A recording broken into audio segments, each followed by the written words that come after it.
ago that he has given a similar order. Buchanan did not show up for the National Security Council meeting. The president, who had been a university president before going into the Senate and then into the White House, was known for his logical and scholarly mind, and always seemed a half-step ahead of everybody else. Let's put it into context. Buchanan told me to ratchet up the alert status, and now I can no longer believe his counsel, nor his actions. Although we have had attacks on our soil, they have not been traced to any terrorists. I think the red alert was a diversion, part of some larger plan. The first thing we need to do is loosen the tension between our borders, and we take the Syrian deal to help get Middleton released unharmed. Turner looked surprised. He'd not heard of any deal. That offer came in a little while ago, Hank. I got the call about the time you were landing. Good news on that, at least. State is working out the details. Now your rescue team can go in without guns blazing. I think the Syrian crisis is past, thank the Lord. Now we're going to find out what, and who, is behind all of this. The president locked his eyes on Senator Ruth Hazel Reed. Well, Senator, it looks like General Middleton will be back in time for your committee hearing on the military privatization bill next week after all. She had flown by corporate jet to her hometown of San Diego to bask in the president's popularity there and gather campaign donations, then joined him on Air Force One for the return trip to Washington. Yes, Mr. President, she said. I did not want to be without his expertise. This is wonderful news. He will need time to recover from his terrible ordeal, so I will postpone that hearing for a while. She glanced at General Turner, who smirked. The president stood up and extended his hand to Ralph Sims. Colonel, you did a courageous thing to get this out in the open. You are not under arrest or suspicion of any wrongdoing whatsoever. Go over to the visiting officers' quarters and get some sleep, and a plane will be waiting to take you back to the MEU tomorrow. Good job. Then he shook the hand of General Turner. Hank, see if you can still make that meeting in Beijing. We can handle the rest of this thing from here. He looked around the room. Thank you all very much for your help during this crisis. Now, if you will excuse us, I would like a private moment with Senator Reed. 10 minutes later, Ruth Hazel Reed hurried down the stairs of Air Force One. The master sergeant guarding the bottom of the stairway saw that her cheeks were bright red. As she ducked into a waiting staff car, she was dabbing her eyes with a tissue. General, you have a call from Damascus, an aide to Al Shum said. The aide handed him a headset with a microphone. This is Al Shum, he said, and a distant voice replied. Quiet, pleasant, diplomatic. The aide watched Al Shum's jaw tighten and the dark eyes burn. This is official, he asked with sharpness. Where does the order come from? The aide did not dare move closer. This is insane. At least let me continue the search until nightfall. We're sure to capture them. Another pause, and deep breathing. Al Shum's hands clasping both muffs of the headset hard, pressing them close to his head. Yes, of course. Very well. I acknowledge the order. Al Shum slipped off the headset and tossed it to the radio operator, then looked at the map on the table. Still more red pens that signified nothing. Damascus had decided without his advice to cooperate with the Americans. The general and the sniper were not to be harmed. American military troops were to be allowed into Syria to pick them up. The map showed him nothing with which he could call back and demand that the orders be changed. He stalked from the tent without a word. Putting on his sunglasses, he marched to the helicopter and noticed that 2 more mercenaries had arrived, a German and an Asian who had been one of the famous Nepalese Gurkha soldiers. Of the 4 men who were surrounding Logan, Al Shum judged the small Asian fighter with the scarred face and the grim mouth and the huge curved kukri knife hanging from his belt to be the most dangerous. Logan turned to meet him, holding a boxy object in one hand. A significant change of plan, I fear, Mr. Logan, said Al Shum. Radical, really. My government has been in direct diplomatic contact with the United States, and once again the diplomats have reached an agreement without consulting the soldiers in the field. My new orders are still to find the missing American Marines, but they are to be treated as guests and provided with protection until they can be evacuated. He spread his hands, palms up. Nothing I could do. An odd, twisting smile creased Logan's weathered face. The two men walked away from the others. "That's the government line. Do you still want these guys?" "Yes, Mr. Logan. I want to kill them both. That sniper has made me look like a fool, and I cannot forgive that. This failure may cost me my career." He thrust his chin out toward the endless flat countryside. "We have spent a fruitless day on the hunt, with hundreds of men and dozens of helicopters and vehicles. They are obviously out there somewhere, but time has run out for me. My personal desires must now take second place to direct orders from my government. Even if I find them, I cannot kill them." Logan understood the undercurrent of the conversation. "Right. You can't kill them. But did your orders say anything about us doing it? I want them too. Real bad." He pointed a thumb over to where the other mercenaries were loading into the helicopter and getting it ready for liftoff. "Let me show you something," said Al-Shum, and brought Logan under the tent. After clearing everyone else out, he had the mercenary look at the map littered with red stick pens. "Each of those is a white Toyota truck. We have no idea where the men are." "Okay. From that, I see only that you have a bunch of Toyota trucks in Syria." Logan handed him a piece of paper. "Now look up these coordinates. North 32 degrees, 45 minutes, and east 36 degrees, 25 minutes. Al-Shum traced the map grid with his finger and drew a circle with a black marker at a point midway between Daraa and As-Sueda. "Why this particular location?" "That's them, General. That's exactly where they are. These boys who came over from Israel brought a GPS locator, and our home office in the States gave them the frequency for a signal being used by the sniper. So right now, they are sitting quiet in that little circle, waiting for night to fall, or waiting for someone to show up and blow them away. So can we go get them?" "I will not disobey my orders," said Al-Shum, hands on hips, staring at the American, loud enough for most of his staff to overhear. Then, much more quietly, he said, "I will shift my searchers away from those coordinates. If my people actually see the Marines, I will have no choice but to protect them."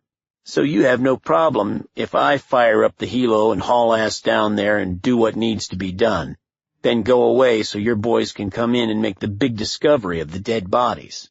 "The two Americans are indeed in hostile territory, and perhaps might die at the hands of villagers who were outraged by the sudden appearance of Crusader forces in their midst. Just be aware that the Americans will soon be sending in another rescue team, this time with my government's permission and, of course, my utmost personal cooperation." Al-Shum had another idea flash into his head. "Wait just another moment. Perhaps all is not lost," he told Logan and scribbled a note in Arabic. He gave it to the mercenary. "Plant this on the bodies. It will be evidence that the deaths were the work of the Holy Scimitar of Allah, the militia group of the rebel sheik. I need to settle a score with that scoundrel in Basra, so let us kill several birds with a single rock. He will have to answer for the slayings of the two Marines, and I will appear as a hero who did everything possible to save them. Damascus will be pleased." He raised his voice for the benefit of his staff, pointed toward the helicopter, and barked at Logan.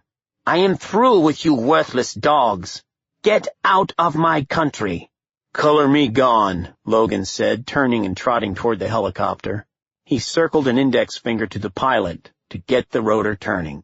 General Bradley Middleton was testy. He and Swanson were free. The gunny had been in intermittent communication via the satellite phone with the MEU and had learned that the manhunt was over. "We go when I say go, General," Swanson had told him. "There's no guarantee that every Syrian soldier in this region has gotten the word not to open fire on us. I want to arrive at the LZ just before our choppers get there so we're not standing out in the open with our thumbs up our asses just asking to be shot." At least it wasn't very hot in the small tunnel in which they were parked, since it was shielded by the sun and cooler because of the foot of barely moving water. Middleton took a drink of fresh water and sloshed back toward the other end of the culvert. "Stop!" Kyle Swanson reached out from the back of the truck and put a hand on Middleton's shoulder. He was sitting up, wide awake. "Hear that?" The sniper leaped from the truck bed with Excalibur in his right hand. "Incoming Huey." Middleton had not heard anything at all, but now picked up the signature whump-whump of a Huey helicopter's blades. Probably just following the road to see if he can spot any signs. Kyle was already at the far end of the culvert, kneeling behind the bushes. No, sir. He's too low and has been flying straight for the last few minutes, not running a grid search or following the turns in the road or checking any intersections. That's bad news. So what? Maybe he's just supposed to give us a ride to the pickup LZ. Middleton regretted saying that the moment the words left his mouth, and Swanson ignored him. Yeah, that was stupid. Victor Logan was leaning forward between the two men flying the Huey, calling out GPS coordinates as the helicopter ran through the sky about 100 feet above the deck. A strong wind whipped through the open side doors. He saw nothing moving down on the ground. The terrain was flat and cut into rectangles of irrigated green fields, which told Logan there were a lot of ditches down there in which a Special Forces operator could hide. But Middleton was not an operator, was out of shape, and was injured. That should provide an edge that would allow Logan to find them. "Hey, Logan," called out the Rusky co-pilot. "We're here. Where are they? You sure you plugged in the right numbers?" "Yeah, asshole, I'm sure I plugged in the right numbers. Just fly this crate and keep looking." "Where the fuck are you, Sniper?" After completing 2 wide circles, Logan decided to look into some of the bigger ditch lines. "There's a culvert about 2 o'clock. Let's check it out." As soon as he heard the pitch change in the blades, Swanson called over his shoulder. "Get in the truck and start it up, General. We're going to have to move fast." Middleton argued. "I can help you. I'll spot for you. The 2 of us would put out more firepower." "No, damn it. Get in the goddamn truck. You're just one more thing I have to think about." Kyle was feeling the hard downdraft as the blades pushed churning air against the ground and the ditch funneled the wind into the tunnel. He kept one hand on some of the bushes, but the others blew away and he was partially exposed. The helicopter was about 30 yards away from the mouth of the culvert and about 70 yards in the air in a hover and beginning a slow 360-degree spin to scan the entire area. The right side was toward him, and he saw the miniguns. If they open up with those, we're cooked. Swanson let go of the other bush and brought Excalibur to his shoulder as he leaned his left side against the concrete curve of the underpass to steady himself. The scope was at his eye by the time the canopy of the helicopter swung around to face him, the chopper spinning to its left. He saw the pilot in the left seat and the co-pilot on the right and someone else between them, probably to fire the machine guns. Kyle waited to squeeze the trigger until the last possible moment in a contest of nerves, speed, and physics. The co-pilot was clear and large in Excalibur's scope, which already had glowed with the blue firing stripe, but he wanted the armor-piercing 50 caliber bullet to do more than just take out one guy. When the angle was just right, he finished the shot.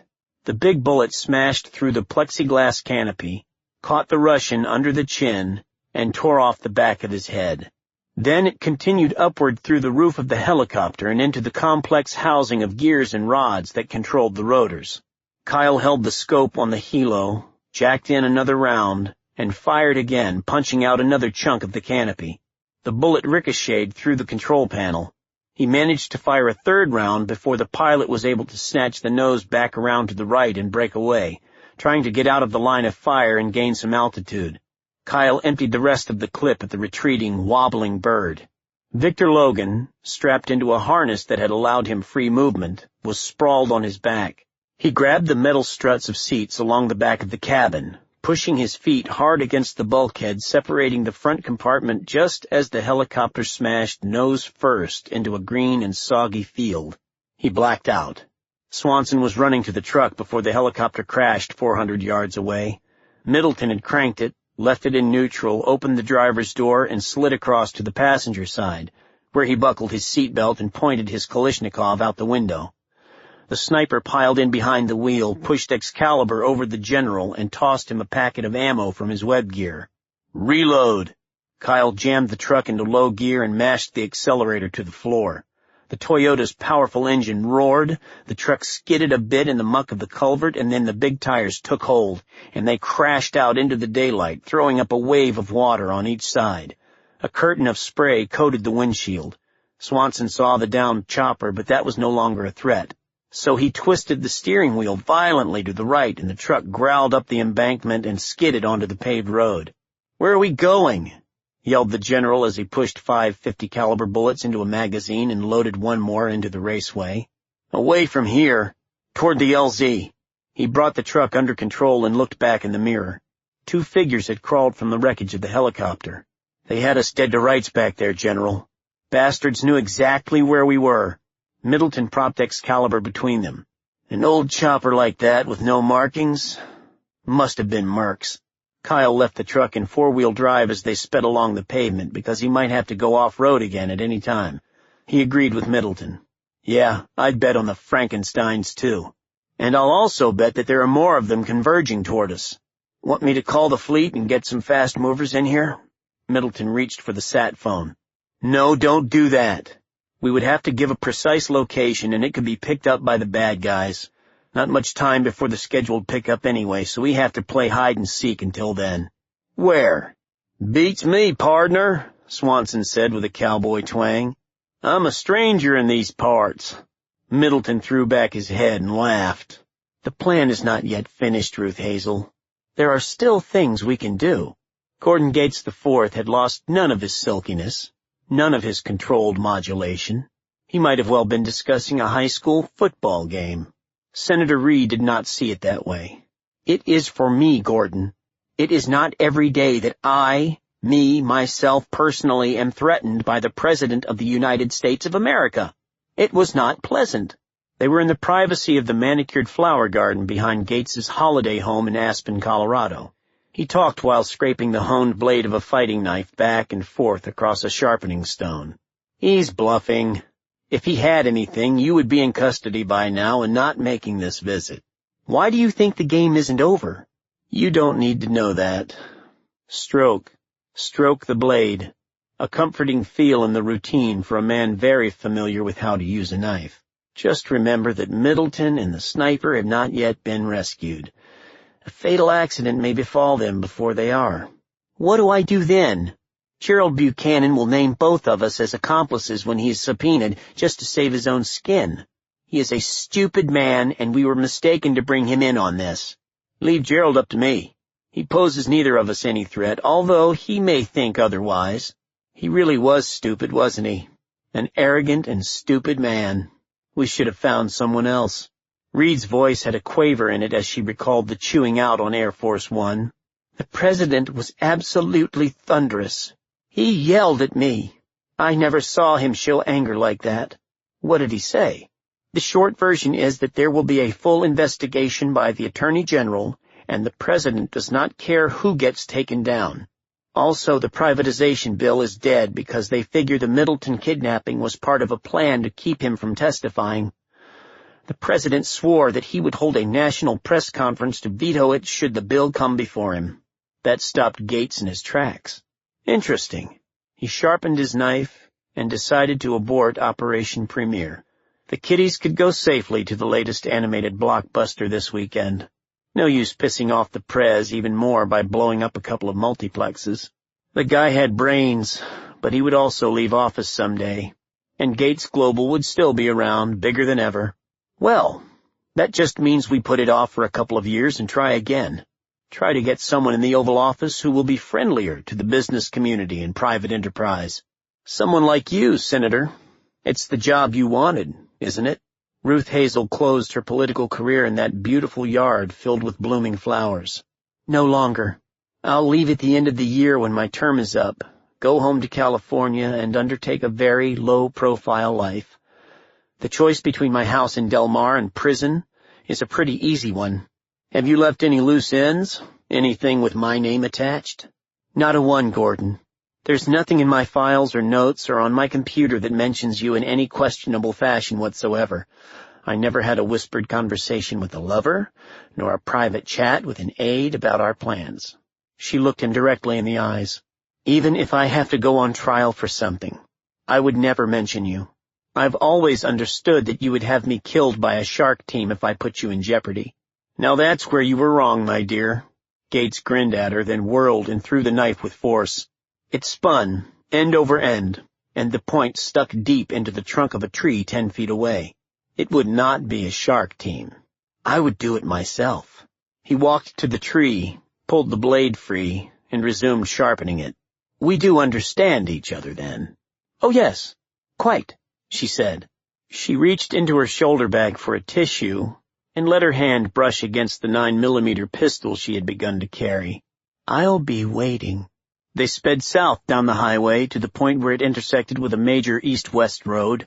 An unfenced area of tired old cars, wrecks, and abandoned mechanical devices and farming equipment was off to one side, a mechanical graveyard that had probably begun many years ago with someone's car breaking down on the road and being pushed to the side and abandoned. It had become a tangle of junk that spread over about 10 acres, and Swanson steered into it, driving around until he found a crumpled old Mercedes cargo van that had rolled over in an accident and been hauled to the junk pile to rust in the punishing sun and wind. Swanson stopped the Toyota next to the wrecked vehicle. "End of the line, General," he said. "We humped the rest of the way to the LZ. A few more kilometers." Kyle had a drink of water and moved out, heading into the fields, and General Middleton followed. Swanson figured they were only about 3 kilometers from the landing zone, but could not go directly to it. He was considering how to circle wide around and come in from the side or the rear while keeping the sun behind him, when he found a small footpath that had been pounded out by generations of goats, sheep, and other animals and their keepers. "Probably leads to water. We're pretty near a population center now, so keep a sharp eye out for people moving about. We don't want to be seen." A few minutes later they reached the crest of the initial slope, and Kyle got busy digging a hole for them while Middleton gathered bushes and stuck them into the ground in front of the hide. Swanson left Middleton laying there with the binos while he explored higher up the hill. Right behind their position, the little path ducked into a flat pocket of land that skirted a slightly higher hill. Kyle climbed it in 5 long steps, liked what he saw, and did some more digging, arranging a little wall of rocks and some brushwork, then came back down. He was careful this time to leave plenty of boot prints leading to the hide. Then he went back off the trail and explored both sides of a small canyon that opened before him, and found a field of large rocks and boulders. He established a third hide there. He trotted back to the original position. Both he and Middleton drank some more water, then lay side by side while they scanned the country they had crossed. Middleton with the binocs and Swanson with the scope of Excalibur, while Kyle explained the next step of the escape and evasion plan. They saw it about the same time. A triangular dust trail rising from the road, kicked up by a fast-moving vehicle they recognized as the familiar shape of a Humvee. "Here they come," said Middleton. "With any luck, they'll stop and search the junkyard or go highballing right on by us." "Not a chance," Swanson replied. "Get on the horn and tell the MEU to come get us right now." Victor Logan was in the passenger seat of the Humvee with a map on his lap and the GPS locator box between his knees. He was sore all over from the crash, and his spine flared with so much pain that he believed he must have cracked something. At least he was better off than that Ruskie who was shot in the face, and the pilot who had 2 broken arms. The mercenary ignored his body and studied the readout. The numbers had been flashing steadily when the sniper was on the move, but had remained still now for more than a minute. Logan put a checkpoint on the map. The big German was expertly handling the Humvee, and the Gurkha was in the back seat, relaxed. Neither said anything. Logan saw that the road was flat and empty and straight, with some sort of clutter that looked like a stack of junk coming up on the right side in about a mile at an intersection. He located the crossroads on the map, then drew a line from his position on the road to the coordinates on the GPS. "Turn here," he told the German, and pointed off to the left at about a 45-degree angle. The driver did not remove his foot from the gas pedal, and the Humvee went slashing into the field, the big wheels crushing a path through the cultivated plants. The Humvee closed to 300 yards, then 250, and stopped. Swanson released the scope to automatic range finding. "That's fucking far enough," he said. The German got out of the driver's side and reached back inside to get a weapon. He had pale skin and a shaved head, wore narrow sunglasses, and apparently was chewing gum. The blue stripe flashed, and Kyle took him out, the bullet crashing into his exposed left side beneath the arm and rupturing the heart and lungs. The big man was thrown sideways by the impact, dead before he hit the ground.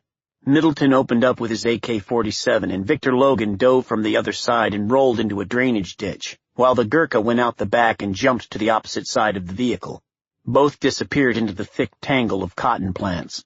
Swanson put 2 more rounds into the engine block of the Humvee, and his shots were answered by searching, controlled, 3-round bursts that pecked around their position. For several minutes, the firefight banged sporadically. Logan and the Gurkha were firing and crawling closer, trying to flank the hide. A dark speck rose from the field and bounced toward them. "Grenade!" Kyle yelled and pushed Middleton down hard. The explosion shook the ground, sprayed a cloud of shrapnel, and blew up a cloud of dust and debris. Both attackers were up and running when the detonation occurred, then went back into cover and resumed firing. "Go now," Kyle said. "You first." Middleton pushed himself up enough to crawl backward out of the hole, turned, and sprinted up the trail. When he reached the curve, he knelt and called to Swanson. "Come on!" He fired short volleys into the fields. Swanson, with Excalibur in one hand and his M16 in the other, took off, running low under the general's covering fire. Logan's bullets cracked around him, but he slid safely headfirst into the bushes beside Middleton. Both paused long enough to put more lead into the likely approaches to their old position. "Drop the pack, take the sat phone, get back to the rocks, and pop a smoke," Swanson said. Middleton did as he was told while Kyle fired a few shots to keep the bad guys' heads down. He did not wait for Middleton to reach the new position. He ran forward, taking a couple of long strides up the little hill to where he had built the other hide, and lobbed the pack into it, then gripped Excalibur around the barrel and flung it into the hole too. He sprinted back 10 meters, dove prone behind some scrub brush, and began to crawl to his ambush point. The Gurkha and Logan arrived at the original hide about the same time, and were moving fast. The American read the GPS numbers again and saw they were slightly different, but once again still, which indicated the sniper was in a new hide. While the Asian guy covered him, Logan crawled through the curve in the path and snuggled into some rocks and brush. He spotted the position, a hurriedly built hide bordered with rocks and bushes, with boot prints clear in the dirt. He heard a pop and saw a stream of smoke rising from further up the trail. They had sent up a red smoke grenade, which meant that a rescue team was inbound and was to consider the LZ to be hot. Logan could not worry about that right now. Al-Shum would be sending helicopters to the smoke too, and the Marines and the Syrians could figure out what to do when they all arrived about the same time. Should be interesting, Logan thought, but he had to be gone by then. He used hand signals to communicate with the Gurkha, who was on the ground about 20 feet away. He slung his rifle across his back and unsheathed his long knife with the thick curved blade. By custom, he could not put the kukri away again until it tasted human blood, and he wanted it to taste Marine blood today. It took him no more than a minute to come around a boulder and be within reach of the sniper's position. The Gurkha flipped a grenade into the secluded hole, ducked away to avoid the explosion, and was immediately up and charging, giving a chilling attack scream and slashing with his kukri. There were no bodies, just the ruins of a long rifle and a backpack that had been shredded by shrapnel. The Gurkha realized his mistake just as Kyle Swanson came over the top, through the smoke, firing his M16 at point-blank range. Swanson was exposed during the attack for only a moment, but in that second, Victor Logan fired a quick burst at the shadow he saw moving through the dust of the explosion. Kyle felt bullets punch him in the stomach, and he was spun around, knocked over atop the dead Gurkha. "Hoo-ah!" shouted Logan. "I got you, you bastard. I'm better than you." The mercenary felt cold steel at the back of his head. Before he could react, Brad Middleton pulled the trigger of the big pistol and 3 shots pulverized the skull and the brains of Victor Logan. "No, you're not," said the general. "You're not even close to being as good." Behind him, the sky seemed alive with approaching helicopters. Crisp flight attendants welcomed Gerald Buchanan aboard the American Airlines passenger jet at Miami International and escorted him to a first-class seat aboard Flight 107 to Puerto Rico. After the dankness of Washington, he had been pleasantly blinded by the brilliant sun and the blue Florida skies. Get used to it. There were a lot of islands in the Caribbean, and he planned to settle on one. He already had a new identity and a list of officials to bribe to avoid arrest and extradition. Marge and the kids would come down in a few months, and they would reestablish a home on a beach somewhere. He looked over at the passenger in the next seat. His luck was already changing for the better, for next to him was an attractive woman in jeans and a loose T-shirt that showed a band of skin around her waist. Graphs and charts and multi-page reports danced on the screen as she clicked through whatever her project was. She was drinking a glass of white wine. "Hi there," he said, taking a sip of his drink. "Delicious. May I ask what you're working on? It seems complicated." "Oh, Just some stuff about fish, she responded with a shy look. Intelligent blue eyes looked at him curiously. Do I know you from somewhere? I mean, aren't you somebody famous on TV? No, sorry. He extended his hand. My name is Bob Walsh. I do oil exploration. And who are you? Trish Campbell. Nice to meet you. She sipped her wine and pointed to the computer screen. I'm a marine biologist up at Woods Hole in Massachusetts, and I've got to get out to the islands to tag some fish we believe are about ready to come off the endangered species list. He had no trouble imagining her in a clinging wetsuit with a scuba tank. Flight AA-107 was in the clouds a few minutes later. The seatmates chatted through the first drink, and Buchanan ordered another round. Are you going to hunt for oil down here? Asked Trish Campbell. No, just burning off some accumulated holiday time, then I'm off to some other dismal place in the oil patch, possibly up in the North Sea to freeze my ass off, he said. My family can't be with me for a while. Could I persuade you to have dinner with me tonight? She let the question hang as she studied his face. Then she gave him a warm smile and said, Maybe. Buchanan was regaining his confidence, which had been sorely tried by the setbacks of recent days. That damn sniper. I hope Gordon takes care of him in a most horrible way. Of course Trish Campbell would dine with him. By the end of the evening she would do anything he wanted. They always did. What kind of fish are you going to tag? He asked. She glanced over and turned down the volume. What? Sorry, I asked about your job. What kind of fish will you be tagging? Wrong question to ask a marine biologist. Trish laughed. She clicked off MTV and called up a program of big fish swimming slowly to and fro. Sharks, she replied. I'm into sharks. I don't want to bore you, but would you like to see something really hot? Sure, I'm really interested. It was always a good play to pretend to be fascinated by a woman's work. Trish slid the laptop onto his tray table and leaned across to insert the iPod buttons in his ears. He felt the weight of her breast against his forearm and the clean smell of her perfume. He would gladly put up with MTV and fish for a roll in the hay with her. This is really good. You ready? Can you hear it okay? When he nodded, she said, Okay, watch and listen very closely, punched in a 5-digit sequence, and clicked enter. The fish dissolved slowly into a slideshow. Buchanan was stunned as the pictures flipped past.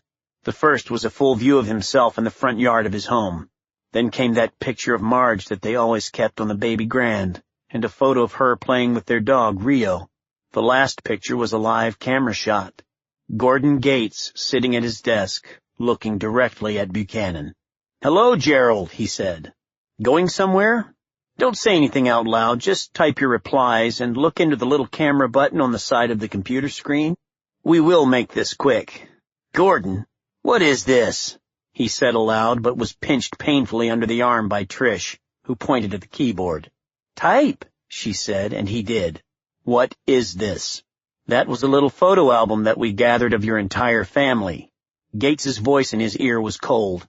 The young woman seated next to you and the big guy across the aisle, who happens to be the air marshal for this flight, are a shark team, old buddy. They are there to make sure you do what you are told. Why are you doing this? You bugged out on me, Gerald. Abandoned me to my fate, so to speak. That kind of made me angry. So you have to make things right between us. I am not going to tell anyone. That's for damn sure. By now, Trish should have a typed letter resting on her briefcase. It is a full confession that you were responsible for the entire Middleton kidnapping affair because you wanted to start a war as cover for a political coup in Washington. You realize now that you were wrong, that lives were wasted, that you misused your position and the power of the White House and besmirched the reputation of the United States. Noble shit like that. It's a good letter. Says a lot in 2 pages. Your new Constitution will also be in the envelope. Sign it. We were in this together.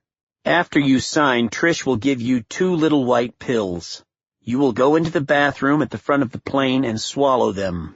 Within 20 seconds, you will simply go to sleep, feeling no pain, and be dead. Hell no, fuck you, Gordon. "1 second, Gerald, while I rearrange the screen." There was a scramble of the signal, and a smaller picture popped into the lower right-hand corner. "There's dear old Mommy, Gerald, sleeping in that fancy old folks' home in Palm Beach. You just visited her about 4 hours ago, remember? Anyway, I have a nurse standing there taking this picture. You don't sign the paper? Mumsy is going to be put down like a dog with a needle filled with a medicine that will make her last moments hell. Next on the list will be your son, one by one until they are all gone. Then the sharks will kill you anyway. Terrible way for the old woman to go. Goodbye, Gerald. Do the right thing." "No, no, no, no, no, no, no, no." Gerald stopped typing.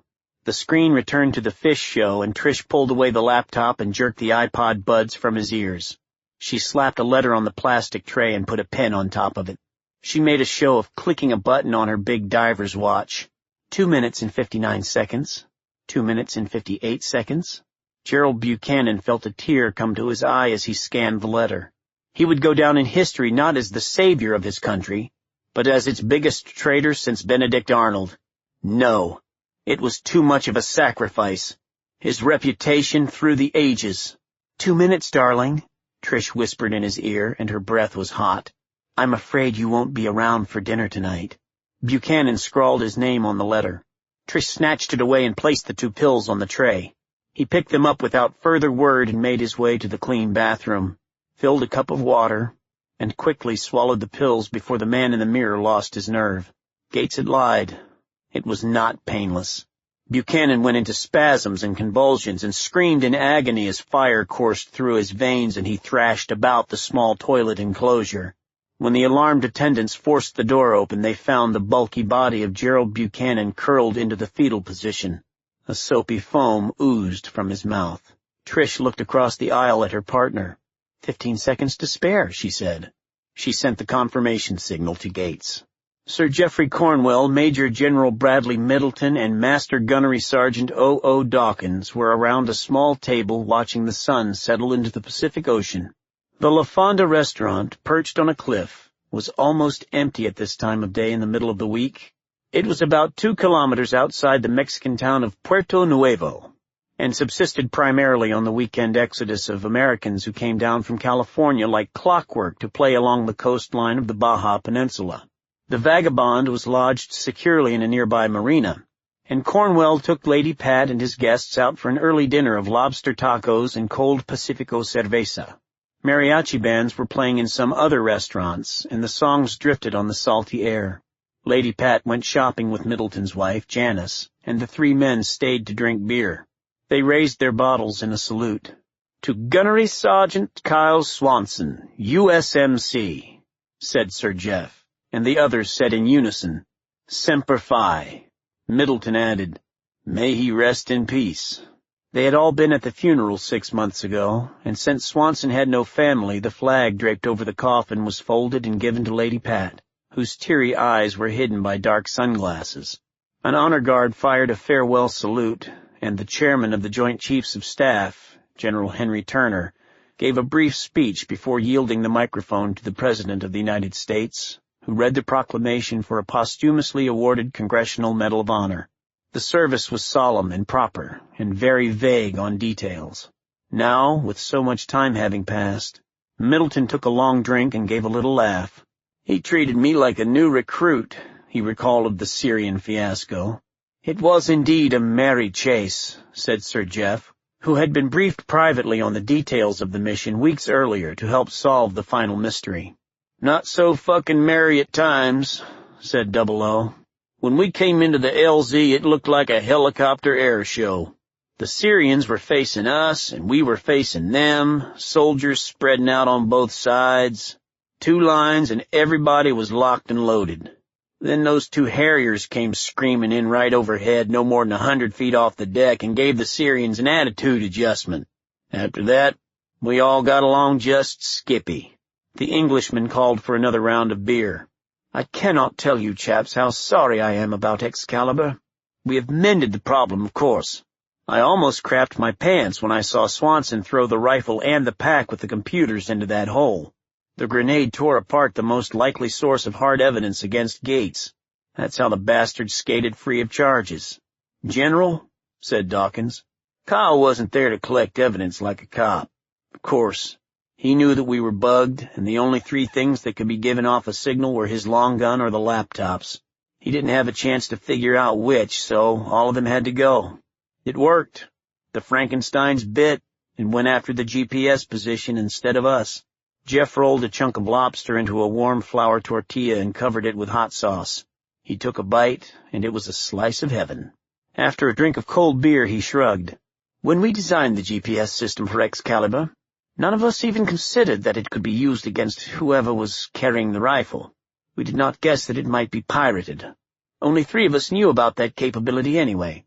2 of them are now dead. My number 1 man, a delightfully solid former para named Timothy Gladden, sold us out to Gates. Unfortunately, Tim Gladden had a terrible accident on our trip across the Atlantic a few weeks ago. He fell overboard during some heavy weather and was never seen again. Tragic." Only one surfer was left in the fading light, a bearded fellow with shaggy blonde hair who seemed in no hurry to come back in. "Look at that lad," said Cornwell, "sitting out there like he doesn't have a care in the world." The surfer sat easily on his board, facing sideways between the setting sun and the cliff, waiting for a set of waves. Being dead wasn't all that bad. He could live with it. Anyway, without Sherry, what was the point? He unconsciously rubbed the gnarly scars on the left side of his abdomen where the doctors had dug out the 2 bullets, and then had to go back in later to stop a raging infection caused by tiny threads of dirty cloth taken inside by one of the rounds. He had lost a chunk of his large intestine and his spleen, and a bullet fragment had ripped down far enough to crack a bone in his hip. That was only physical. Losing Sherry was what really hurt. His friends were waiting for him up in the little restaurant overlooking the K-54 beach, but his attention was on the patterns of the incoming waves. His recovery had been very slow, but he had recovered from wounds before. What would not heal was the part of his heart that was missing. The man who was no longer Kyle Swanson waded from the water and hauled the board up the worn stairs, bumping it a couple of times on the stones, as always happened at the K-54. It wore its scars with honor, just like its owner. The following day, the Vagabond had snugged into a berth in San Diego after passing more naval ships at rest than most nations had in their entire fleets. Coming in from the sea instead of across by land at the San Isidro crossing meant no border inspection. 2 aircraft carriers were in port, Marine recruits were going through boot camp, and SEALs were training on a Coronado beach. 2-star General Brad Middleton examined the gathered vessels for a while with Sir Jeff, then went below decks and knocked on a stateroom door. Master Gunnery Sgt Dawkins opened it, and Middleton stepped inside. "You about ready?" Middleton asked. He and Double O were on a unique shopping tour of elite units within the Navy and Marine Corps, looking to steal some hard-bodied warrior types for the General's new command. After the congressional hearings and subsequent investigations, Middleton went black and took Double O with him as operations chief. It had been decided that if Kyle Swanson remained dead and buried, a special unit would be built around the sniper, just as a professional football team could build a championship around a franchise quarterback. They could surround him with support players who were similar masters of their own specialties, and they would have a unit that could go anywhere and do anything, because the people on it did not exist. Kyle had agreed on one condition, and his wish had been granted. Now he was at a mirror on the far side of the stateroom with a splattered towel around his shoulders, the result of dyeing his long hair black. "I look like fucking Charlie Manson," he said. "No, you don't have that little swastika thingy on your forehead," said Double O. "You look like some heavy metal freak. You ready for this?" asked Middleton, taking a seat on the bed. "Once it starts, you're on your own." "More than ready, General. Jeff wants me to field test Excalibur too. I'll be back in a few days, and then we can get to work." Double O popped Swanson on the shoulder with a balled fist and waved as he shut the door. "Later." Kyle looked at the photograph on the California driver's license of James K. Polk. A Social Security card and 2 credit cards in the same name were on the night table, along with $1,000. The dark hair of the man in the picture was pulled back in a ponytail, and the facial hair was neatly trimmed. He picked up the scissors and began to shape the beard. Taped to the mirror were stories he had clipped from the society pages of the Denver Post and the Rocky Mountain News. After dinner with Jeff and Pat, he put Excalibur 2 into the trunk of a silver SUV and drove east. A stack of new CDs kept the music flowing, and he actually felt comfortable for the first time in 6 months. Epilogue. Aspen, Colorado. UNP. The body of missing billionaire industrialist Gordon Gates IV was found late yesterday in the rugged Rocky Mountains, police announced. Law enforcement sources said that Gates had been killed by a single bullet to the head in an apparent hunting accident. Gates, a decorated military veteran and avid hunter, was last seen Saturday night when he hosted his annual Christmas season fundraising gala at his elegant home in this elite mountain resort. Gordon really wanted that big cat, said his attorney, Wilfred Stanton, at Gates' global headquarters in Washington, D.C. He spent a small fortune on guides and employed military-style detection equipment to track it to this particular location. He felt the lion was a danger to everyone in the area and wanted to be the one to bring it down. Sheriff Matt Randall said other hunters frequently had also been seen in the area stalking the mountain lion. Mr. Gates was wearing a brush camouflage outfit, but not a brightly colored warning vest. Somebody apparently saw him move and took a hasty shot. The victim took a large caliber round in the left temple and was dead by the time he hit the dirt. A police search for the other hunters was unsuccessful. We are asking anyone with information about this unfortunate accident to come forward. Gates Global, the multinational holding company, posted a reward of $1 million leading to the arrest and conviction of the shooter. Gates had recently been under intense government scrutiny for alleged corruption involving government contracts, and his firm sustained substantial public relations damage last year over alleged involvement in the kidnapping of Marine Brigadier General Bradley Middleton and the Syrian situation.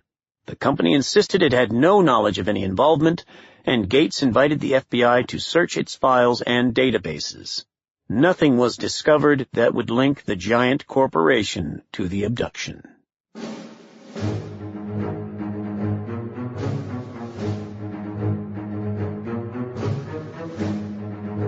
We hope you enjoyed Kill Zone, an audio renaissance audiobook from St. Martin's Press. This program was produced by Laura Wilson and directed by Scott Sherritt. Text copyright 2007 by Jack Coughlin and Donald Davis.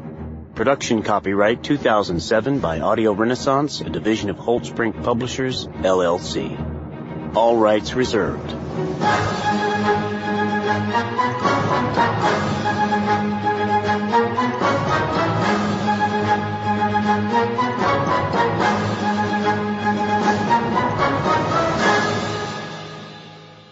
Audible hopes you have enjoyed this program.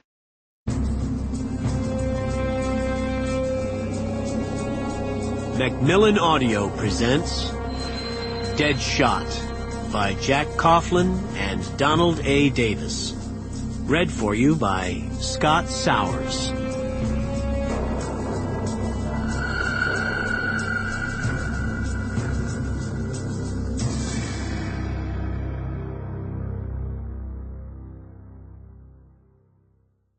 The Green Zone, Baghdad, Iraq. It was just a matter of waiting. Juba was good at waiting. Patience was an important tool for him, as it is for all snipers. The Iraqi desert sun baked and parched him, but his soul remained calm, soothed by the instructions of his two fathers and the sure knowledge that the hunt was on. Once again, he was the sword of the prophet. "God is great," he whispered, feeling guilty for breaking his oath and speaking the words of praise. He had been in the hole for 3 days, shaded only by a few bushes during the hottest part of the blistering afternoons. He let his face and neck become sunburned and measured his rations carefully, eating and drinking only enough to survive. The last chocolates from his field rations had been eaten, and he had intentionally drained the last water from his canteens the previous day. He was hungry, and thirst clawed at his throat. Good. Throughout the time in the hide, he had heard sporadic traffic passing unseen only 50 meters away and the occasional boom of an explosion somewhere down the track. Each morning an American patrol rolled past, clouds of dust following the big vehicles. He could have gotten help any time he wanted it. Didn't want it. On the 4th morning, The sun was up and the temperature was climbing when he saw the faraway dust clouds kicked up by the oncoming patrol. No wonder they were so easy to ambush.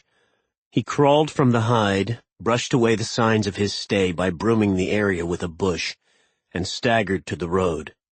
The vehicles now could be seen with the naked eye, which meant they could see him, too, a wobbling soldier alone in the desert.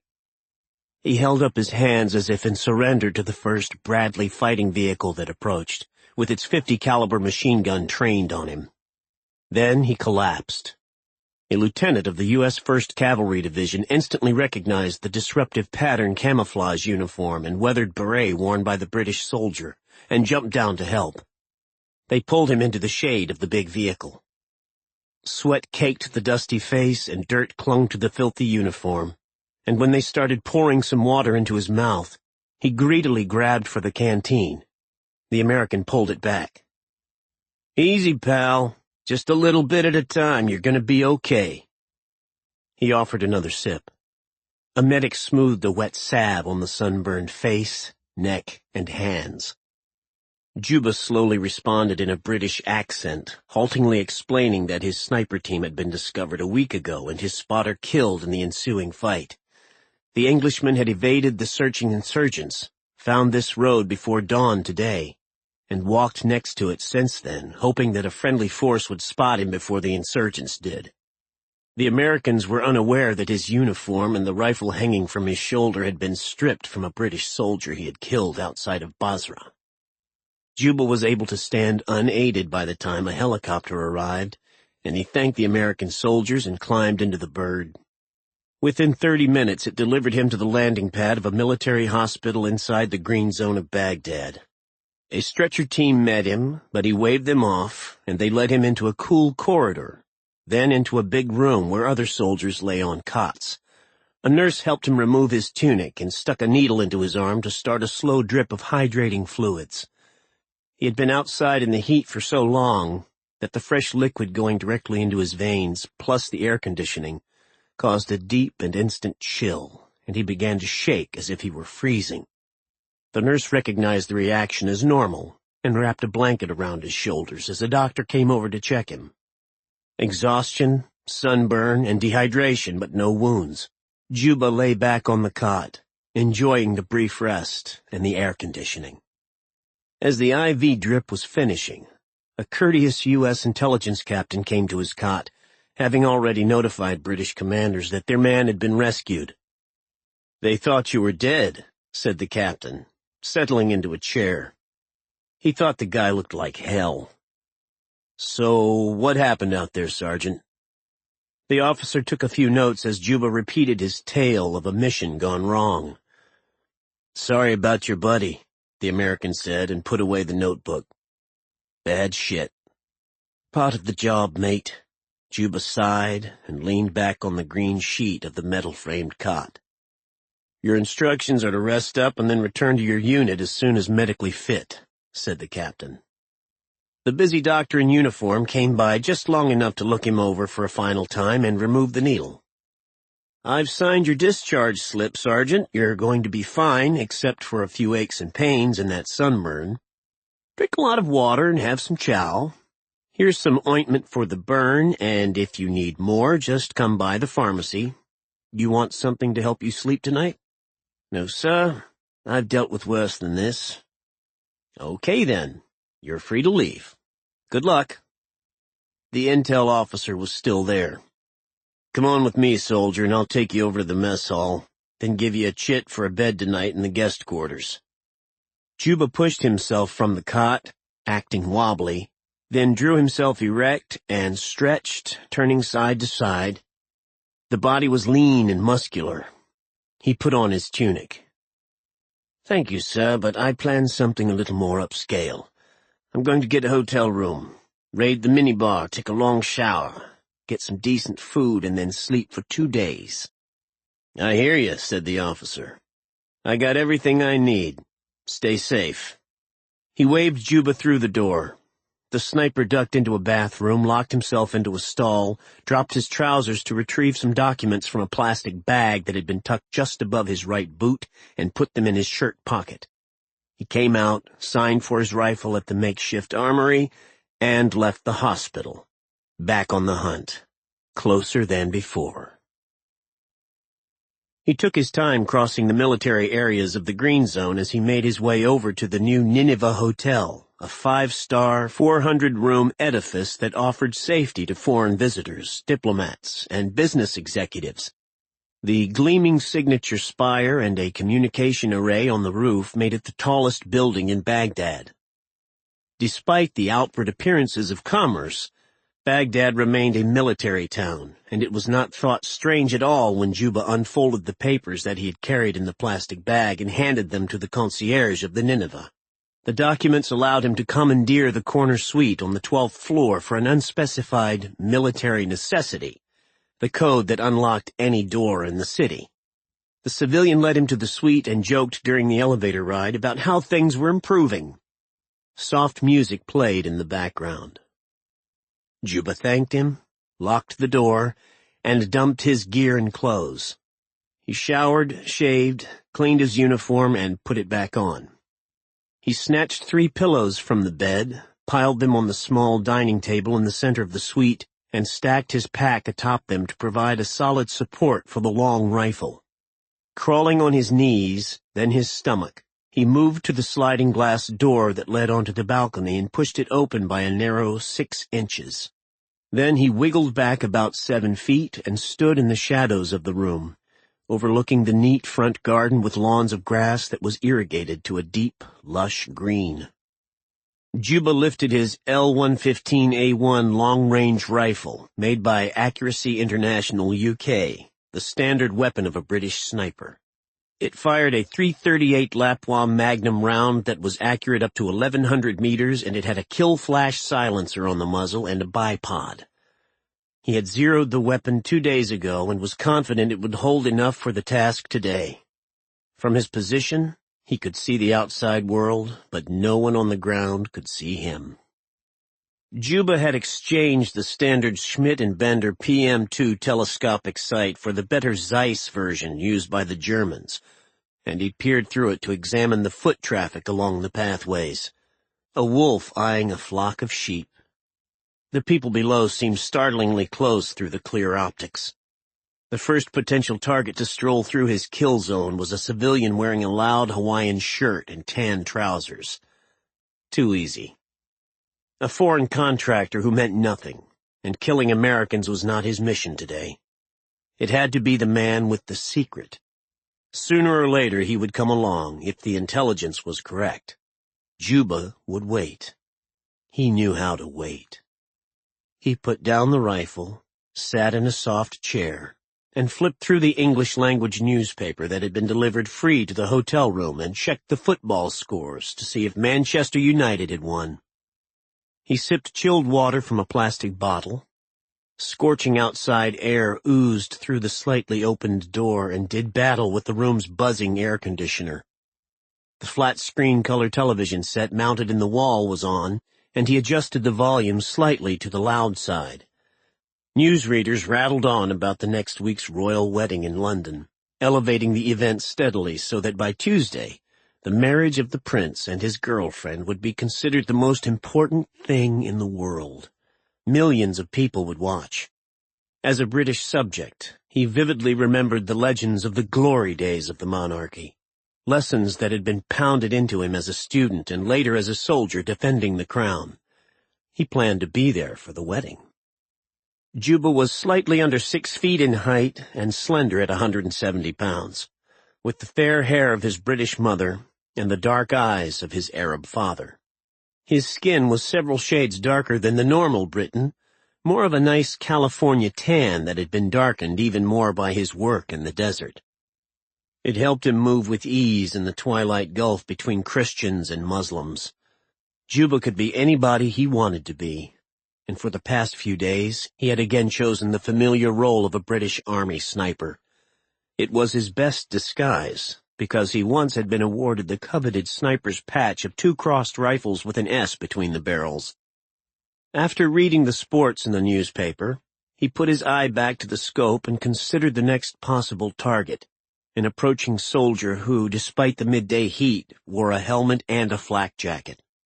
This had once been the safest place in Iraq, the international zone, home of the giant U.S. Embassy.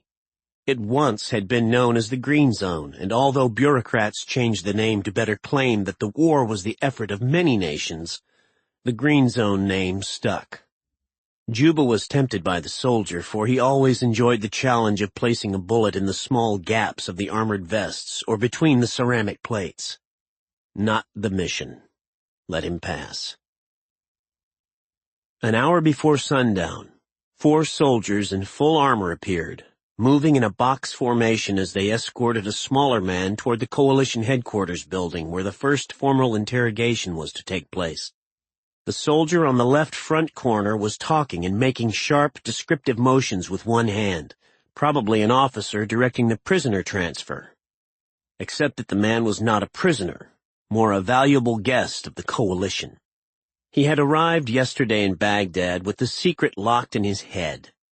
The Iraqi physicist planned to hand the information to the Americans and the British officials, but he had made too many mistakes in escaping from the laboratory in Iran. The biggest error was in trusting his co-workers, who were able to provide almost a minute-by-minute schedule for the defector. Then Juba had been summoned. The traitor could not be allowed to reach the interrogation room alive. Juba pressed his cheek into the cool stock, his fingers roving with familiarity over the rifle to make sure it was ready. They were 300 yards away, and he checked the flags on the government building. He estimated the wind at 7 to 10 miles per hour full value, right to left, which would move the fired round 2 inches to the left at 200 yards. He adjusted the scope to compensate. Humidity was 0. He settled the scope on the officer and looked for a weakness. The waving arm. The officer was describing something, and his right arm windmilled to make his point. Juba exhaled and let his heart beat slow, almost to nothing. Under the arm. That's the place. At 200 yards, almost point-blank range, he squeezed the trigger back, slow and steady and straight, just as the American raised his arm above shoulder level. The big rifle fired and the kill flash ate up the noise as the bullet entered beneath the right armpit of the officer, smashed down through the rib cage, and exited out of his lower left side, crushing bones and shredding every organ in its path.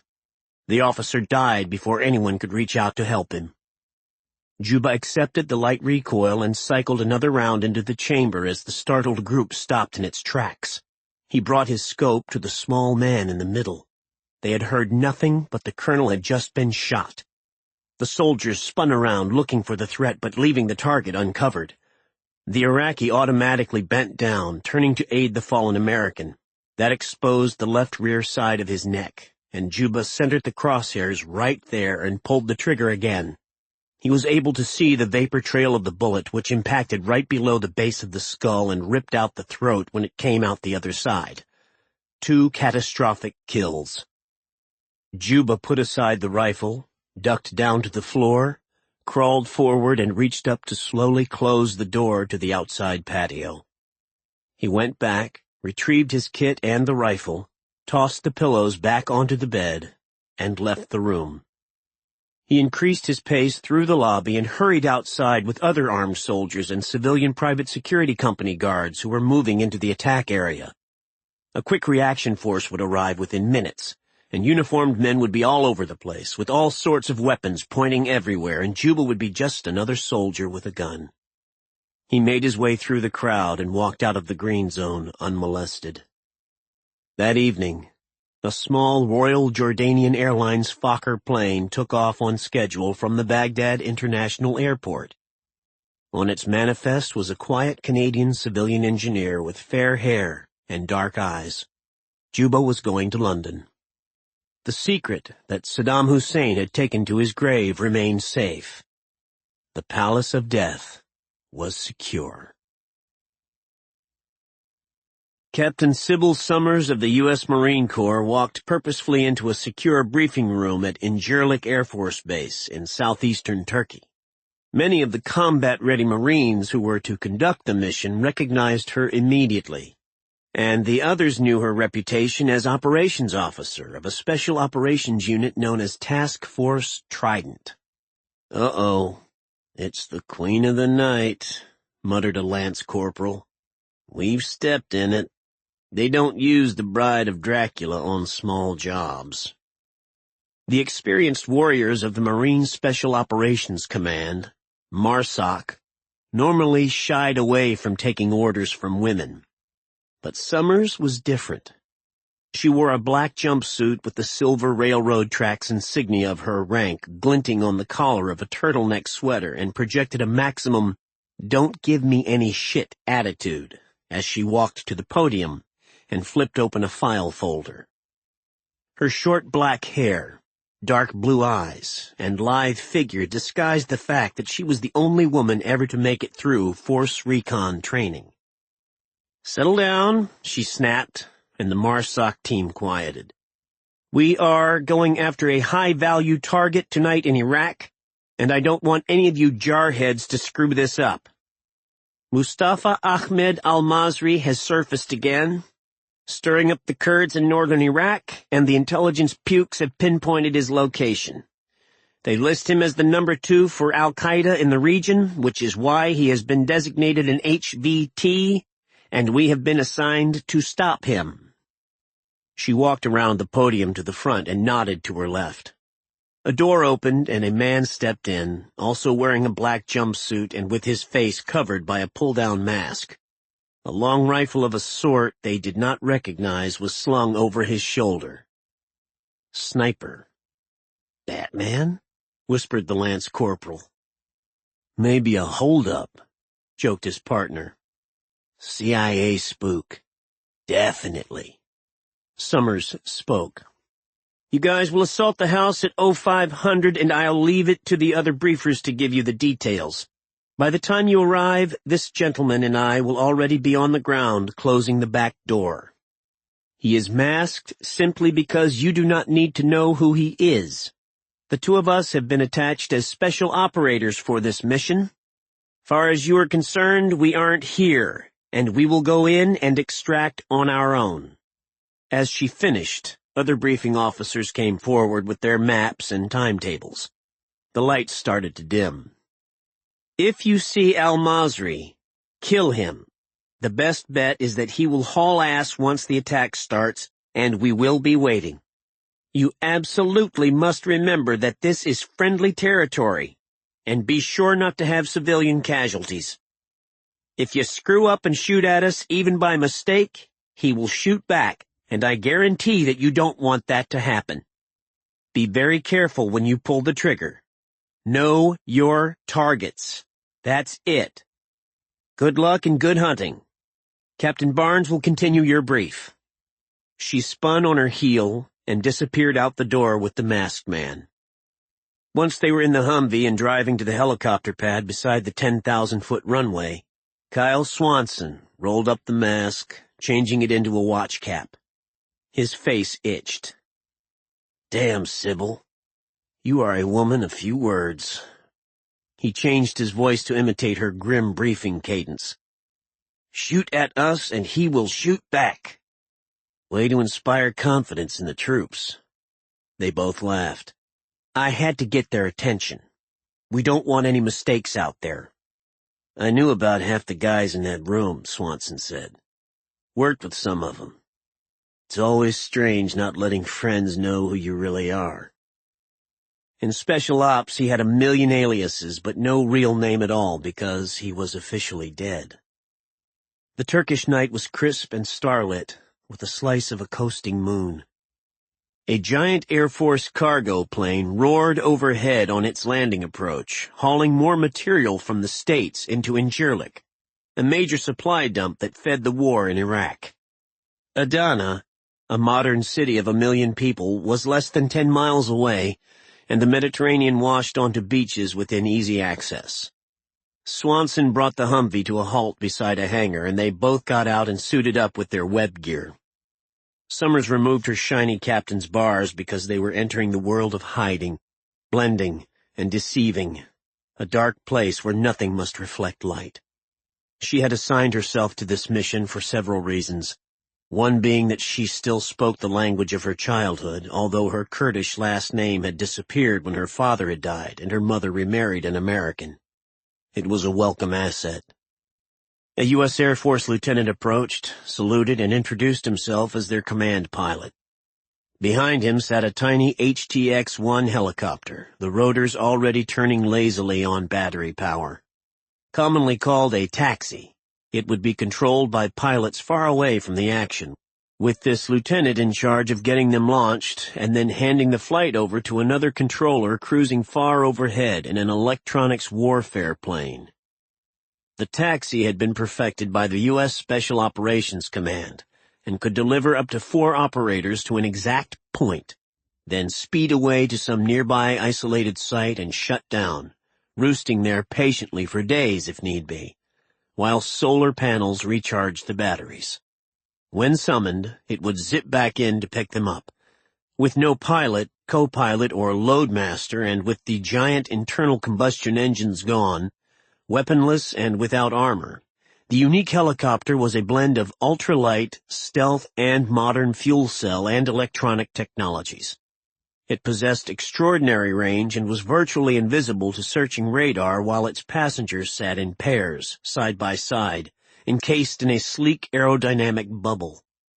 Swanson and Summers climbed in, checked their gear, buckled up, and put on their headsets as the flight engineer closed the hatches and backed away, speaking into a radio to the controller. They heard no roar of engines as the taxi rose from the landing strip like a quiet elevator, with only a slight whipping sound from the rotors, then flitted away on its run to the border. Swanson watched the lights of Adana disappear behind them. It was like sailing on a quiet lake. At an exact GPS location, the taxi slowed to a crawl and went close to the ground and then into a motionless hover. They jumped out, boots crunching desert sand, and ran to some nearby clusters of trees. The contact who had alerted the Americans about the presence of Mustafa Ahmed al-Masri was waiting, and Sybil spoke to him in Kurdish, apologetically explaining to him that she was just a mere translator for the man with her. The man guided them into the village and pointed them to a flat place in a ditch. The road beside them ran straight for a while, then bent right, and at the curve was the house that was to be attacked. Sybil and Kyle slid into the dry gully, and Swanson unlimbered some of his gear, setting up shop. Sybil thanked the guide profusely and told him he was now free to go and wait for the main force that would be coming in on the other end of town. The guide disappeared into the night. "Let's move," she said. Kyle was already packing. They had no intention of staying in a place known to a local. Trust went only so far. "That house on the left. We go over the wall and get some protection, and I can brace the rifle on top of it." They moved out quietly, and Sybil's spider dropped over the wall and landed without a sound on the far side.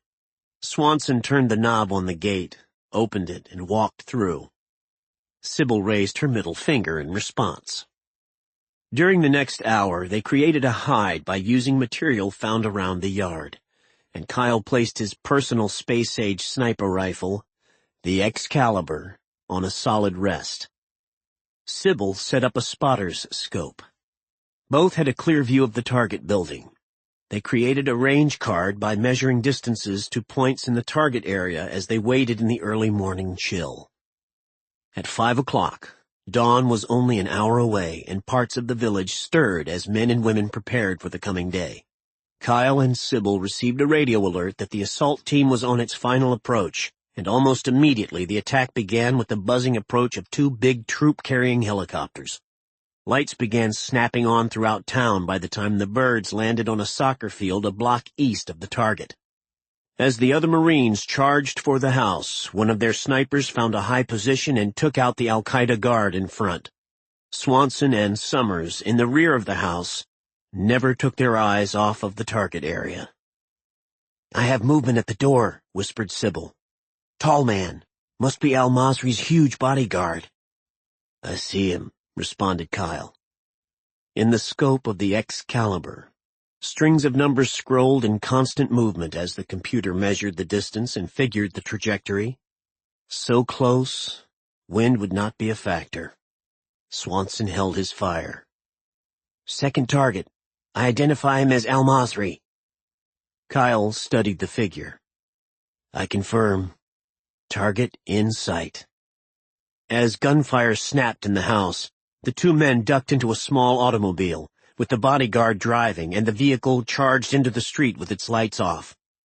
Once again, the foot soldiers of Al-Qaeda were left behind to become martyrs, while the leader escaped. Not this time, whispered Kyle. He pulled the trigger. The .50 caliber weapon fired with a jarring boom, and the recoil kicked his shoulder as the big bullet slammed into the engine block hard enough to make the vehicle jump. A second round then went through the windshield and shattered the head of the bodyguard as the out-of-control car swerved sharply and slammed into a parked truck with the crunch of metal and glass. Target down. Other one getting out. Confirm the other one is getting out.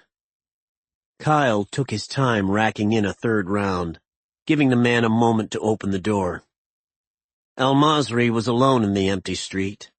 His men were all dead or captured, and he knew that an American sniper had him in plain view. It was time to quit. He dropped to his knees and held his hands high over his head. Kyle shot him through the chest, and the Al-Qaeda officer flopped over on his side. A final shot went into his head. Both targets down, said Sybil. Kyle grabbed his rifle and pack, and Sybil picked up her scope and gear, and called out the signal for the controller to send in the taxi for pickup. They hustled out through the gate and back to the landing zone, where the little bird arrived 2 minutes later. They jumped in, and were gone. The fighting was over in the house. The nest of terrorists had been wiped out to the last man, and the Marines would secure the area. Was he trying to surrender? Sybil asked, wiping some camouflage grease paint from her face. Might have given up some intelligence. I saw a weapon, Kyle said. Yeah, she said. Me too. They arrived back at Incirlik with plenty of time to shower, change clothes, and have breakfast before their next flights. Air Force chow halls were the best, so although the flyboys wore bus driver uniforms, Kyle was always happy to share their food. He stacked a tray full of the good stuff, while Sybil settled for bran flakes and fruit. Plenty of black coffee. They found a small table off to one side and put down their trays. What are you going to do on your R&R, Kyle? 2 weeks is a long time. Rack time. Sleep. Wake up. And then go back to sleep. I'm tired. Sybil studied him as they ate. Kyle Swanson, the legend himself. The ghost arisen. He was not a big man, 5'9" and 175 pounds, with muscles that were sinewy rather than bulging. The kind of guy with remarkable endurance who could fight all day, long after the bigger guys gave out. Gray-green eyes and sandy brown hair that was longer than normal, even by civilian standards, around an angular face. He was neither handsome nor unattractive, just unremarkable, which was exactly what he needed to be. On paper and in all government computer banks, Swanson was dead, and he had a tombstone in Arlington National Cemetery to prove it. 2 years ago, Kyle was the best scout sniper in the Marines, a veteran shooter who was often tabbed for special ops work by other agencies. Then General Bradley Middleton had been kidnapped as part of a plot to topple the United States government and put the Pentagon beneath the thumb of a private military contractor. Kyle was on the rescue team sent into Syria, and although the rest of the force had been wiped out, Swanson pulled Middleton to safety while most of the Syrian army hunted them. He was badly wounded in a final firefight, and his fiancée, Sherry Town, was murdered by the plotters in the United States. Important people realized the value of a single operator in the modern-day climate of terrorism, and it was decided that Kyle Swanson, with no living relatives, should cease to exist. He accepted the deal, with one condition. After recovering from his wounds, the billionaire maniac responsible for killing Sherry Town was soon thereafter found dead on a Colorado mountain, shot through the head in what was ruled to be a hunting accident. With the fake burial at Arlington, and Kyle's entire identity and fingerprints wiped away, Task Force Trident was created around him, with General Middleton in charge and Sybil Summers as the operations officer. Swanson was virtually the invisible man, free to take on any assignment. He could kill anybody, anywhere, and walk away untouched by law. Middleton wants me to report back on how you're doing, Kyle. She held the warm mug of coffee in both hands. I know you can still shoot straight, but how's your head? You mean, am I crazy? Are you? Of course. I have to be crazy to do this job. He grinned. No. At times I get tired of being dead. It can be a pain in the ass. I mean, having to wear a black mask in that room with other Marines? I knew half of those guys but couldn't even say hello. I have to check my latest fake passport every morning to remember my name for the day. They even gave me a set of Dutch identification papers a while back. Do I look Dutch to you? Gotta be tough, she agreed. The ultimate loner. Tell you what, you're obviously exhausted and running on battery power alone. So take your R&R and rest up, get drunk, get laid, and sweat out a hard physical conditioning program. Then come back to Washington and let's figure out how to slow down the workload. They can't expect you to cover the whole world by yourself. Is the general complaining about me again? Swanson and Middleton had not gotten along for years, dating back to their first encounter during the first Gulf War. Middleton had come across Swanson after a particularly vicious firefight and saw the sniper trembling as he reflected on the carnage he had caused during the battle. Swanson always had found a few moments alone after a fight to bring himself back to normal. But Middleton had mistaken the reaction as evidence of incompetence. Not only had he tried to get Swanson kicked out of the Marines, but he also used the term shaky in the official report. The attempt failed, but the ironic nickname of Shake stuck, for his friends knew that Kyle Swanson was anything but unreliable in battle. It had taken the rescue in Syria to start Middleton and Swanson on a path of mutual respect and friendship. No, he's just concerned. We all are. Without you, there is no Task Force Trident. Kyle finished a final slice of toast and pushed away his plate. Well, Captain Summers, tell the folks back home that I am just Skippy. I still believe in our mission. I still hate terrorists. And I'm still willing to kill whoever the president decides needs a good killing. Within a few hours, Summers left for Washington aboard a military transport, and Kyle climbed into a Sikorsky S-76 helicopter. It was shining white, except for two narrow bands of dark blue stripes and a gold corporate symbol on each side, marking it as part of Excalibur Enterprises Limited, the holding company for the many businesses of British tycoon Sir Geoffrey Cornwell. The sleek bird was a combination executive passenger vehicle and all-around workhorse, and Kyle was the only passenger in its spacious and soundproof cabin. The aircraft had no ties to anything military, and its flight log for the day recorded just a routine trip for a company executive, but in the world of clandestine operations, Sir Jeff was known to occasionally lend a hand for off-the-book operations. Kyle strapped into a comfortable leather seat as the powerful Turbo-Mecha Ariel 2 S2 engines revved up, and in minutes the Sikorsky was up and heading toward the Mediterranean Sea. The steady low throb of the engines helped him fall asleep almost instantly.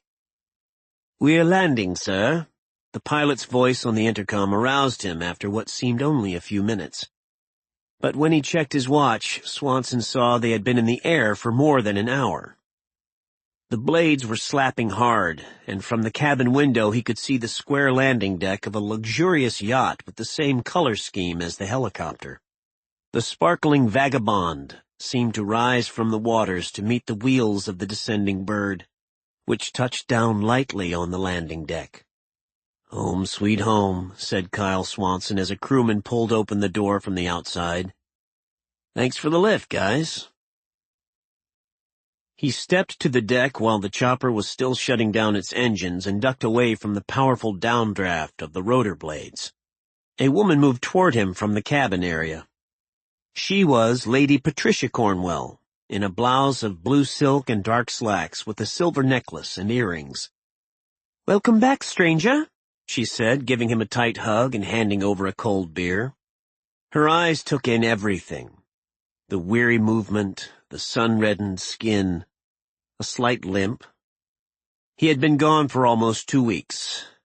No questions. "Jeff is on his way back from the NATO meeting and should be aboard before the storm arrives." "Good to be here, Pat." "Why don't you go take a nap before you fall asleep on your feet, Kyle? We will call you for dinner at 7. "Yes, m'lady." He walked away across the teak deck and disappeared into an open hatch, heading for his own cabin as the yacht shifted beneath his feet on the rolling waves. Pat stared out to where the black waters met the graying sky. An unhappy soul, she thought as the breeze pulled at her hair and clothing. She knew that he would fall asleep fully clothed, and that they would not see him at dinner. "We've got a new mission." Major General Bradley Middleton made himself comfortable in his Pentagon office by opening the lower right-hand drawer of his desk and propping a spit-shined shoe on it, loosening his tie, and unbuttoning his collar. Master Gunnery Sgt. O.O. Dawkins, one of only 45 men in the Marine Corps to hold that highest enlisted rank, occupied most of the sofa. Double O had helped write the book on special operations. Next to him sat Sybil Summers, who had just flown in from Turkey.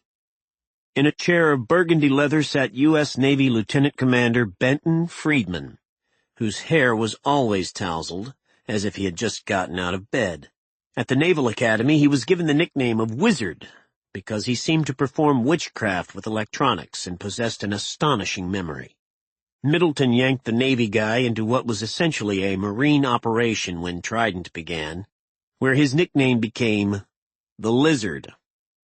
The other member of the team, Swanson, the dead guy, was missing, starting an R&R. Middleton pointed at Friedman, whose busy brain had been sucking information from the folder in front of him.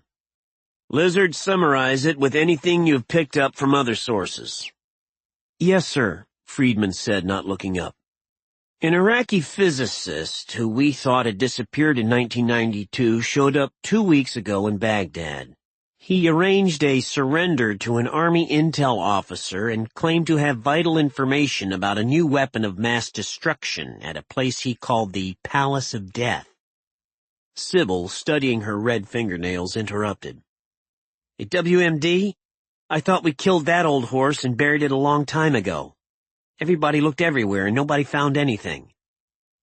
"Save the questions and comments," said Middleton. "Go ahead, Lizard." Other than saying it was a chemical-biological agent, he was reluctant to give much real information until he was formally given immunity from prosecution and protection for himself and his family. He was kept under wraps until yesterday when a meeting was set up at Coalition headquarters for the first formal interrogation, and he was being delivered by an armed escort of 4 soldiers. A sniper picked him off before he got there and also killed the officer in charge of the escort detail. "Talk to me, Double O," said Middleton. "A good piece of shooting," said Master Gunny Dawkins as he went through the photographs of the corpses. "My conclusion is that this was another attack by Juba." The general closed the drawer with his foot and slid the chair forward so he could rest his arms on the desk. "What's your take, Captain Summers?" "I agree with Double O. It's gotta be Juba, sir. Shoots, kills, and disappears. We don't know whether he's just one man or several different snipers, whether he's even real or just some Arabian fairy tale to pump up the spirits of the jihadists. Whatever, he's the best they've got, and pulling off an assassination like this in the Green Zone enhances his reputation." "Liz, did the informant say anything else worthwhile before he got popped?" Double O crossed his right leg over his left knee, taking up even more space. Sybil pushed him. "An intel report arrived just before we came in here for the meeting," interjected Middleton. "The scientist said he had escaped from a laboratory in Iran, and he gave a general location near the Iraq border." "He used that particular word, sir? Escaped?" "Right. So, people, that's our mission. We are going to do a little snoop and poop and find that mysterious lab." Middleton stood and stretched, throwing his arms wide, then put his hands on his hips. "So we're going in. Sybil, you will stay here this time and oversee the operation. Spin up an infiltration team and get them over to Doha. Double O, you will lead the team on the ground. On your way over, detour out to Sir Geoffrey's boat and pick up Swanson. Give them a briefing, and then you two hustle down to Kuwait. Order anything you need through Lieutenant Commander Friedman." Edinburgh, Scotland. The royal wedding of Prince William and the beautiful Barbara Seldingham, the future King and Queen of England, was a plum for the press. 1 billion people would gather around television sets from Africa to Australia to watch the splendid event. 1 billion. Maybe more. Television stations wanting to personalize the coverage could send a reporter and crew to London, but could not transport their own mobile rigs overseas and had to lease the needed technical equipment. Every such company in the region had been booked for months in advance, and others were created just for that purpose. Edinburgh All Media Limited in Scotland was one of the small companies founded to serve the huge demand. It had filed papers for a business permit, found a storefront office, then bought and reconfigured 2 vans especially for commercial television use, including the external generators to power computers and editing gear inside the cargo areas. One was immediately rented by a television station in Little Rock, Arkansas, and the other was leased to a cable company in Italy. The 2 trucks were given distinctive purple and white paint schemes. Juba wore a jumpsuit that matched those colors as he drove the lead van away from the city center and onto the city of Edinburgh bypass, the A720. They made the journey of a twisting 420 miles to London in a single day, entered the city, and maneuvered to the cordoned-off far end of Kensington Park that had been reserved for the regiment of production trucks that would support the television horde. There was a short line of trucks waiting to get in, and the 2 vans from Edinburgh All Media slid into position at the rear. A policeman told them to stay with the vehicles until the security teams cleared them. For 30 minutes, they followed as the line grew shorter until Juba drove onto a special parking pad caked with detection sensors, where a 4-man squad and their bomb-sniffing dog thoroughly combed the vehicle and found nothing. Once cleared to be inside the quarantine area, the van could not leave until after the wedding. Juba was given a map with a specific parking slot highlighted with a yellow marking pen. The very back row, against the cyclone fence. The other purple and white van had a slightly better spot, 1 row in front and about 50 yards away, to the left. The Italians had more clout than the station from Arkansas. The driver of the second van caught a late train back to Scotland, where he would dismantle the little office of Edinburgh All Media Limited. Juba did not have far to go. He was spending a few days with his mother and father at their small place in the West Midlands, the home of his boyhood. Captain Rick Newman was in a garage on a military base in North Carolina, up to his armpits in grease as he worked on his latest automotive restoration project, a 1955 Chevy Bel Air two-door hardtop with fender skirts. The outside skin of the old car was in decent shape, not much rust. The original baby blue and cream paint scheme was still visible, the chrome-running trim undented. He had bought the car for $9,000 at an Alabama estate sale and planned to restore it personally and sell it on the upside of $50,000. It would take years.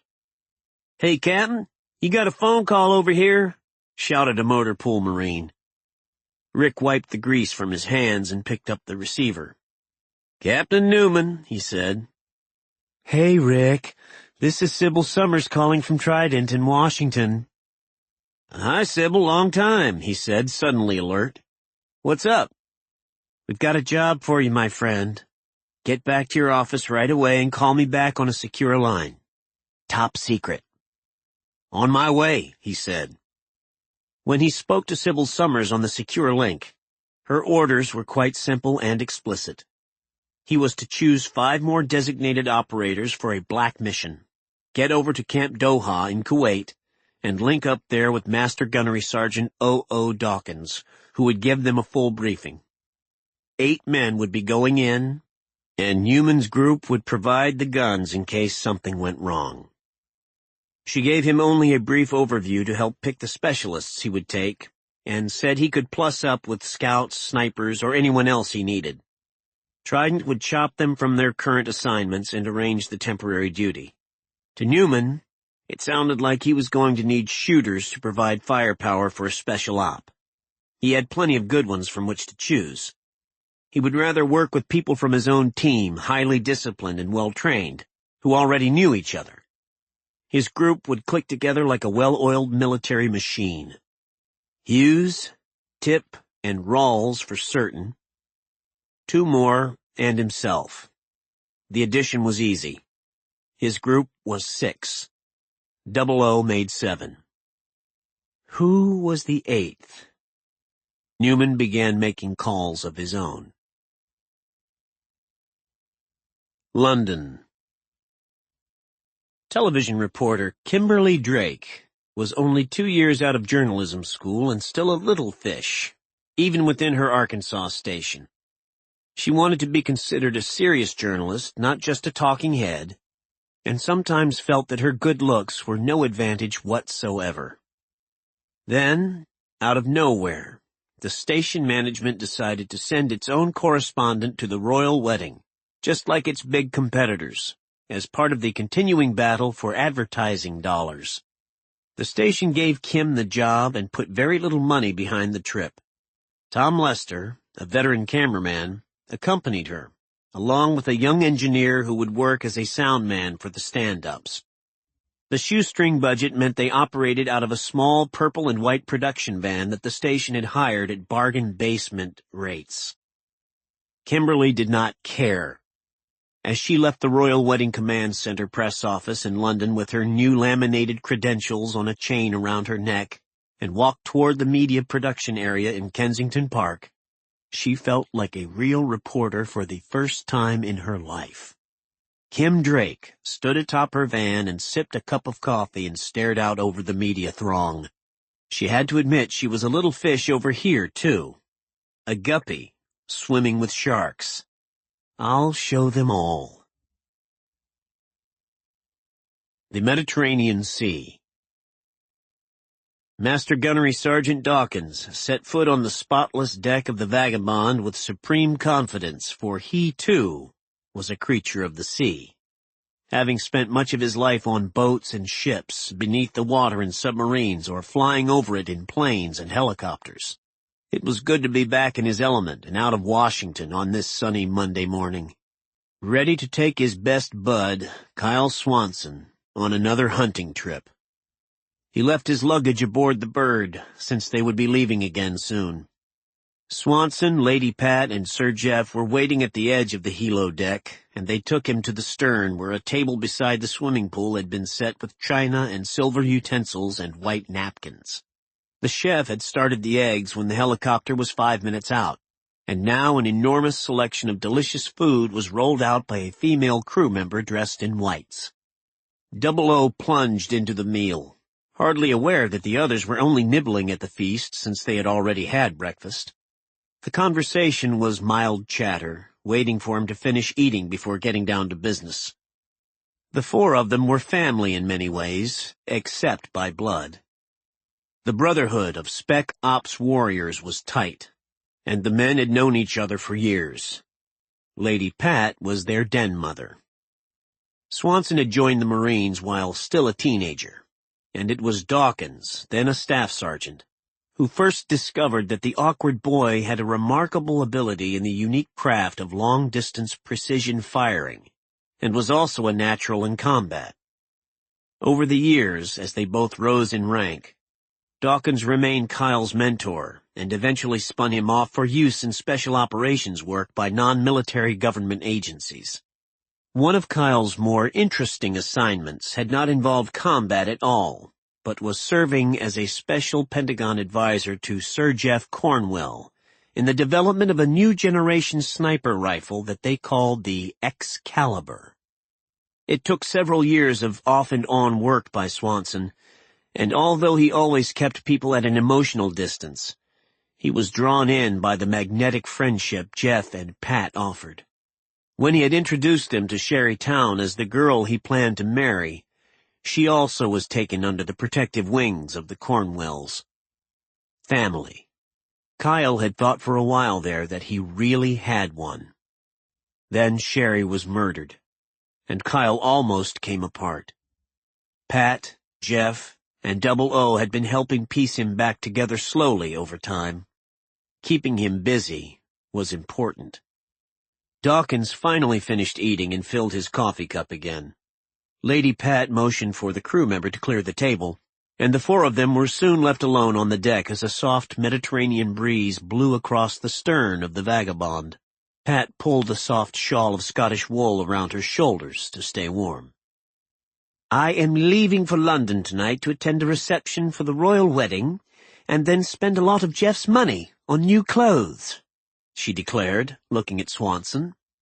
Double O laid out the map, pointing at a grid location close to the southwestern tip of Iran. "This is where the defector said the so-called Palace of Death was located, almost within rock-throwing distance of the border. We know from the satellites that there's nothing important down there except the port town of Khorramshahr. Beyond that is just a lot of dirt, which is why the boss wants to put some boots down and take a look." "Could the walk-in just have been looking for a quick cash payment with his allegedly secret information?" Kyle asked. "Peddling bogus information to Americans is not exactly new in Iraq." "Not bloody likely if someone went to the trouble to assassinate him in the green zone. There was a reason." Jeff sat back and folded his hands over a growing belly. The price of success. He was no longer young and jumping out of airplanes. "That was a perfect stalk and shoot." Double O looked over at Kyle. "We're sure it was Juba. The description from the hotel people matches what we know about him, and he did everything but leave his autograph. So somehow he's involved too." "Lots of loose ends," said Kyle. "But why Iran?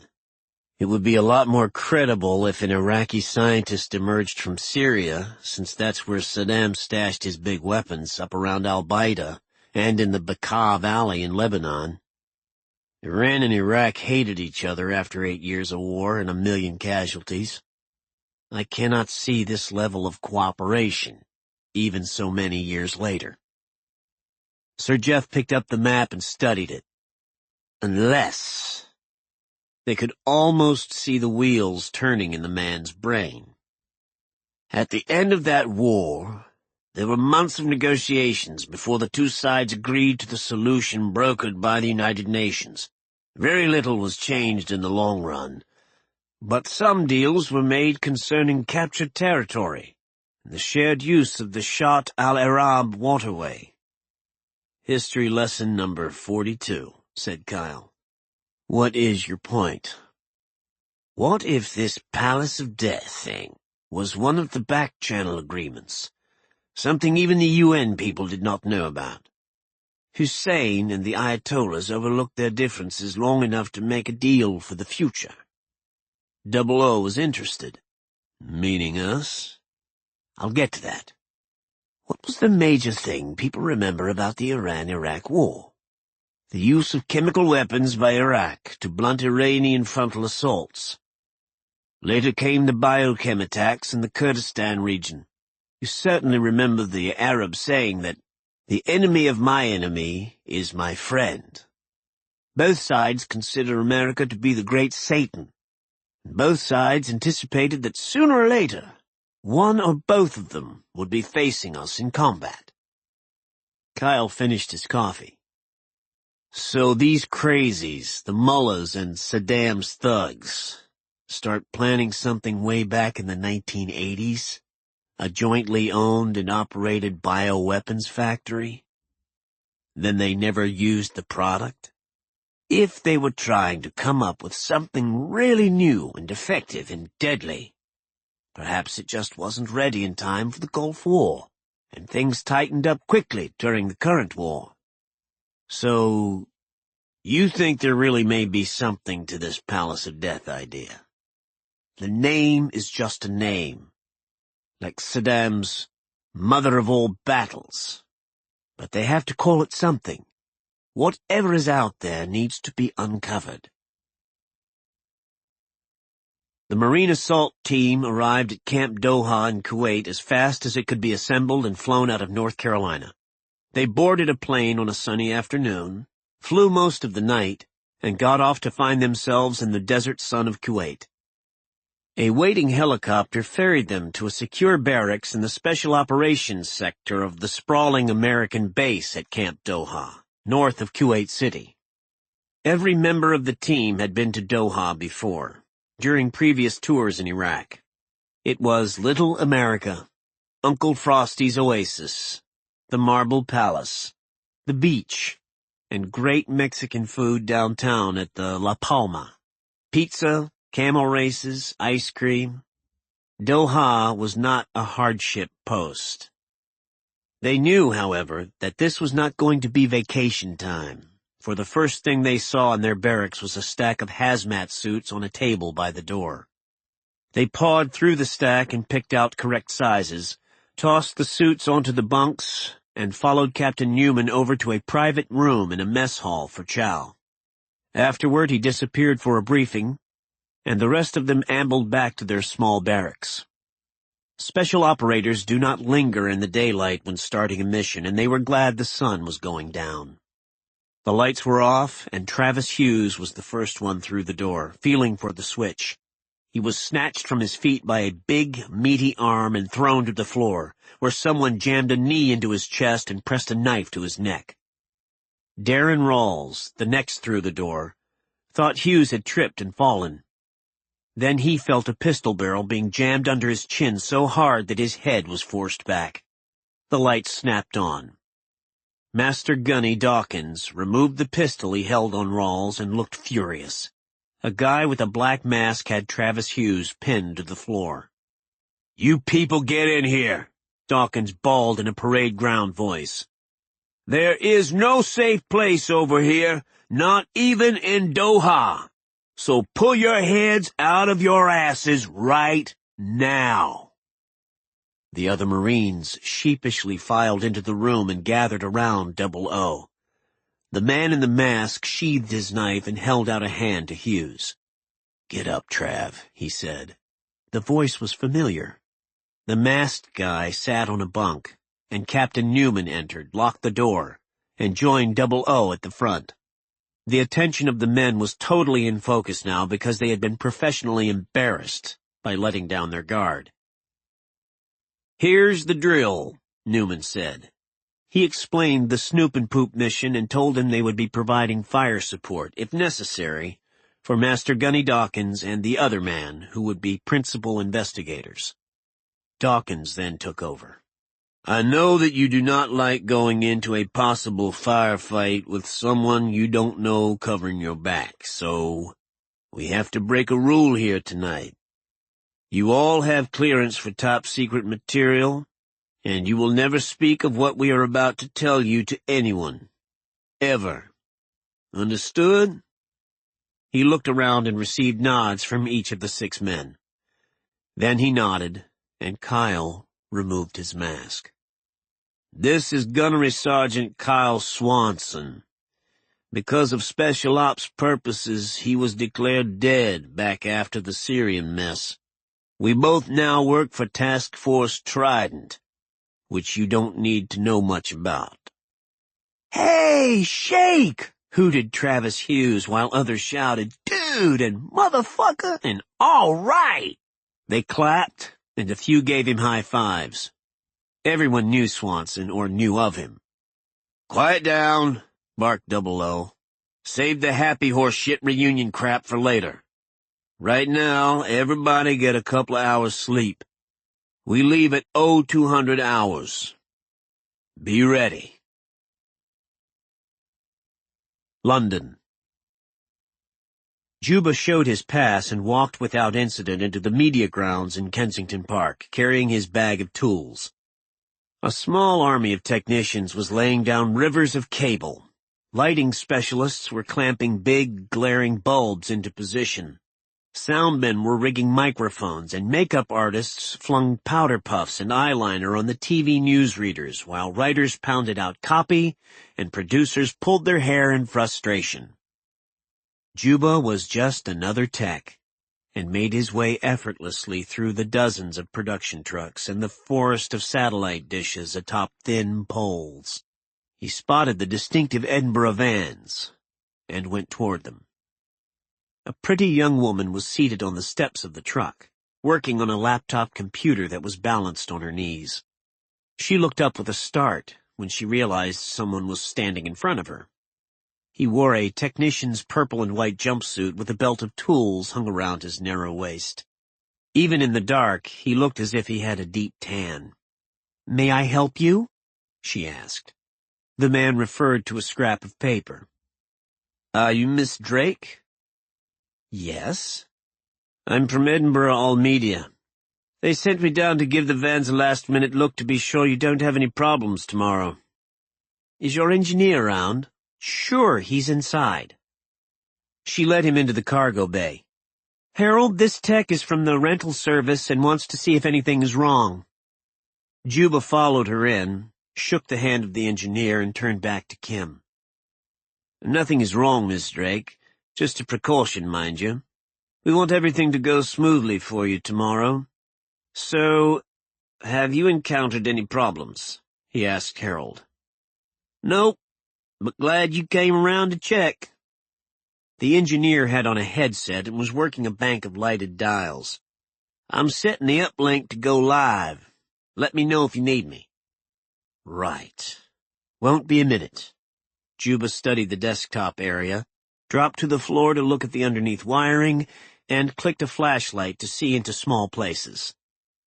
He opened the engine and played around in the compartment, climbed to the top and back down, then crawled beneath the truck, where he removed 2 cans of aerosol spray from his toolbox. Each was labeled as a commercial product that was widely used to blow blasts of clean air into delicate computer components. Juba twisted the exterior coverings and pulled out the canisters within, then carefully attached them to small clamps above the exhaust pipe from the muffler. Tiny bits of explosive plastique were on the tips of the canisters, and he joined them with a common wire to a small detonator. It would go off when a certain cell phone number was dialed, and the contents of the canisters would be released.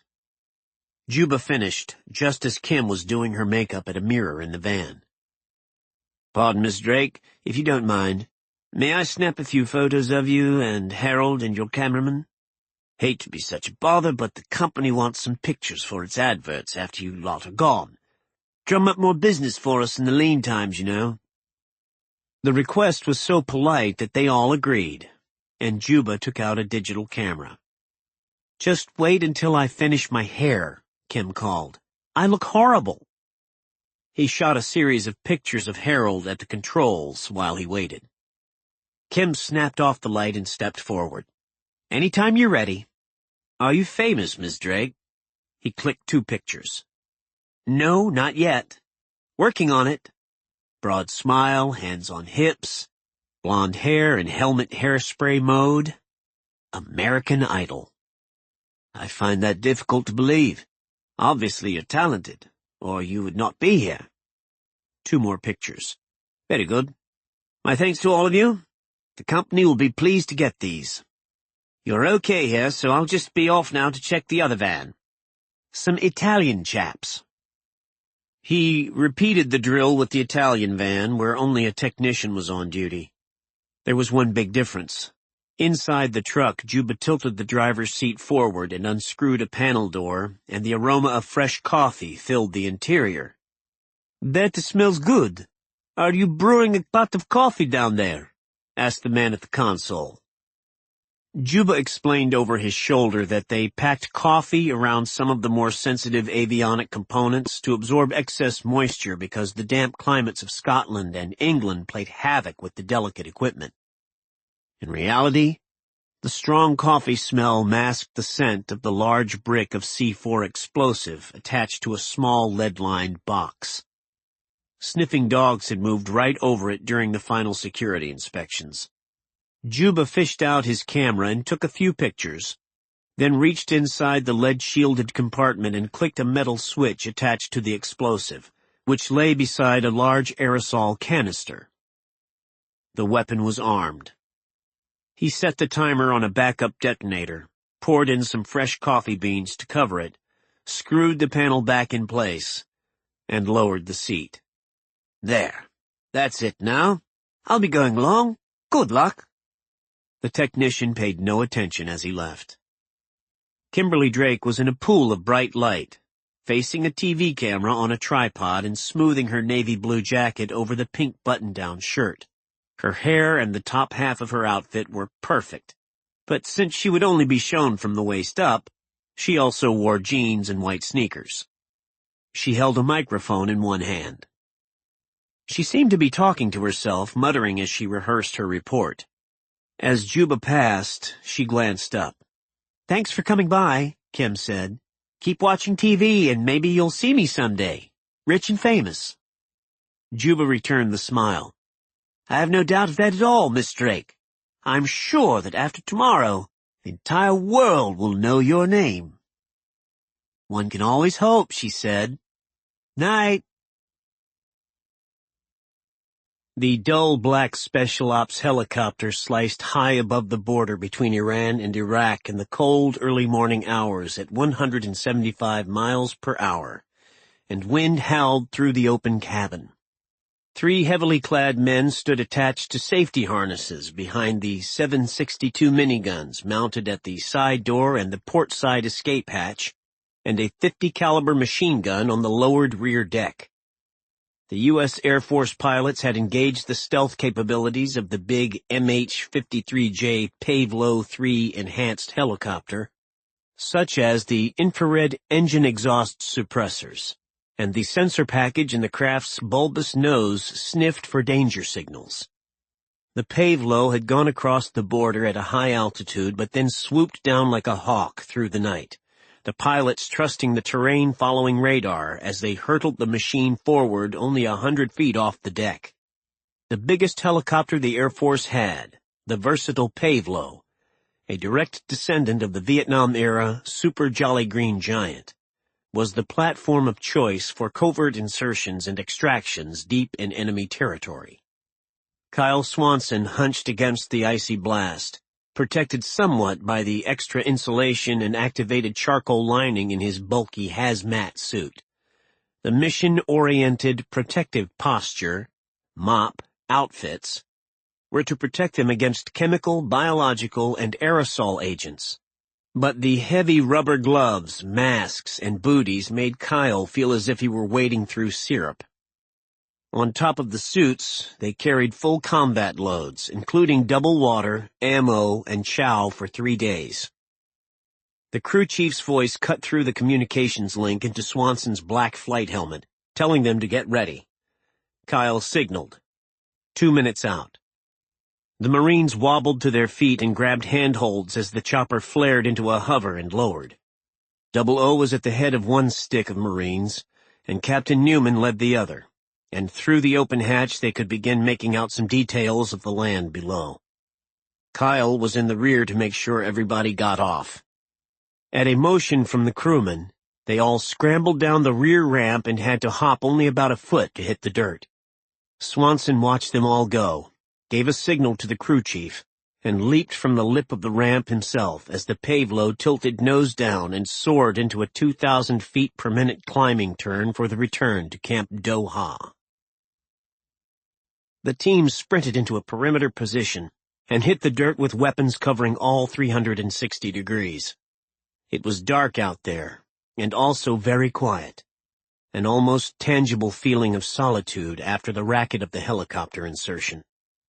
Swanson unpacked the chemical and biological detection devices and scanned the area.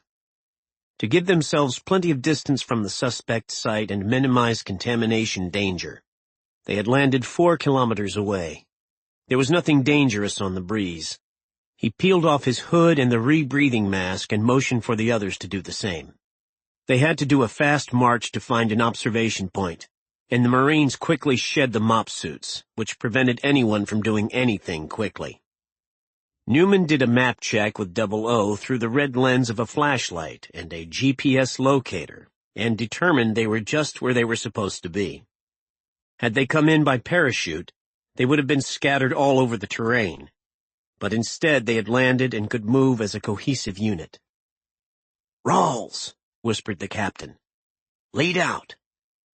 Newman pointed in a specific direction, and Darren Rawls stepped away, flipping down his night vision goggles and going over a rise.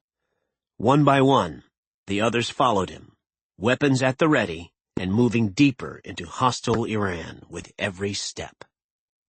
The quietness was eerie and unsettling. Even in the middle of the night, something should be moving about.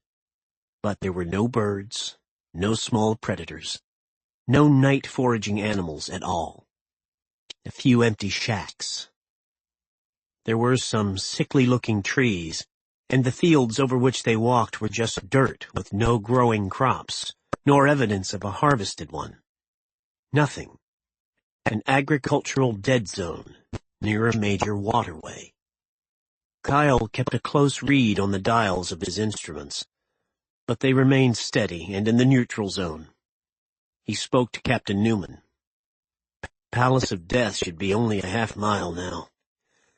Let's set up a security position here and then patrol out to find an observation point." They were exposed on a plain, and daylight was not far away. But they could not hide in a gully or a low wadi.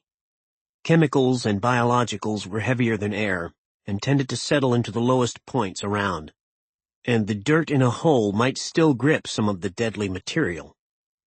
The team would have to make a home on high ground, but there was little of that available. While everyone else took a break and filled up with water, Joe Tipp and Travis Hughes ventured closer to the designated area and came back within 30 minutes. Puzzled. "There's nothing much out there," Hughes reported.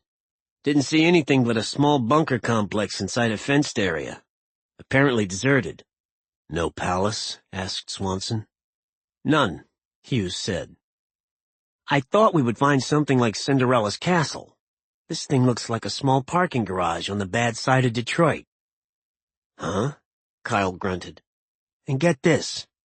The fence is about 10 feet high and topped with razor wire, but the gate is hanging unlocked and open." Joe Tipp said they had found a decent overwatch site to the south about 400 meters away, along the single road leading into the site from the nearest population center, Khorramshahr. "Okay then, Captain Newman. That's our OP," Kyle said. "Roger that.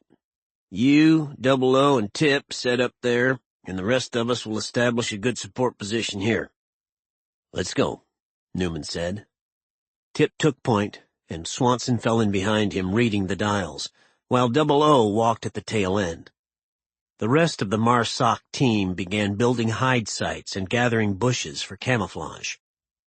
The OP was in an area where a washboard of ridges began and expanded higher and higher into the distance, so it did not stand out like a pimple on the flatlands. Once at the crest, the 3 Marines had a clear view of both the road and the target site, so they made themselves a hide among low, decaying trees and thin weeds. In a few minutes, a powerful spotter scope, a pair of binos, and the scope of the sniper rifle were examining the structure inch by inch, parsing it in every way possible. The clouds had parted, and illumination was good. Not so much as a dog barked. "Ain't nobody home down there, Shake," said Double O after watching for a half hour. "Place is run down and empty." Wind had covered up most vehicle tracks, which indicated nothing had been driving around recently, and they could see no footprints. "Yeah," said Kyle. "I don't think we're gonna need to watch this for 3 days. It feels empty." "Spooky," said Tip. "So we stay here all day and go in tonight? Why not go in right now and be done with it?" Swanson shook his head. "We only have a good hour left before daybreak. We need to take our time in there. Remember, slow is smooth. Smooth is fast." With the sun up, they had a clearer view of the surrounding area. The main highway led out of the city, heading northeast, and the road the Marines were watching seemed to be an isolated track that led only to the site. It was about 10 miles long. 2 guard posts, one a mile from the site and the other near the wire, were abandoned. Not a vehicle came up the road all day. Rick Newman crawled to the OP as the sun started to set and found all 4 of the men there already wearing their heavy mop suits, except for the hoods and masks. He agreed to accelerate the mission by a day and went back to bring forward his other Marines and do a communications update. The helicopter was scheduled for 0400. Swanson, Double O, Joe Tip, and Rawls hurried through the open gate and stacked beside the gaping entrance to the building, then plunged through as a group. They did a hasty search and clear of the small layout, and Kyle read the dials. Nothing dangerous. Their flashlights, however, scanned the walls in 4 bright circles, and the evidence of a recent fire was clearly visible. Kyle reached out a finger and swiped a path through a deep layer of soot. A freight elevator was in one corner at the edge of an exterior loading dock, and a broad staircase led down into darkness. The Marines descended in pairs on each side, and Double O kicked the door at the bottom. It burst open to reveal another empty room, which must have been an office before it was destroyed by fire. Through another door at the rear, and down another staircase, they found the tangled debris of what once had been a laboratory. While the others stood in protective positions, Kyle waved his wands and sensors throughout the room. Whatever the monster that caused so much destruction was, this was where it was born and probably also was where it died. There was no sign of an accident, so the fire was likely deliberate. The blackness of the soot was even thicker in the ruined laboratory, and the mop booties were almost ankle-deep in the stuff. The dials remained steady and harmless. One more door. One more staircase. They were far underground now, and since fire burns up, not down, the damage was not as great as on the lower level. Kyle found a bilingual sign at the top of the staircase with Arabic script and Korean lettering. Just as in Syria, the underground bunker complex had been built by North Korean engineers. A central square room was the hub of 6 separate corridors, and a pair of Marines went down each of them. "Jesus Christ," muttered Double O as he and Kyle came to a stop outside a barred cell door. The walls were also scorched back here, but the fire had cooked hotter above, and it would have required some time to reach back along the concrete fingers, where there was a minimum of oxygen. The scorched bones of a human being lay beside the door inside the cell, as if he had been trying to pull the bars apart in his last minutes during the process of suffocation and incineration. Apparently the flammable liquid also had been splashed inside the cages prior to the fire. The poor inmates had been doomed to burn alive. Every cell held the same gory story, a dead person in each. Swanson scanned them, and there was some light ticking on one of the meters. He backed away. "Okay, guys, Rawls, you take a position at the top of the stairs by the entranceway while the rest of us break out our cameras and document all of this for the intelligence people to figure out." He wanted to take the contaminated body out with them, but there was no way to secure it to prevent whatever infection it carried from spreading.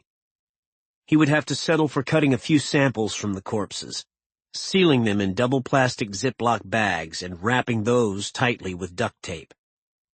The 3 Marines removed their hoods and masks, then put them back on because it was so hard to breathe deep inside the bunker complex. It was like standing inside a giant fireplace. They worked as fast as possible, wanting to clear out of this building, go home, and take a shower. "Palace of Death is right," said Joe Tip. "Not much to look at, but the name is sure accurate down here." Captain Newman's voice sounded suddenly in their earpieces. "Get out now! Somebody's coming fast!" They were on the bottom floor documenting the tiny cells and their inhabitants when the call came in. Racing up 3 floors on slippery stairs while wearing mop booties was pointless. There was no way to make it in time, and when they cleared the final doorway into the upstairs office area, Rawls was motioning for them to take cover. 2 vehicles raced through the open gates and braked to hard halts with the headlights shining on the building. One was an old Range Rover, and in it were a young man who was driving and a woman as a passenger. The second was a military truck with a squad of armed men wearing Iranian Revolutionary Guard uniforms, chasing the people in the Range Rover and not hunting for U.S. Marines. "Hold fire," Captain Newman said over the intercom. The Marines on the overwatch and inside the building observed what was happening with their fingers on their triggers. Swanson had left the sniper rifle behind for the building search. He brought his small M4 carbine to bear on the group and focused the scope. The soldiers had surrounded the front vehicle and were yelling for those inside to get out. The doors opened, and the driver exited and was immediately pummeled to the ground and dragged a short distance away, still in the pool of bright light. The woman got out slowly, but she too was smashed to the ground and hauled over beside the prone driver. She struggled to her knees, pleading, "I am just looking for my brother."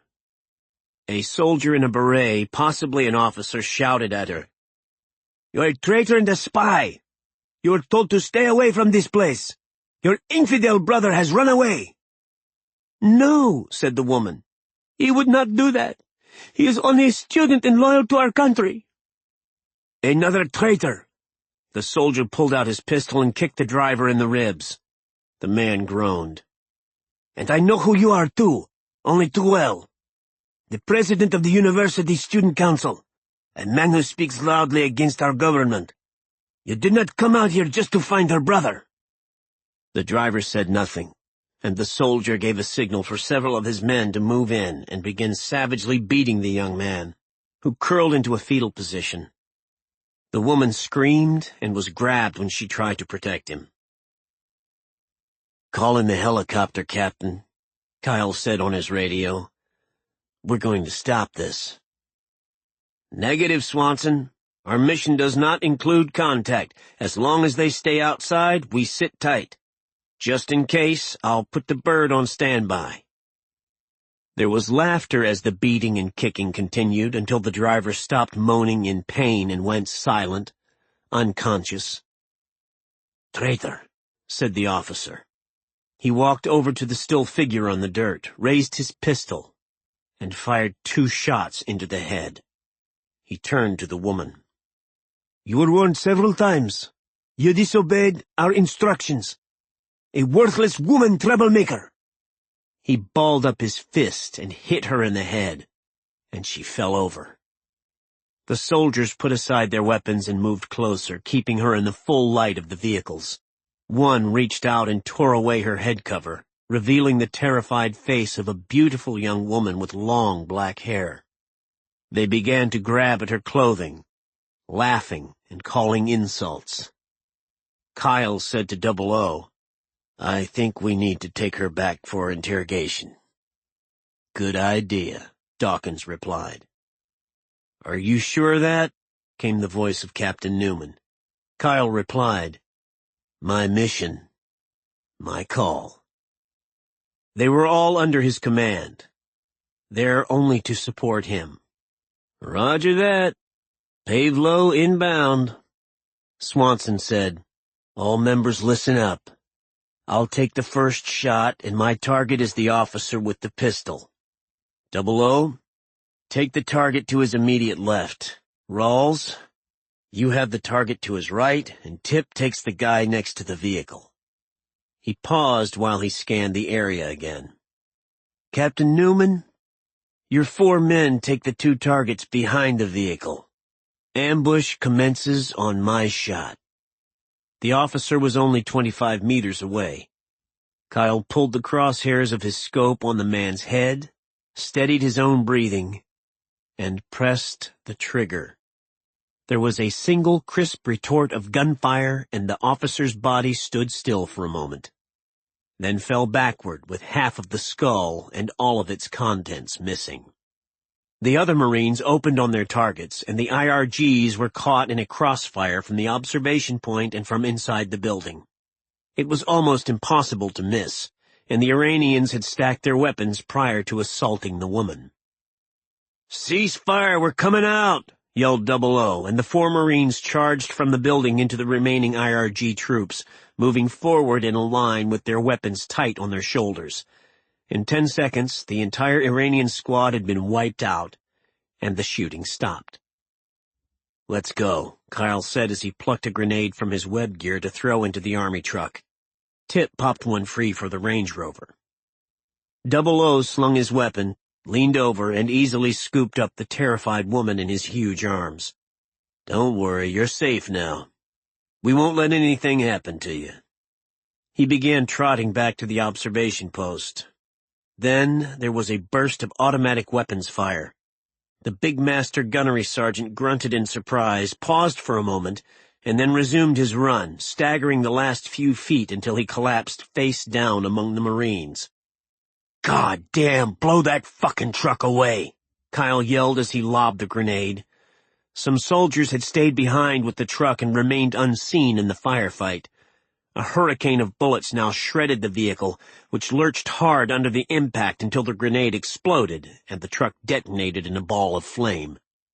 Kyle scrambled up the incline and dropped to his knees beside Double O, looking at the bullet hole. "Oh, fuck," he said. Jeremy Mark Osmond, Juba, awoke from a disturbed sleep into an unsettling moment during which he did not know where he was. The former British paratrooper was drenched in sweat. Why does it still bother me? Familiar and terrible memories flooded up during long nights and sat on his chest so heavily that he could hardly breathe. Palestinian kids blown apart by Jew rockets and Russians doing the same thing to Muslim children in Chechnya. A baby dead on its dead mother's breasts in Afghanistan. Flies on their open eyes. Pakistan, the Balkans, Colombia, Ecuador, and for too many months, Iraq. Then he realized that he was not in some war zone but safe at his family's home in England, awakening to the smell of cooking eggs and sausage. His mother had gotten up before dawn because she knew he had to leave again. He showered and dressed in a blue Armani suit and a D&G Bengal striped shirt with a solid blue tie, with soft black Cole Haan shoes and a Fortis watch on his wrist. The upscale clothes were just another uniform, one that said, "Successful Business Executive." He looked around his old room. Soccer trophies, club flags, ribbons, and photographs of the young striker scoring goals. His old prep school jacket with the golden crest on the pockets still hung in the closet. Yesterday's hero. He went downstairs. The house was small and immaculate, everything in exactly the same place it always was. A photograph taken 10 years earlier would show the same furniture in the same spots, the time difference marked only by the changes in the faces of the people in the pictures. They were all younger then. He lifted his mother from the floor and twirled her in a circle in the tiny kitchen. "Stop that this minute, Jeremy," she commanded with a giggle. "I'm cooking. The toast will burn." As if that were important. He loved her without reservation. Martha Goodling Osmond thought her son traveled too much, although she had put in more than a few miles herself as a young firebrand human rights attorney when she went out to the hellholes and recorded what the devils were doing. An Israeli bullet shattered her knee during a raid on a Palestinian refugee camp on the West Bank and clipped her traveling wings, but not her spirit. Now, she worked from home, hosting a website to help Muslim refugees. His father, Dr. Alan Osmond, came into the kitchen and gave his wife an affectionate good morning peck on the cheek. A thin man with a neat beard, he too was impeccably dressed for work. The doctor sat across from his son at the table. "How long do you intend to keep up this schedule, Jeremy?" His mother scolded as she poured hot tea. "When are you going to get your company to assign you to the Home Office here in England? I want to be able to play with the toes of my grandchild before I'm too old." "Look who's talking." He laughed. "You two hauled me all over the world as a kid, taught me languages, how to travel, and to get along with people. Now you complain because I'm taking advantage of that training to make a living." He sipped the tea and cut his toast into triangles, dipping them into the egg yolk. "I am just a poor salesman, forced to hustle for my next meal at some 5-star restaurant in Berlin or Paris. And it's your fault." He looked at the clock. Almost time to go. "Are you going to watch the wedding today, Mum? Not going down there, are you?" "Oh, wouldn't dream of getting mixed up in that crowd. Barbara is quite lovely and a fine match for Prince William, but my leg tells me to stay here and watch it on the telly. A volunteer from Amnesty International is dropping by to help me catch up on some work on the site." His father spoke. "We expect things to be quiet around the hospital today because of the wedding. So, Professor Grosvenor and I should have the lab almost to ourselves." Jeremy nodded. Good. Perfect alibis, if ever needed.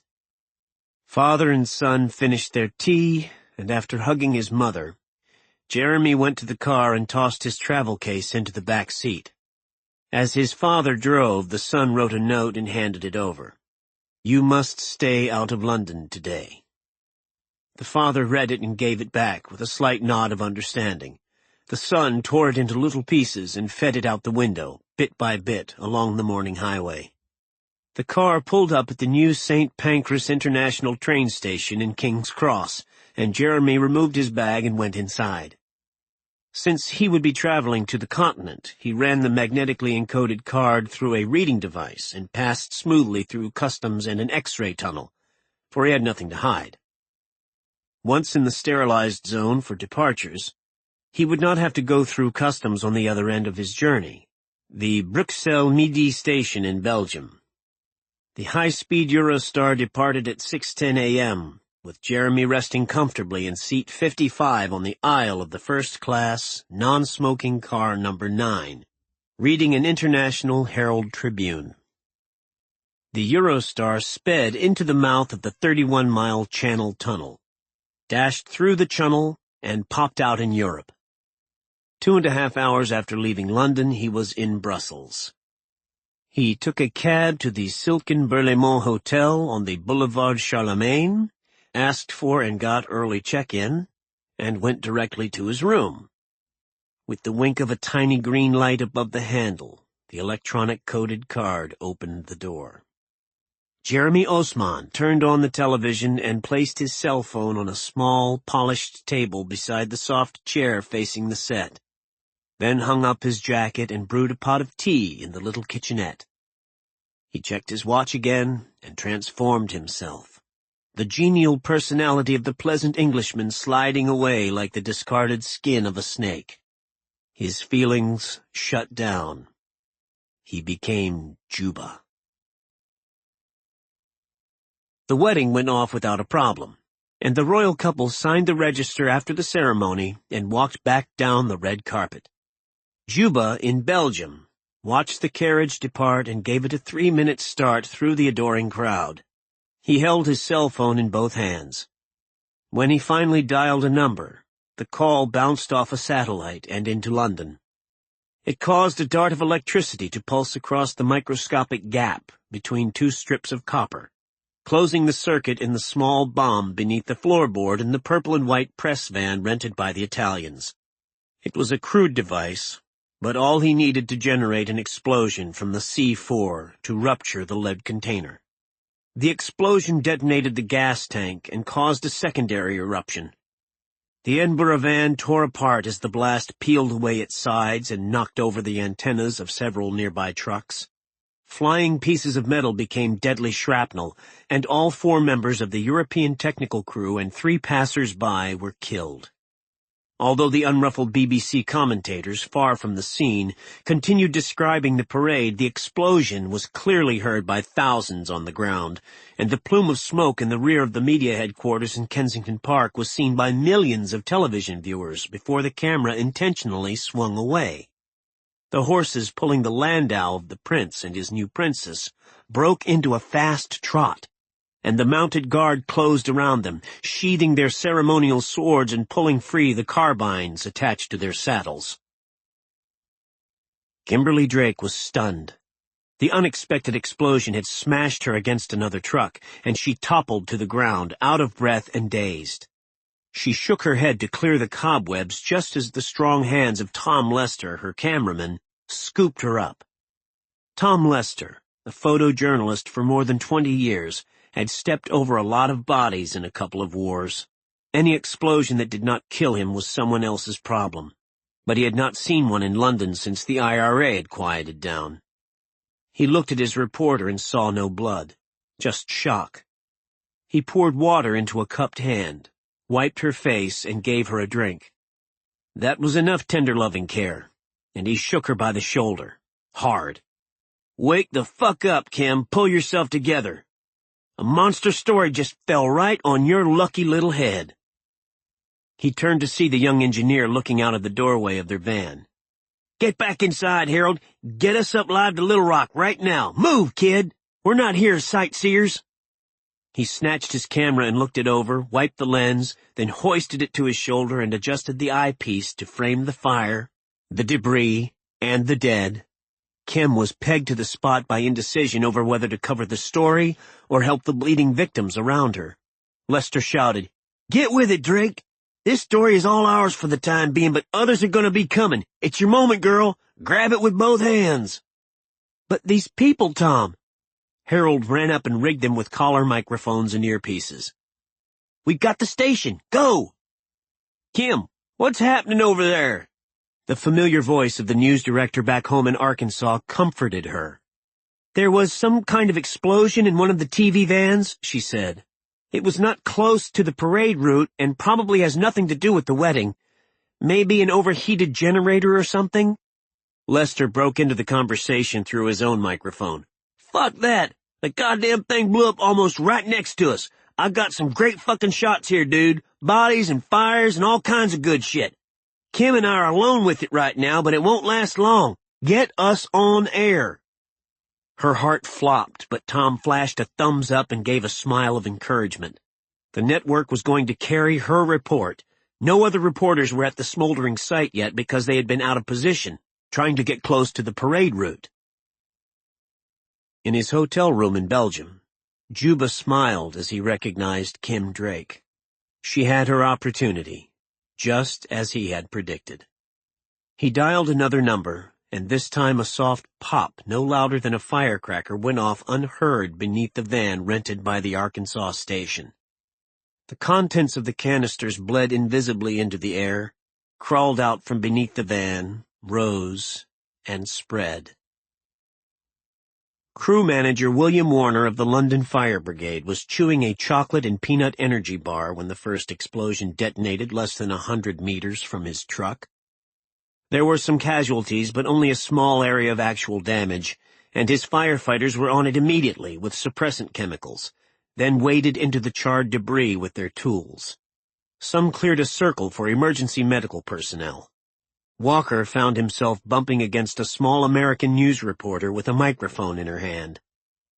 Warner had listened to the reporter and agreed with her quick conclusion that this had the look of an accident, maybe an undetected electrical fire inside the truck that set off a gas tank leak. The disheveled young reporter thrust the microphone at him, and Warner leaned down to answer the question. The telecamera was pointed at him. Kim cleared her throat, then had to do it again before speaking. Exposed portions of her skin were stinging as if she had been attacked by a swarm of bees, and she felt woozy. She wouldn't let that sideline her. "I'm standing with an official of the London Fire Brigade," she said. "Sir, what can you tell us about this explosion?" Warner was about to answer that all was quite well, that it was an accident, when he actually looked at her. The girl's face was flushing bright red, and she was rubbing her forearm where a gelatin-like substance was clinging. Then a sharp chirp squealed from a rectangular device attached to the thick collar of his coat. He jerked his head up. More chirps were coming from the crew's uniforms, and his firefighters turned to him with alarm and shock on their faces. They were in the midst of thousands of people, and their hazardous materials detectors were singing like mad canaries. "Get your rebreathers on and button up!" he yelled. The reporter was collapsing at his feet, clawing at her skin as she sucked in air, having trouble breathing. Her eyes rolled back. The cameraman was falling to his knees. "Oh, dear God," Warner said, slapping down his own face shield as he grabbed the radio that was on the frequency of the Royal Command Center. "Red alert! Crew Chief Warner in Sector Kensington 3!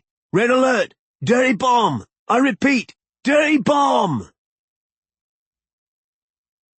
Dawkins was a big, strong man who had more muscle tissue than an ordinary person to protect his organs, and the adrenaline coursing through his system gave him the extra burst of strength he needed to reach the Marine position while still carrying the woman. Then his eyes closed, and he toppled hard to the ground. Marines do not have medics, but they have a brotherhood relationship with combat-trained Navy corpsmen. Corpsman Rick Suarez trained alongside the MARSOC Marines, even having the mission specialty of being a demolitions expert. Suarez jumped to the side of the wounded Double O even before Kyle scrambled to them. They used knives and surgical scissors to slice away the thick gear harness, then tore open the mop suit and the T-shirt to get to the wound. A lot of blood was spilling from a small entry hole on the right side of the muscled back. "Help me turn him over to see if there's an exit wound," Suarez said. There was none, but Kyle could hear oxygen gurgling from the bullet hole, and air flowed out like bubbles in water. They had him propped in a sitting position. Double O was in the golden hour, the vital 60 minutes between the instant a man is hit and the time a field hospital gets him on the table. Keep him alive back to Camp Doha, and his chances of recovery improved considerably. Each minute was a treasure. Captain Newman was on his radio. "Whiskey 19er, this is Hotel 7. I have one emergency evac, 40-year-old male, gunshot wound to the back." "Roger, Hotel 7, said the smooth voice of the helo pilot. "We are inbound and will meet you at designated pickup zone, 3 minutes. We have a PJ aboard." A PJ was an Air Force pararescue specialist trained in emergency medical procedures. Kyle kept holding the unconscious man in a sitting position, talking to him with a stream of vulgarity and insults, just as they usually spoke to one another. Maybe Double O could hear him and maybe he couldn't. But if Kyle spoke normally, then his friend might recognize the voice and believe the wound was not serious. That would inspire hope. Getting all sappy and sorry would have the opposite effect. The time for stealth was long past, so Captain Newman had designated their current overwatch position as the pickup zone for the Pavlo extraction. There was no indication of any more vehicles on the road from the city, but that would not last long if the Iranian patrol was supposed to report in at regular intervals. The roar of the approaching helicopter grew louder, and as soon as it touched down, Marines grabbed the legs and arms of 00 and got him into the open door. 2 clusters of people were waiting at the hospital helipad when the Pavlo came to rest at Camp Doha. They were standing apart, grouped by their specialties as if on different teams. Just because everyone wore the same uniform did not mean they were friends. The first small group was comprised of medical personnel, and even before the helicopter cut its engines, they hurried forward with a rolling stretcher. The team of medics helped maneuver 00 onto the gurney, and the entire group ran off toward the emergency room of the base hospital. A young triage doctor trotting along behind, calling instructions ahead into a handheld radio. Swanson checked his watch. 00 had made it with time to spare in the golden hour, and now the professionals could get to work. The second group was more rigid and moved with serious purpose. 4 grim soldiers wearing armored vests and carrying weapons. They approached as the MARSOC Marines climbed out of the helicopter and gathered their gear. "Captain Newman," called a tall man. "I'm Lieutenant Zahn, sir. Military police. We've been sent to collect your enemy combatant for interrogation." Rick Newman was surprised. "What?" "You're a prisoner, sir. We'll take her now." Newman looked over at Kyle Swanson and shrugged his shoulders. His brief situation report during the helicopter ride had somehow been read as the team bringing home a valuable enemy prisoner. Swanson had his face turned away from the soldiers, but shook his head slightly. "No. Afraid there has been a mistake, Lieutenant. We rescued a civilian who got caught in the middle of a firefight, that's all. You can stand down. We will turn her over during our debriefing." The woman understood every word and pushed closer to Kyle as fear grew inside of her. She had heard how Americans interrogated prisoners. "Sorry, Captain, I don't know anything about that, but our orders are to bring her in immediately because she is a suspected terrorist." The lieutenant waved his hand, and 3 MPs, 2 male and 1 female, moved forward. While the officers had talked, Kyle had helped the Iranian girl from the helicopter and moved her in behind the MARSOC Marines, who appeared to be lounging about watching the episode with disinterest. When the MPs stepped forward, however, they were met by a solid wall of Special Ops warriors. Darren Rawls, Joe Tipp, and Travis Hughes stood between the MPs and their target. Kyle was close behind but did not want them to see his face. "Okay, fellas, move aside," ordered the lieutenant. "Your part of the mission is done, and now we have to deal with the captive." "Sorry, can't help you," said Travis Hughes. "Sir." "Lieutenant, you can lead us to the debriefing room if you wish, but that is all," snapped Rick Newman.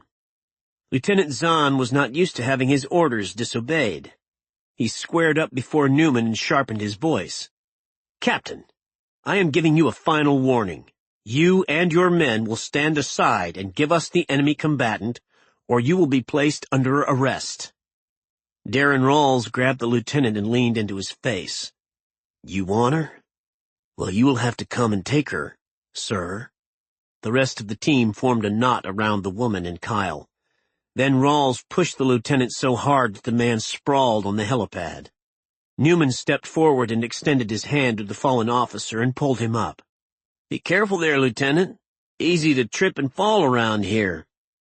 How about taking us over to the debriefing room now? You can't have her, because we won't give her up. The woman is already in the custody of the CIA, and you don't know shit about what is going on, so let's cut the crap and get on with things before somebody gets hurt." Zahn brushed himself off. He made a mental note about that big black guy who shoved him and would settle that score later. "Yes, sir. This way, sir." The MARSOC team moved as a group toward a convoy of waiting vehicles that would take them over to another part of the base. The MPs posted themselves in a square at the front, back, and sides of that formation, as if taking the whole group to the brig. "You are CIA?" the woman asked Kyle softly as they walked to the Humvees. "No," he said quietly. "But those people don't need to know that. And don't worry. You will be treated well here." "So who are you then?" Me? I'm nobody. Major Jim Riley, a surgeon, was ready, scrubbed, and gowned as he pushed open a swinging door with his elbow and stepped into a bright, cool operating room of the 856th Combat Support Hospital. Sterilized implements gleamed on a steel tray, and everyone around him was also gloved and masked. Before them lay a huge soldier with a bullet hole in the back. The patient had been stripped, cleaned, put to sleep, and thoroughly prepped. There was an IV of blood and another of a hydrating solution. The vital signs were being constantly measured and displayed on monitors. Dr. Riley had been working in the hospital too long to be shocked by the condition of any patient, since there was a never-ending river of them. He studied the X-rays on the light board and moved over to the table. Very well now. Everybody ready? Let's save this guy's life today. My name is Delara Tebrizi, and I teach at a girls' school in Karamshar. She sat at a small table in a well-lighted room with a cup of tea. Across the table were two intelligence officers who had been alerted about the unique circumstances and acted with respect and politeness. Adding to her comfort were Darren Rawls and Travis Hughes, still in combat gear and face paint, sitting beside the door to prevent a recurrence of the incident with the MPs at the helicopter.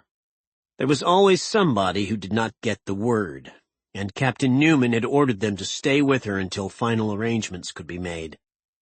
Delara was already considering them to be her Marines. She believed they would protect her against any rough interrogation and was ready to answer the questions of the officers. She had already made up her mind. I am now the only remaining member of my family, she said. Everyone has been murdered by the government and its brutes because we were part of the educated, moderate class. I will tell you everything I can in exchange for political asylum. I know that if I return to Iran, I may be killed, but we must go back. Why? Asked an interrogator. I know of another facility, such as the one from last night, and my brother may still be alive there. Just tell us where, and we will send in another team. She shook her head negatively. No, it is near my home village in the north, and I can lead you there. You cannot find it on your own. Paris. Leafy vines tangled like thick ropes around the bars of a big wrought iron gate that had stood open day and night for almost 10 years on a quiet street in the 19th arrondissement. The property owner had tired of having to open and close it. Thieves came over the walls despite embedded shards of sharp glass and alarm systems. So what was the point? Then a new owner had arrived, and there still was no need to close the gate, for hard-eyed men stood guard, and word spread among the footpads of Paris that it was better to prey on targets that would not cost them their lives. The house now belonged to Al-Qaeda. The neighborhood in the northeast section of Paris was in an inevitable transition toward a gentrified future, but pockets of the past still existed in its multi-ethnic heritage. The mixed aromas of foreign food and spices wafted from the restaurants, and people of all nationalities moved through the streets. Juba was just another face. Shadowed by the foliage of the gate, he entered the old courtyard and smelled the combined scent of flowers and rot. The concrete slabs of the parking area were uneven, buckled by a century of shifting earth, and a creamy white Mercedes was parked in the center. Juba brushed his hand across the hood as he walked by. Warm to the touch, so the vehicle was recently used, probably to deliver Saladin to the meeting at the 3-story home. A nervous young man with a ragged haircut over a thin hyena face stepped from the shade of the doorway and motioned Juba to stop. The visitor was expected, but would be searched nevertheless. Juba obediently raised both arms, then very slowly lowered his left hand to open his Prada sport coat wide enough to show the guard the holstered pistol that rested on his left hip. The young man's eyes went to the gun, which would have to be removed before the visitor could go inside. Juba helpfully opened the coat a bit more, using the diversion to keep the man's attention away from his right arm, which was slowly extending all the way up. When the elbow locked straight, a mechanism strapped to the inside of his forearm was tripped, and a small Ruger pistol and silencer slapped into Juba's palm. He shot the approaching guard twice in the head at a distance of only 3 feet, the blood and brain matter spraying backward onto the paving stones. Juba grabbed the bleeding corpse by the shirt and hauled it into the cool, dark space beneath the stairwell. He checked his clothes to make sure no blood had spattered on him, and then trotted up the steep, curving stone staircase, making plenty of noise so the second bodyguard knew he was coming. His feet slapped with a steady rhythm against the old stones that a scrubwoman had washed by hand that morning. As he neared the top, the gun was hidden at his side. He huffed a bit as if panting and called to the guard. "Long way up," he said in French. This man was larger, standing with his hands crossed in front of him. He had a lot of bulk that was more fat than muscle. A thick unibrow stretched in a line across both eyes, and a few gold teeth glinted on the left side of a frowning mouth. A ragged scar ran down his forehead. He was not alert because the visitor had been cleared by the entryway guard. Juba came up the final few steps, raised the Ruger, and fired his last 3 bullets. The scowling man collapsed where he stood. Juba put the little gun away and gave the fallen man a look of utter contempt. They still do not train them well. The bodyguards chosen to protect the head of the entire Al-Qaeda operation in France should have been the best combat veterans available instead of a couple of waterfront thugs hired because they looked mean and could handle themselves in a barroom brawl. Both died because they were stupid. He stepped inside the house. The door opened into an area between a neat kitchen that was the color of buttermilk and a living room where tall windows gave a view of other courtyards and buildings on this crowded edge of the city. The fading sunlight was orange and bright. He blinked. As his eyes adjusted, 2 silhouettes in the living room became a pair of middle-aged men seated in comfortable chairs directly across from each other, separated by a low table. "My son, welcome, welcome," said one, rising and coming to greet him with hugs and traditional cheek kisses. Juba bowed his head. "Father, it is good to see you again." He had not seen his spiritual father, the man known as Saladin, in 6 weeks, and was pleased to find him smiling with a warm greeting, particularly under these circumstances. Al-Qaeda was demanding that he hand over the formula, and that Juba deliver it in person. Both of them realized that their lives would be worthless the moment that the details of the new and virulent nerve agent were out of their possession. So that could not be allowed to happen. Saladin appeared undisturbed. He had a handsome face with a well-trimmed beard and sharp black eyes that flashed intelligence, and he was dressed in a dark business suit and a subdued pearl gray tie. Actually taller than Juba, he weighed less and was thin. "You look well, and you have done well," he said as he squeezed Juba affectionately on the shoulder. "I'm so proud. Come, please, and meet our host." The second man stood. In contrast to Saladin, he wore a cheap suit that could not be buttoned over his stomach, and his belly overlapped the creased belt. The collar tips of his brown shirt flared like dirty wings, and a clump of chest hair had wiggled out above the second button. "Let me introduce our new friend, Youssef Assir, a very important leader among our Al-Qaeda comrades," said Saladin with some deference. The fat man's tiny eyes did not leave Juba's face. "I am honored," said Juba, and gave a slight bow. He was not about to embrace this unclean fat man who carried the smell of shallots and sweat. "No, it is I who enjoy meeting you, the famous Juba. Your work in London has left the infidels in panic. God is great. Well done, young man." The voice was oddly small for such a large man. They took seats, and Saladin got straight to business. "I know you were surprised by this summons, Juba. But something very important has happened to change our plans. Since the London episode, Yusuf Asir has been designated by Al-Qaeda to see that we all should henceforth work together. It is a great opportunity for us. Al-Qaeda offers a generous sum of money, and also manpower, dedicated foot soldiers, street demonstrators, and willing martyrs that we can use in certain situations. In turn, we supply the formula and our field leadership. They want to strike in France, to subdue this wicked nation like a whipped puppy." Yusuf Asir chuckled.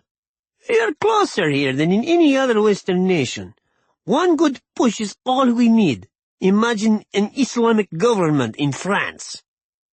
Saladin clapped his hands. "Exactly, my friend." He turned to Juba. "Our friend Yusuf here is now within our small circle of trust. You're to do as he says, Juba. Do you understand that?" "Yes, Father." Juba understood very clearly. Al-Qaeda was taking over. "Good. See, Yusuf, I told you there would be no difficulty. It will be good to work with Al-Qaeda again," said Saladin. "Let Juba see your list." The Al-Qaeda chieftain handed over a small envelope. The small move was peremptory, the sort of wave of a hand that a master gives an underling. This was his home, and his bodyguards were skillful. Unless these two renegades cooperated, he would have them killed. Juba rose from his chair, and since he could not go between the two because of the table, he circled behind the Al-Qaeda leader. "Excuse me, the light is better by the window."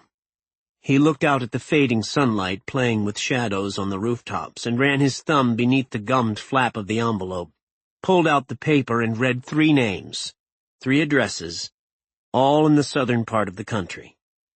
Of course, the port of Marseille had been the initial arrival point for the first waves of immigrants from North Africa. Asir grinned.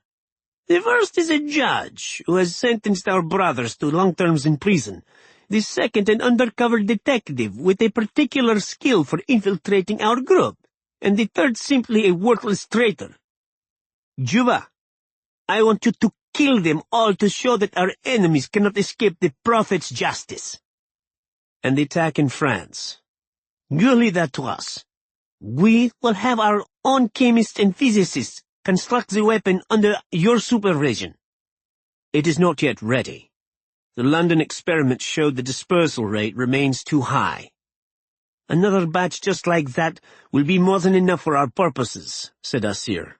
"We will finish the refining process as time allows." Juba nodded and turned to Saladin. "When do you wish me to start, Father?"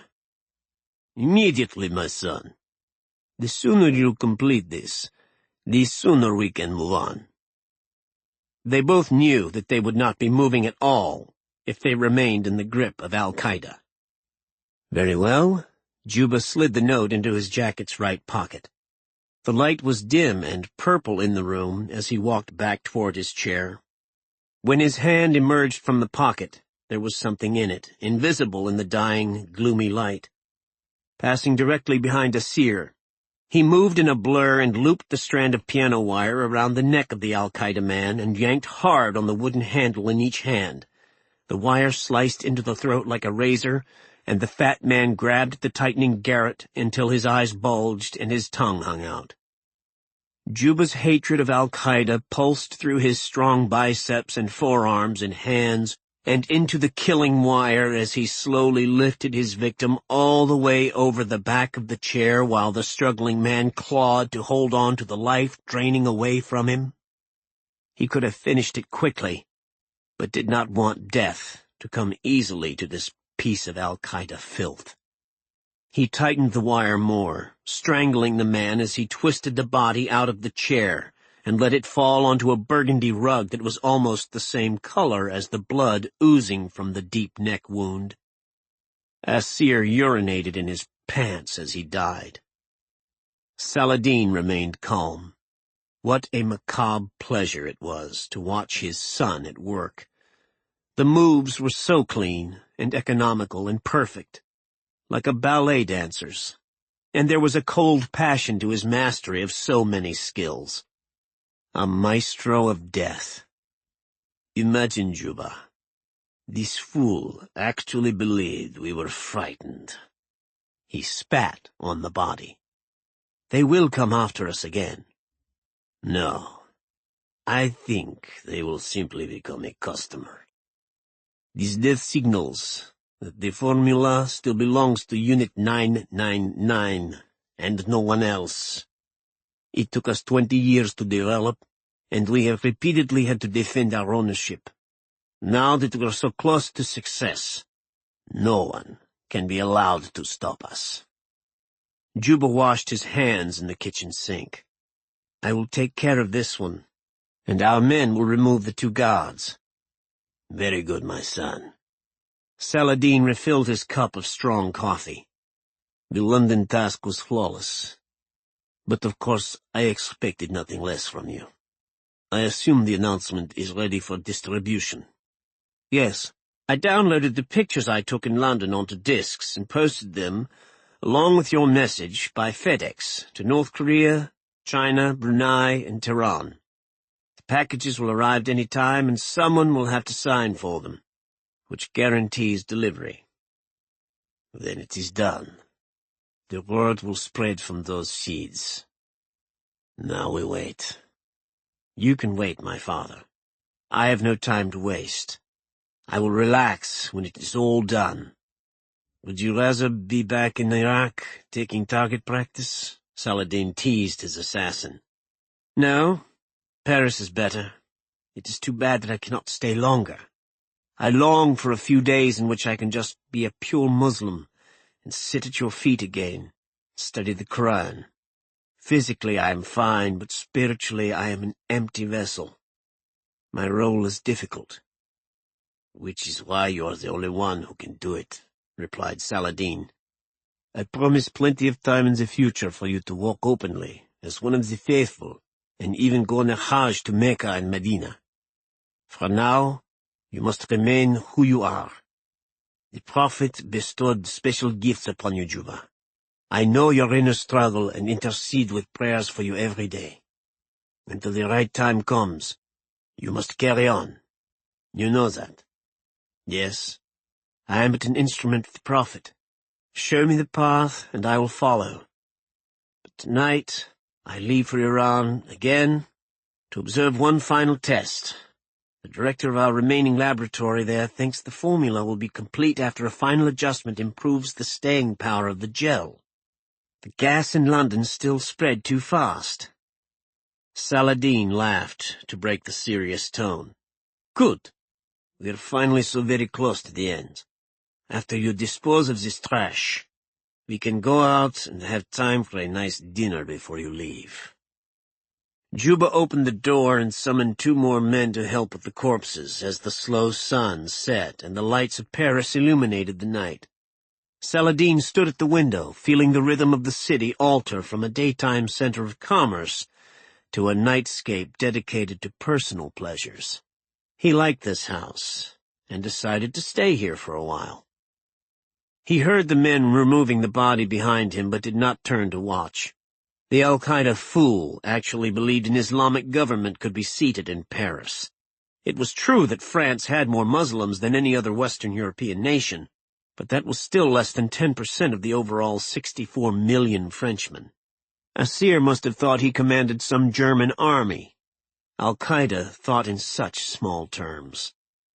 If Saladin had any real problem that evening, it was the knowledge that he must devote considerably more energy to his protégé. Anyone who did not think twice about setting off a device that condemned unknown hundreds of people to painful deaths obviously required careful handling. He wondered if Juba ever looked deeply into a mirror or thought about the deadly paradox that he had become.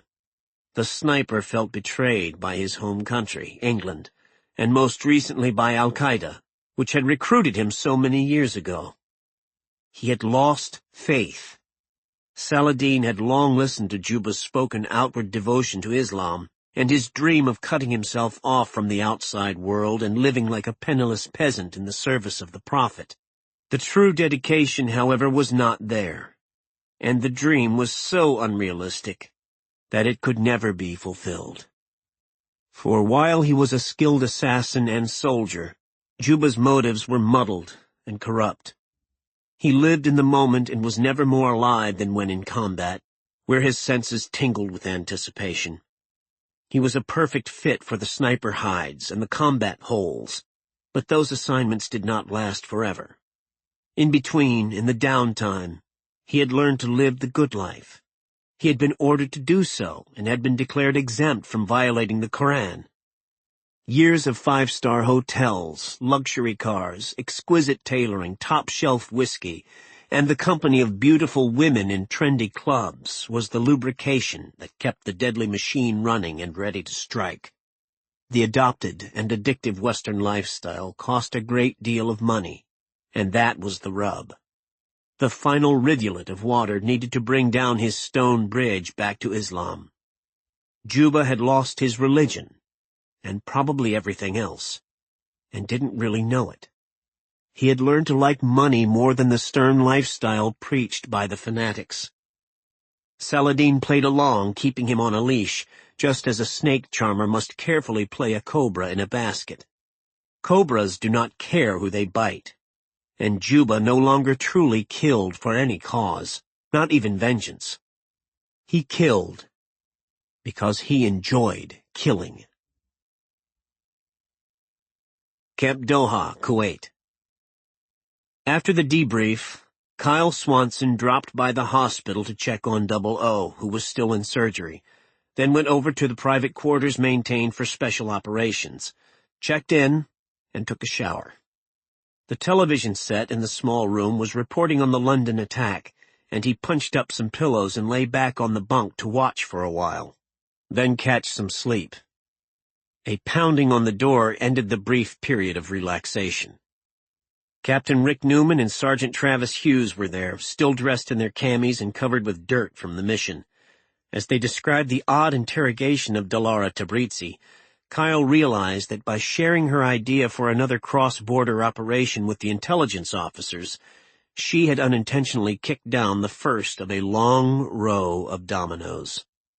The intel pukes would report up their chain of command, then planners would be brought in to examine the possibilities and would kick it to Washington for debate and approval, and then somebody would have to make a decision to send a U.S. patrol deep into Iran because some woman wanted to find her brother.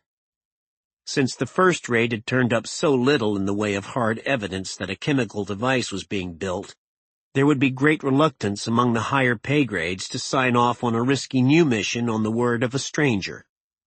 If any Americans were caught, the international repercussions would be severe. With every hour that passed, the attack in the UK was going to be viewed more as an investigative matter for police, and the military would be sidelined. Maybe a satellite could take pictures of the suspected site, or perhaps a spy plane could do some flyovers, but without having to put boots on the ground. Was it worth the risk? "What's your opinion, Trav?" asked Kyle. "She's telling the truth," he answered. "Every minute she was being questioned, she just kept getting stronger. Rawls is with her right now over at the mess hall, and she is cool and focused." Swanson looked at Rick Newman. "I doubt if another mission will be authorized," the young captain said. "Too much potential fallout." Kyle was already putting on his uniform, his mind whirring with possibilities while they watched the latest horrific televised report from London. "We have to do it, even if there's only an outside chance to get to the bottom of this whole thing. So I am thinking that my authorization for the original mission into Iran is still in force, and we return to Doha just to drop off our wounded man. We have to get out of here because this place is just too damn big and has too many competing interests." Travis Hughes gnawed a fingernail. "The village she mentioned is in the west of Iran, about halfway up the border with Iraq and out where the agriculture gives way to the mountains. We could stage out of Camp Bahariya, which is on about the same level in Iraq. Good, said Swanson. Once we are among just Marines, things will get easier. Rick, you get us a plane to take the team up to Fallujah and run the support side of the show from Bahariya. I'll get Captain Summers over here, and we can slide it out of the military chain of command entirely and put it under Trident and General Middleton.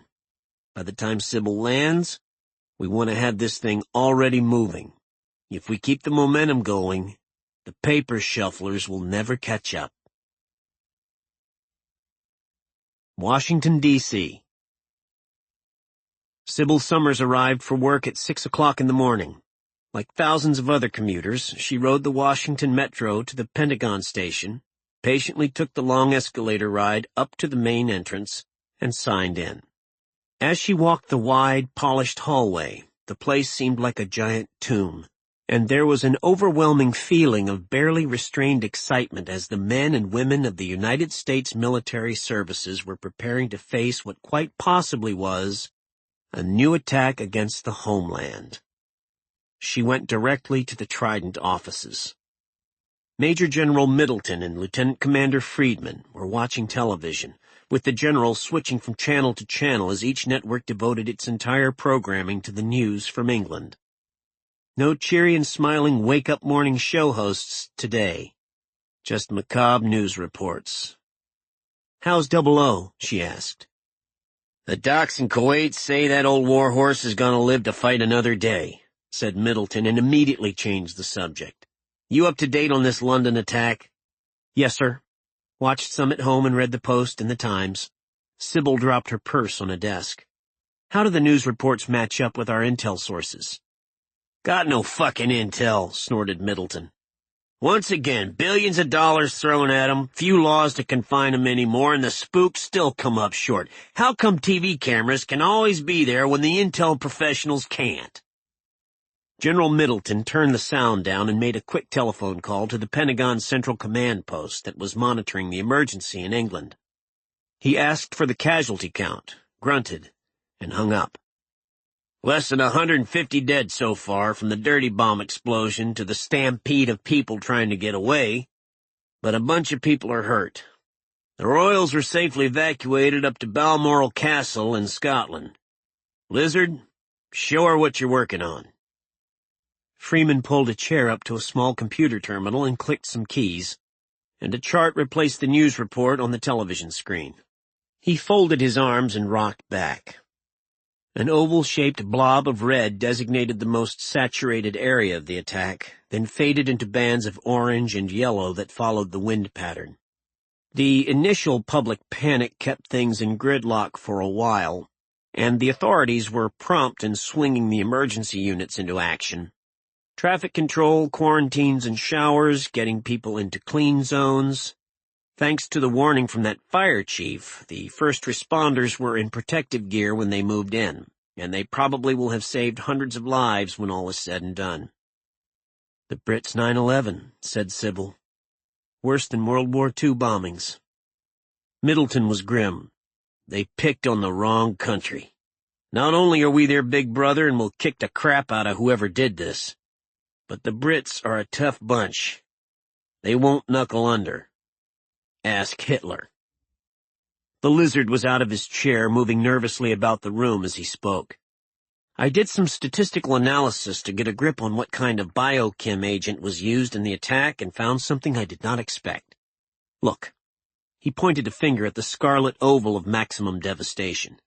"Look at the very defined edges of this red zone. The material is very concentrated here, as would be expected." Then he fanned his entire hand out over the other colors.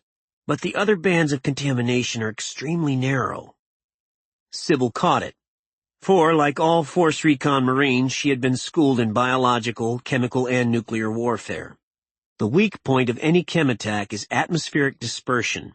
For the moment the toxin goes into the air, it begins to dissipate and grows weaker until it is of no significance whatever. That is why prime targets for such attacks are normally underground or very confined areas, such as in subways, where the effects can be contained and multiplied. The wind didn't carry it far. The Lizard stood and looked at her with a smile, a teacher gazing on a prize pupil.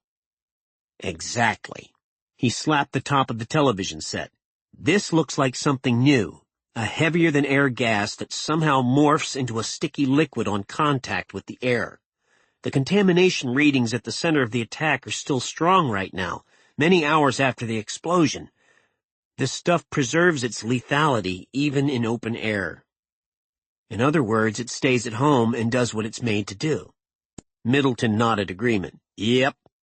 And that is why we have to be worried.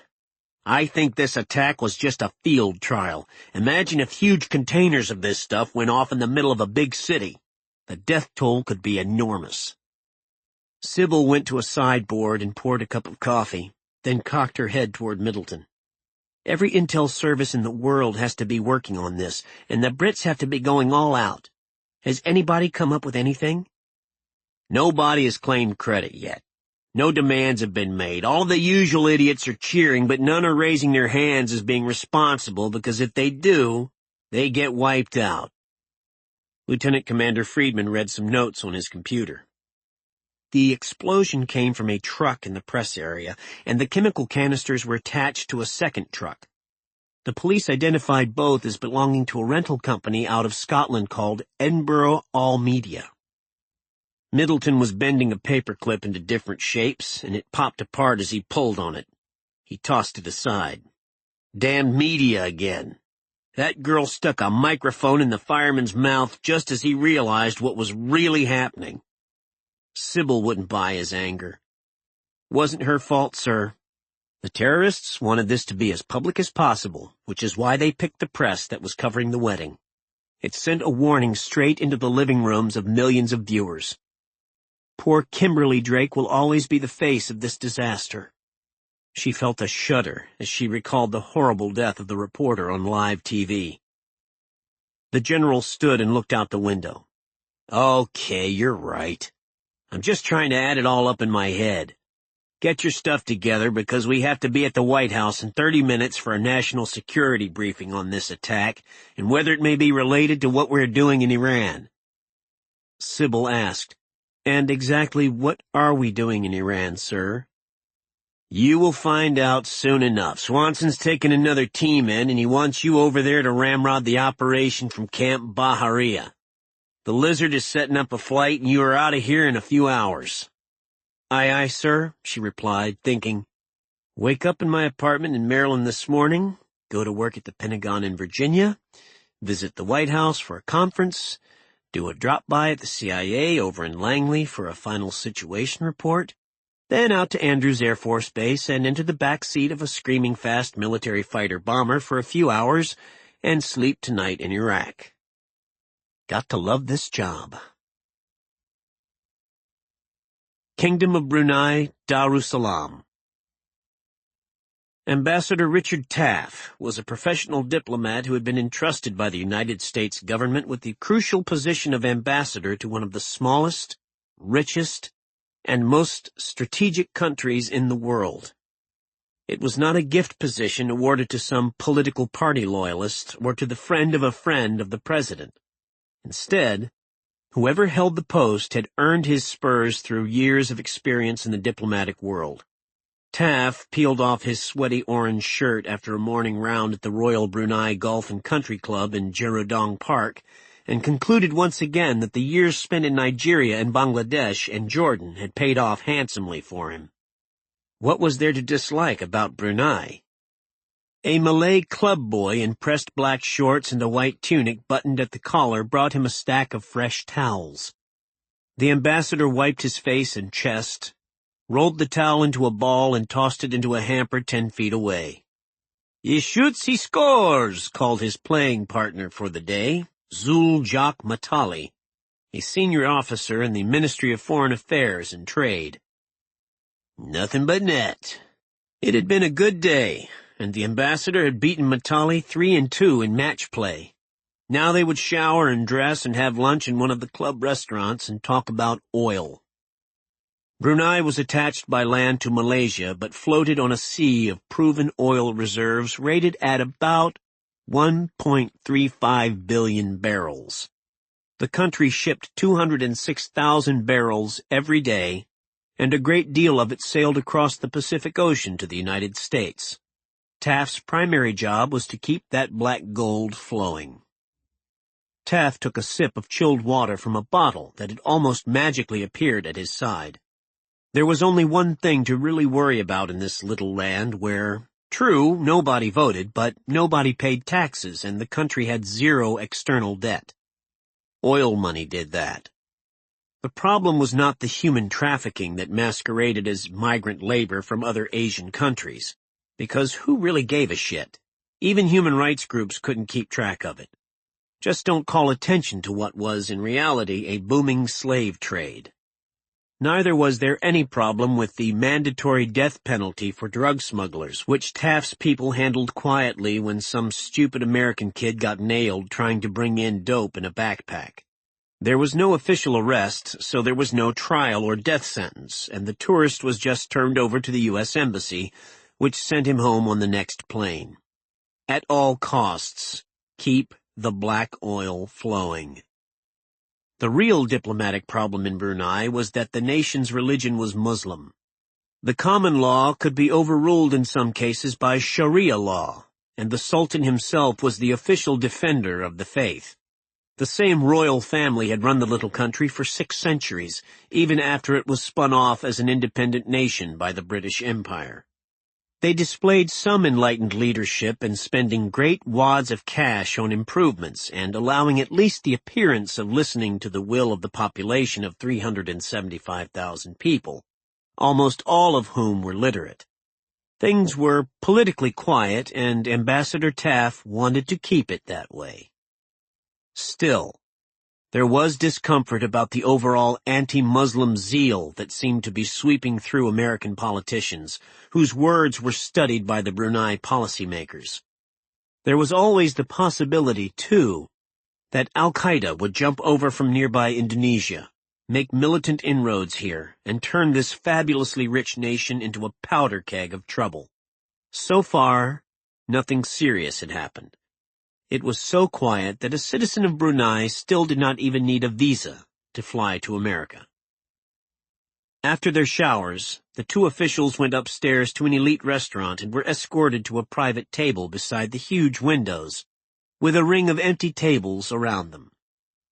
Matali was much more than just an official in the Ministry of Trade, for the graduate of Stanford University and the Kennedy School of Government at Harvard also held the rank of Brigadier General in the Royal Brunei Land Forces. Part of his portfolio was counterterrorism. They made small talk as the waiters hovered around to take their orders. "Are you and Maggie going to the Japanese embassy reception tonight?" asked Matali. "Yeah, maybe we should sneak away to McDonald's and get some real food instead of sushi. I can't eat a Big Mac. It is unclean food. So put curry sauce on the chicken nuggets and French fries." Jock Matali looked up as a waiter approached and handed him a large cream-colored envelope. "A gentleman at the front desk asked that you personally receive this, General." He opened it. "Strange," he said, and shook out a letter and some photographs. The dark eyes became serious and scanned the restaurant, which was almost empty. No one was watching. Taft also peered around. "So, what's up?" Matali lowered his voice. "It's a contact about London. Someone calling himself Saladin has claimed responsibility and is setting terms." "Oh no, not another Saladin." "Let me guess," said Taft. "This latest savior of the downtrodden Middle East wants direct discussions with the President of the United States." "Same answer as always, Jock. We don't negotiate with terrorists." Matali shook his head, reached over and put a strong hand on Taft's forearm. "No, my friend. That is not it at all. This is an invitation for the finance ministers of Muslim nations, terrorist organizations, and countries that oppose the United States to participate in an auction for the formula of the weapon used in England." Taft rocked back hard in his chair. Matali let him have the note while he looked through a set of photographs. As he read, Taft's blood chilled. The London attack was part of an experiment, the note said. A true demonstration of the weapon, which had been years in development, would be unleashed soon in a very public and well-known place which was not identified. Parties interested in bidding were to send a buy-in fee of $10 million to a Swiss bank account, all but $1 million of it refundable by the bank escrow officers if the potential bidder did not agree after the demonstration that the weapon was worthwhile. After all, for a measly $1 million, they would be helping sponsor a huge attack against the infidels at no risk to themselves. If they chose to bid, then the rest of the $10 million locked in as the final entry fee, and bids could be submitted. Details would be worked out with the winner to exchange the formula for the cash. The United States and its major allies in Europe, Asia, and the Middle East would not be allowed to participate. Juba caught a British Airways Boeing 727 out of Charles de Gaulle International Airport in Paris for the long jump to Tehran, more than 2,600 weary miles. He slept much of the way in the darkened first-class cabin, having learned as a soldier to grab sleep whenever it was available, but questions kept pestering him. The director of the site promised that the formula would finally be complete, but so many earlier pledges had been made. Then something always went wrong, and more tests, time, and money were needed. Unit 999 had labored for years in various places to piece together the extraordinarily lethal mix, something stable enough to transport to a target zone, then able to lock into the area and not blow away with the first puff of air. London had been good, but not quite good enough. Could this really be the time?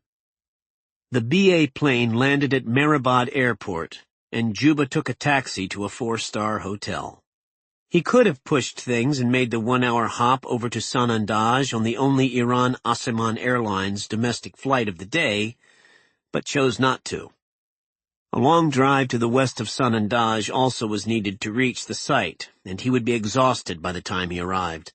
Staying in Tehran also was much better than remaining among the Kurds over there any longer than he had to. They were a dangerous people, and would be even more so when they found out what he had been cooking in their backyard. The test was to be performed tomorrow afternoon. Tonight, he would have dinner with 3 men who would make the trip with him. He would go to the site, watch it, make the decision, and get out, never to return. Camp Bahariya, Iraq. Swanson had to smile at the astonishment on the face of Dilara Tabrizi when he walked into the Special Ops briefing room with Travis Hughes and Joe Tipp. They had collected new clothing on the way over, and now, instead of American soldiers, they looked like Iranian farmers. He went over to her. "Thank you for this new information, Miss Tabrizi. However, you really don't have to go in with us. In fact, it would be better if you stayed here." Her gaze was steady. "No, I must go." "We can find your brother if he's there, and bring him out." "You don't know that country," she said, and walked over to a map hanging from the wall. She spread her hand over an area circled in red. "This is my home village of Kamve, and I grew up roaming those mountains, tending our sheep and goats. I know the general location of this other horrible place where Iranian people are being tortured and murdered, and I know pathways that can get you there." "It will be dangerous." She shrugged her shoulders. "For us, every day we live is dangerous. I am going with you." Darren Rawls stepped up beside Kyle. "Gunny, I want to go too." "No, you go by the armory and get us all weaponed up. In case we have to use them, we don't want to leave an American signature with the shell casing. I'll take an AK-47 and a Dragunov sniper rifle. Grab an RPK light machine gun and some RPGs. Get plenty of explosives, water, binos, and rations for 3 days. Travis, you outfit Miss Tabrizi with whatever she wants. I will make a final comm and logistics check with Captain Newman. Rendezvous at the helipad in 30 minutes. We're going to have to push it to get into position before daylight. A few lights from Baghdad illuminated the bottom of the cloud cover far to the south as the Pavlo raced through the night, each mile seeming to Swanson to take forever. A crackle came on the radio in his ear. Bounty hunter, this is Slider Base, come in. Sybil's voice. Slider Base, this is Bounty Hunter. Confirming Trident on deck here. Mission is yours. Excellent. The spur-of-the-moment special operation to return to Iran had clicked into place, with Rick Newman holding the fort until Sybil Summers had arrived at Bahariya to take over. Now Kyle could stop worrying that some colonel might find out about what he was up to and order a stop to it all, or worse, start meddling to change the mission. He now would report to Sybil, who reported to Middleton, who reported to the President of the United States. That simplified things. Slider Base, Roger on Trident. Out. He didn't need to go into any further explanation. Between Newman and Sybil, all of the support elements would be in place, and whatever they did not have on hand, they could whistle up in a hurry. The best offense was still total secrecy, but it was nice to know that a pair of Marine Harrier jump jets might just happen to be flying near the border soon, along with a few Cobra gunships to protect the helicopter during extraction. The Zagros mountain range in northwestern Iran was a natural geographical barrier that discouraged visits deep into its saddles and peaks. The mountains could be an advantage for interlopers, since it was impossible for the Iranian military to tightly control the entire rugged area. Roads petered out to paths, communications were difficult, and the villagers were sullen, even hostile, doing what they were told to do only under the threat of force. The mountains also were a resting place for small packs of bandits who enjoyed ambushing a patrol to ransack its supplies. As a result, the Iranian troops stuck close to their small bases during the night. Because resupply was always a problem, the villagers of Camvé paid scant attention to the brief clatter of a passing helicopter in the night. The low-flying craft were frequently in the area to transport goods to the soldiers, although the farmers still preferred their slower but more reliable pack mules. A mule did not need radar to get where it was going. The Pavlo moved fast and close to the undulating terrain to reach its designated landing zone, the bald knob of a hilltop about 3 kilometers each way between the suspected biochemical site and the village of Camvé. It flared to a halt and dropped down only long enough to let the 3 Marines and Dilara Tabrizi jump out, 2 from each side, and then it spun out of the area and let the satellite mapping system carry it safely out of harm's way, dashing back across the border with Iraq, where a refueling plane was loitering to top it off for a slower trip back to Bahariya. The special operations crew breathed easier. Everybody on the ground hunched over and stayed put for a minute to assess whether any threats were in the immediate area. And then Travis Hughes led the way north, into the tree line. Kyle Swanson followed by Dilara, with Joe Tip trailing. Once they were deep into the trees, they stopped to get their bearings, and Swanson opened a plastic-shielded map. He pulled a red lens flashlight from his web gear, only to feel a light touch on his arm. "I remember this place," Dilara said softly. "There is a shallow stream over to the left and a meadow to the right. We can stay hidden in the trees all the way around the field, but then there is a road to cross." Too easy, Swanson thought. But he pointed for Hughes to check out the landmarks, and he was back in 5 minutes, moving unheard through the foliage. He nodded and took them to the edge of the calm and moonlit meadow. Judging by the height of the grass, it was a grazing area, and although all of the animals had been herded back to the village for the night, the smell of wet wool and sheep dung still permeated the air. Maybe this girl was the real deal with her directions. Going downhill gave them a vantage point on what was below, and they came to the crest of the little road and paused again. Travis went one way and tipped the other, slithering through a rocky ditch that ran alongside the dirt passageway. Again, the two scouts with night vision goggles returned without seeing or hearing anything, and they all moved on. "We can follow the road for about half a kilometer north. Then we have to cross it and continue down to the valley floor," said Delora. Her voice was excited but quiet as she guided them with certainty through the rugged area she had roamed as a girl. Kyle kept them all at a steady pace, not allowing Delora's unerring directions to hurry them into making a mistake. Security was as important as speed, but she had come up with a route that bypassed all activity except for the noise of an occasional night animal. They reached the valley floor without incident, caught their breath, drank some water, and started up the next mountain. Going up was harder than coming down, but Travis Hughes set a brutal pace, aware that the darkness had changed with the passing of time. Hughes went into what would be considered an uphill sprint, his powerful legs pumping like pistons as he attacked the mountain, moving silently through the foliage. Kyle, Delora, and Joe Tip kept their distance, working through heavy underbrush beside a gully, searching for firm footing with their boots and grabbing roots, pawing at rocks, and huffing for breath. Delora Tabrizi never asked for a rest, although her lungs were aching and her muscles burned with the strain. 10 minutes after Hughes had reached a position just below the summit, the three others crawled up beside him, gulping deep breaths.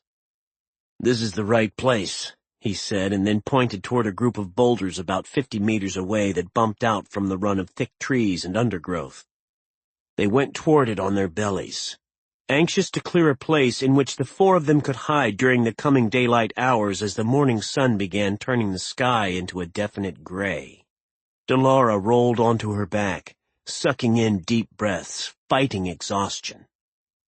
Swanson pulled out his binos and crawled to the crest, looked down and said, "Oh, damn." Below was the site, where frightened groups of people were being herded into small, barbed wire cages. Juba drove a Russian-made UAZ 469 Jeep directly up to a military roadblock and a mountain pass, stopping slowly at a safe distance from the Raksh armored personnel carrier that blocked the road, with its 12.77 millimeter machine gun pointing toward the visitors. Another Jeep halted right behind him, and all four of the men in the vehicles dismounted with their hands held high. "We are expected," Juba told the young sergeant who approached, then handed over his identification papers. The soldier took the ID back to a guard shack and radioed the site 2 miles away. When he received clearance, he ordered the big Rakesh off the road and returned the papers to Juba with a crisp salute. The other guards snapped to attention, and the UAZ 469s were soon on their way. "Are we going to have trouble with those boys on the way out?" asked the big man who was riding in the passenger seat beside Juba. Juba laughed and shook his head. "No, the Iranians are in on it, but have the erroneous idea that they controlled the situation. They have been excellent hosts and sponsors, but the time has come to say goodbye. We can fly out using a little helicopter that is kept at the site." All three of the men with Juba were mercenaries, tough guns from the old Soviet Union. Even so, this was dangerous. Juba saw the building when he came around a final curve. He drove past a series of tall cages, each holding a cluster of 3 people, men and women, with haunted looks on their faces. The small administration office structure was the only other thing above ground, and a man in a white coat was walking out to meet the jeeps. "Leave the weapons and the gear in the vehicles for the time being. I will tell you when." He got out and went to shake the hand of the site director. Joe Tip and Travis Hughes lay side by side, sketching the site below and building a range card. Tip would focus an MLR-40 handheld laser rangefinder on a specific point and describe it, and Hughes would note the digital readout and write it onto their map. The rangefinder was a product of OIP sensor systems in Belgium and was used by military forces around the world. Swanson considered it to be a dinosaur in comparison to the range-finding computer built into his favorite sniper rifle. But he had left Excalibur behind on this mission. A line of small motion detectors, sentinels out of a plant in China, had been arranged behind and to the sides of their hide site to prevent anyone from creeping up unnoticed. And a small box was rigged in a safe location nearby, with a small directional antenna pointed down at the site. It was a Swiss-made Grabber V401 listening device that would record up to 20 channels of voice and electronic data traffic. Anything that was said down below for the next 14 hours would be on a tiny computer disk for later analysis. Delora Tabrizi had the binos on the cages, shifting her study from person to person, hoping to recognize her brother. So far, she had not recognized anyone. Swanson was down behind the crest, his back against a tree and the map spread before him, talking by encrypted telephone with Sybil Summers back at Camp Baharia. The site is very active. Something is going to happen soon. A pair of Rusky jeeps carrying 4 guys pulled in a few minutes ago, and a man in a white doctor's coat is leading them around. Can you get to the building? No way. We're in a good hide about 700 meters away and uphill. But there is a big clearing around the site, the same kind of discoloration and dead foliage that we found at the first one. Too much ground to cover undetected in broad daylight, and we don't know how many people are in there. Some IRG are also in the area. How is your passenger? Holding up good. We're all watching to be sure she doesn't get too weirded out and do anything stupid if she actually sees her brother down there. Okay. Call if you need me. Slider base out. As soon as he terminated the call, Travis Hughes was at his side. We need you up there, Shake. The white coat dude is pointing at us. The wind normally comes from that wooded high ground to the north and pushes down through the valley, explained Director Ali Kazahi, sweeping his hand toward the range of foothills that led down to the plain on which the site was located. Our weather forecast today is ideal, with some rain moving in this afternoon. You can already feel the breeze building up, and it will increase, coming from that way. Obviously, we have placed the experimental stations downwind. Juba was not interested in a weather report. Is this the final test? He had left his men at the jeeps while the director gave him a tour. I believe so, replied Kazahi, lifting his chin in the direction of the cages. It worked perfectly in animal trials, and I have a high level of confidence that it will work down there today.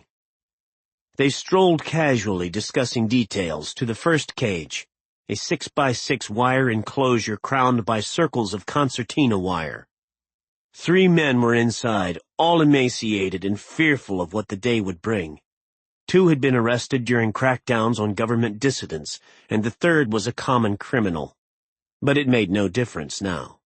They knew they had left the category of human beings, and were now just expendable laboratory rats, listening in horror to the explanation Director Kazahi gave to Juba. At this station, there will be a 100% fatality rate within 5 minutes. First will come an icy feeling as the liquid goes into their pores and attacks their pulmonary systems, which will make them strangle and suffocate. When they attempt to wipe it away from their skin, they spread it to uninfected areas. The effects are irreversible and very painful. Our autopsies have shown significant damage to the major organs as the oxygen supply is terminated. Juba looked at the terrified dark eyes. They were scared, yes, but still there was a spark of defiance. Stubborn people. But it no longer mattered. Another 50 meters and they came to the second cage, this time with a man, a teenaged boy, and a middle-aged woman with long gray hair as the experimental subjects. Juba had a faint recognition. She was a famous writer who had been heavily critical of the government. Once he placed her face, he ignored her. This group will have the same reactions as the first. I anticipate complete success. They will all die within a few minutes. Yes. The director made the same predictions at the next 2 cages, still spaced 50 meters apart. Then they approached the next to the last enclosure, which was 250 meters from the first one. This is where things change sharply. Even with the prevailing breeze today, all of the subjects in the final enclosure will survive for much longer and may recover entirely with proper medical help. Juba liked what he had heard. Well, Director Kazahi, it sounds good. Let's get on with the test and see if you have earned your money. They returned to the jeeps, where the rest of the scientists had gathered with their measuring equipment in a metal container the size of an oxygen tank. Everyone put on hazmat suits. They were upwind, but none wanted to take a chance with the deadly genie that was about to be set free. There he is! I see Mahmoud! Delora Tabrizi grabbed Kyle Swanson's arm. They are in the second cage with the woman with the gray hair. He's alive! Swanson shifted his own binos over and saw the 3 people clustered together behind the wire. It's impossible to get to them right now, he said. We have to wait. I can go by myself. They will not suspect the woman, and then you can shoot them all from up here and call in airplanes. She started to stand, and Swanson pulled her down hard. There was nothing they could do now but watch.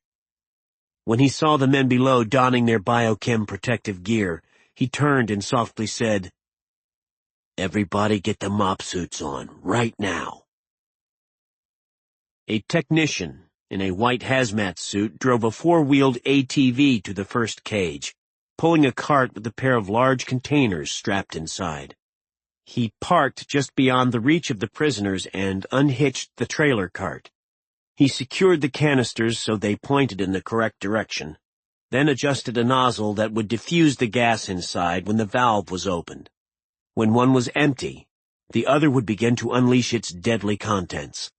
The 3 men trapped inside the cage had lost their fear and were resigned to their fates, and glared at the suited figure and cursed him. The man had a radio headset inside the helmet and told Director Kazahi that all was ready.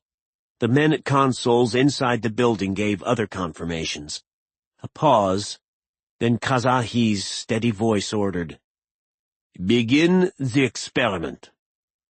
An extremely loud signal horn groaned into a wailing siren that blasted through the valley and over the hills, warning the Iranian soldiers to stay away from the area until the siren was heard a second time.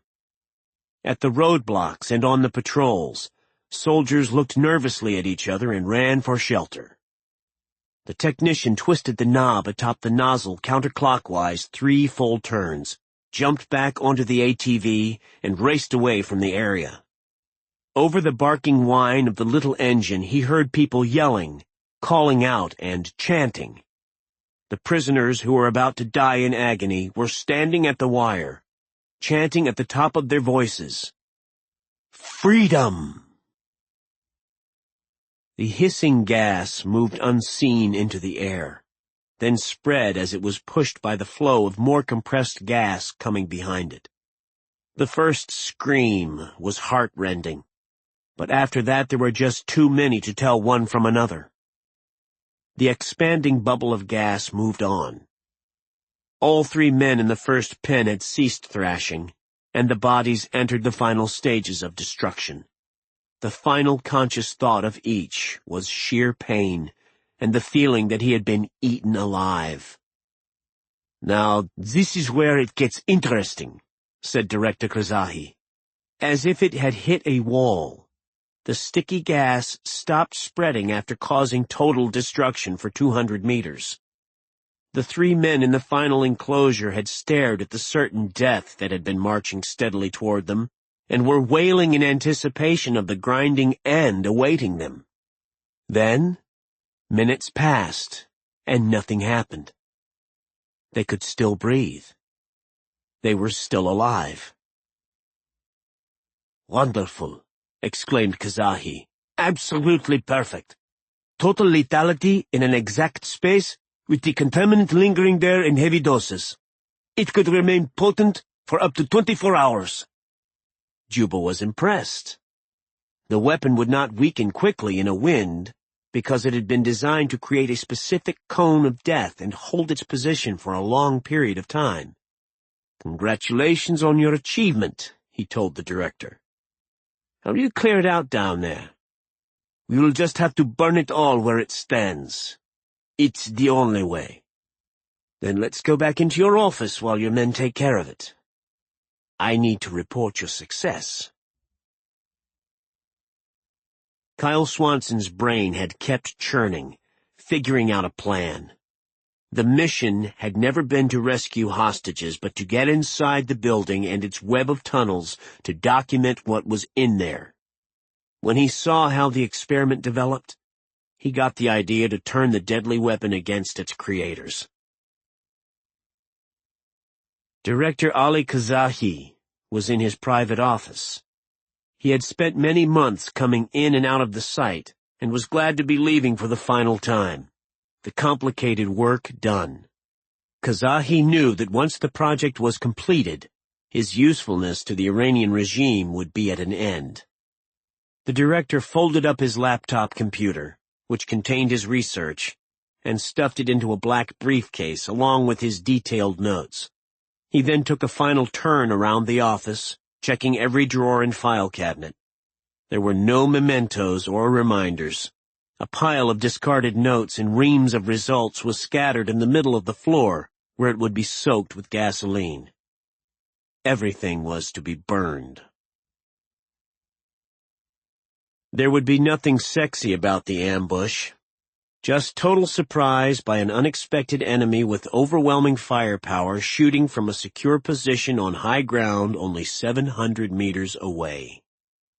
Kyle considered the Russian-made SVD Dragunov sniper rifle to be a serviceable weapon, but not in the same class as its American counterparts, and certainly far behind his personal Excalibur.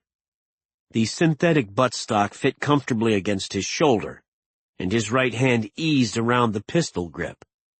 The canvas sling seemed archaic, but the magazine could hold 10 rounds of SVD 7.62 by 54 millimeter ammunition.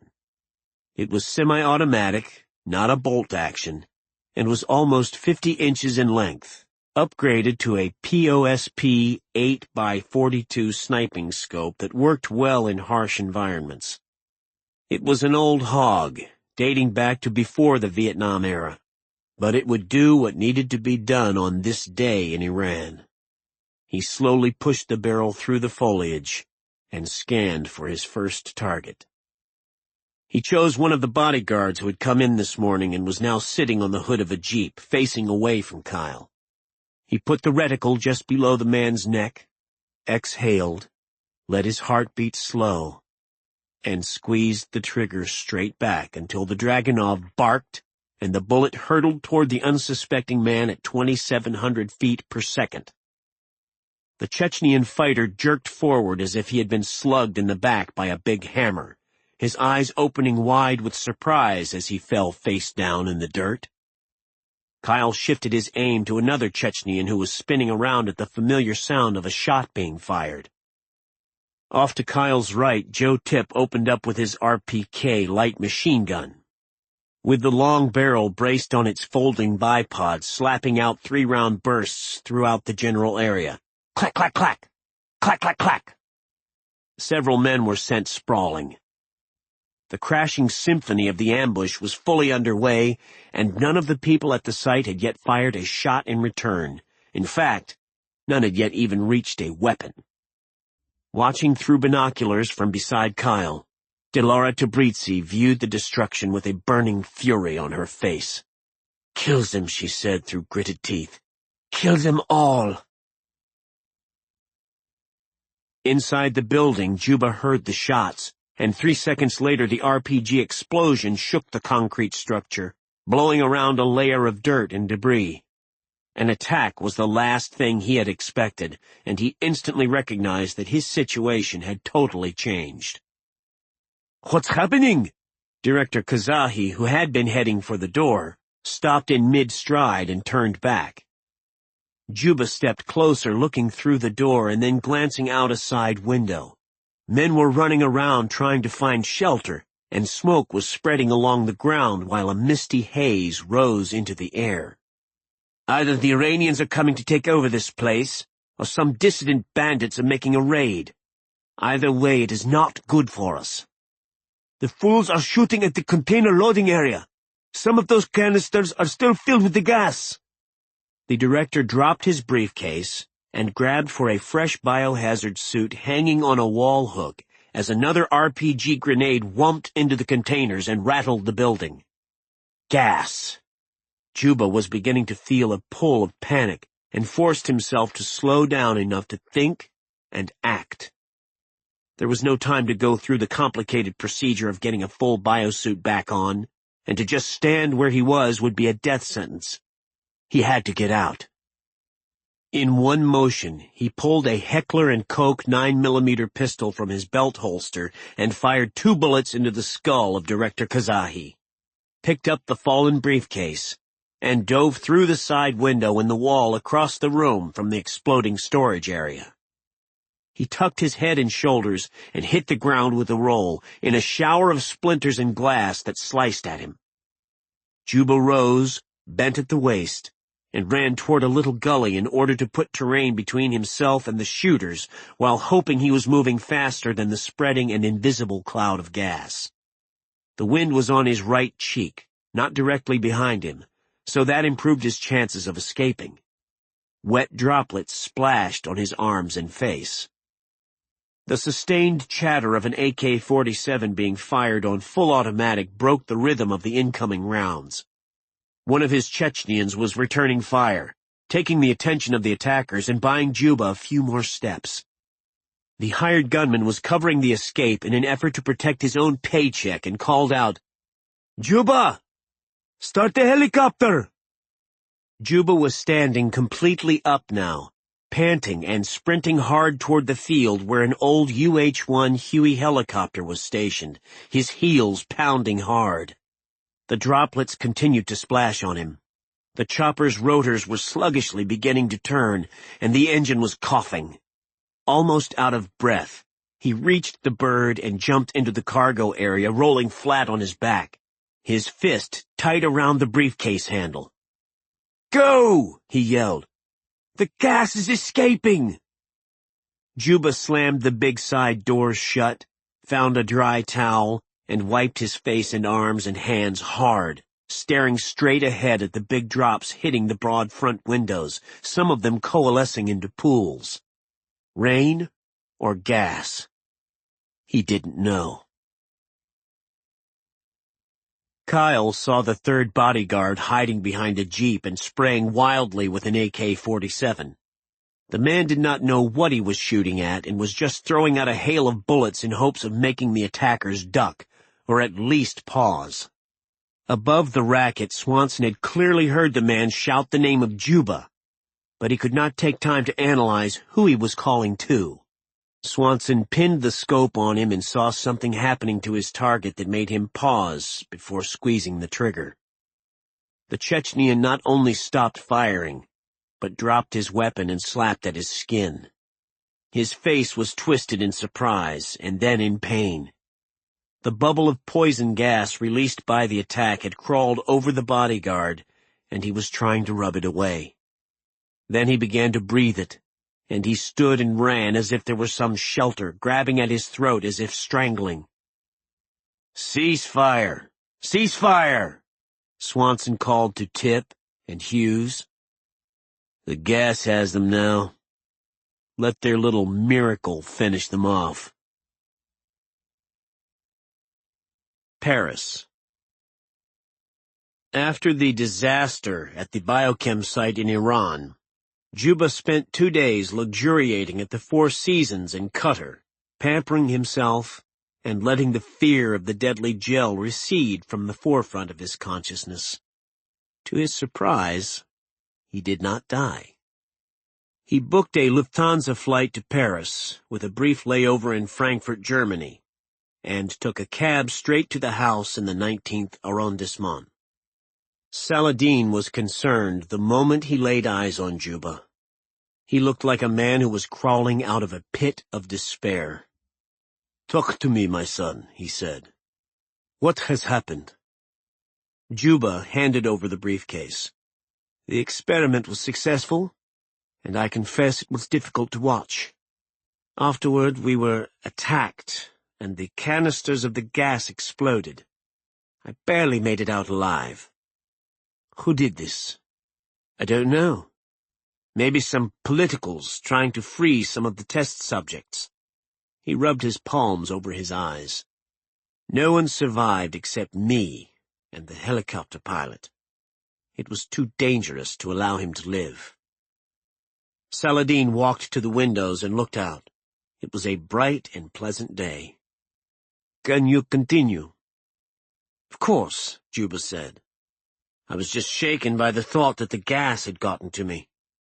I am ready." Saladin opened the briefcase. "This is everything about the formula?" Juba nodded. "Yes. The site was almost empty, and the rest of the computers and paperwork were destroyed during the attack. We should go ahead and transmit this data to the facility in Mexico. Prepare enough of the gas for the demonstration." Camp Bahariya, Iraq. On arrival back at the Marine base outside of Fallujah, Swanson turned over the captured material to an intelligence officer who had been awaiting the helicopter. Sybil Summers was also at the pad, wearing a dark green sweater and black jeans, a small pistol tucked into a black leather waist holster. She looked over the Marines and Delora Tabrizi as they hopped from the bird. They seemed okay. Swanson, Tip, and Hughes brought Delora over, and Sybil led them to a small office she had used in supporting the mission. "Not that I care, but the brass is raising hell about this unauthorized job," she said, plopping into the chair behind the desk and putting her boots on the top. Kyle dropped his gear on the floor. "Doesn't matter. What we found and brought back will more than shut up the critics. Loads of recordings of voices, papers and records, some computer disks, pictures, and eyewitness accounts of how this new poison gas works. Can Tip and Travis do the debrief by themselves?" "Sure. They saw everything I did, and Trav took the pictures." "Good," said Sybil, "because you and I are out of here." Kyle agreed. He needed to keep his cover intact, and that would be hard on a base filled with Marines.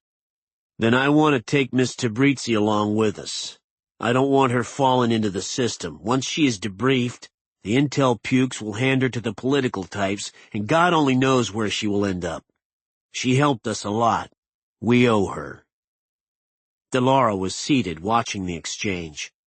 The woman was obviously an important person and spoke to the Marine like an equal, but they were talking about her fate. "I cannot return to Iran," she said. "I want to kill these people who made this poison." Sybil laughed quietly and looked over at Kyle. "So, let's take her out to the boat with us and let Jeff figure it out. He has a ton of diplomatic contacts and is good at that sort of thing." A Humvee was parked outside, and the three of them got into it, with Sybil at the wheel. "I didn't want to mention it in there, but there's another reason we have to get back on board the Vagabond." She glanced back at Delora, whose eyes were already closed. "The Lizard has flown out from Washington to meet us there. You have a green light package. I would like to get some sleep first." "And I would like to be thinner," Sybil said. "Neither is likely." The Lizard had everything ready when Swanson, Sybil, and Delora flew out to the Vagabond.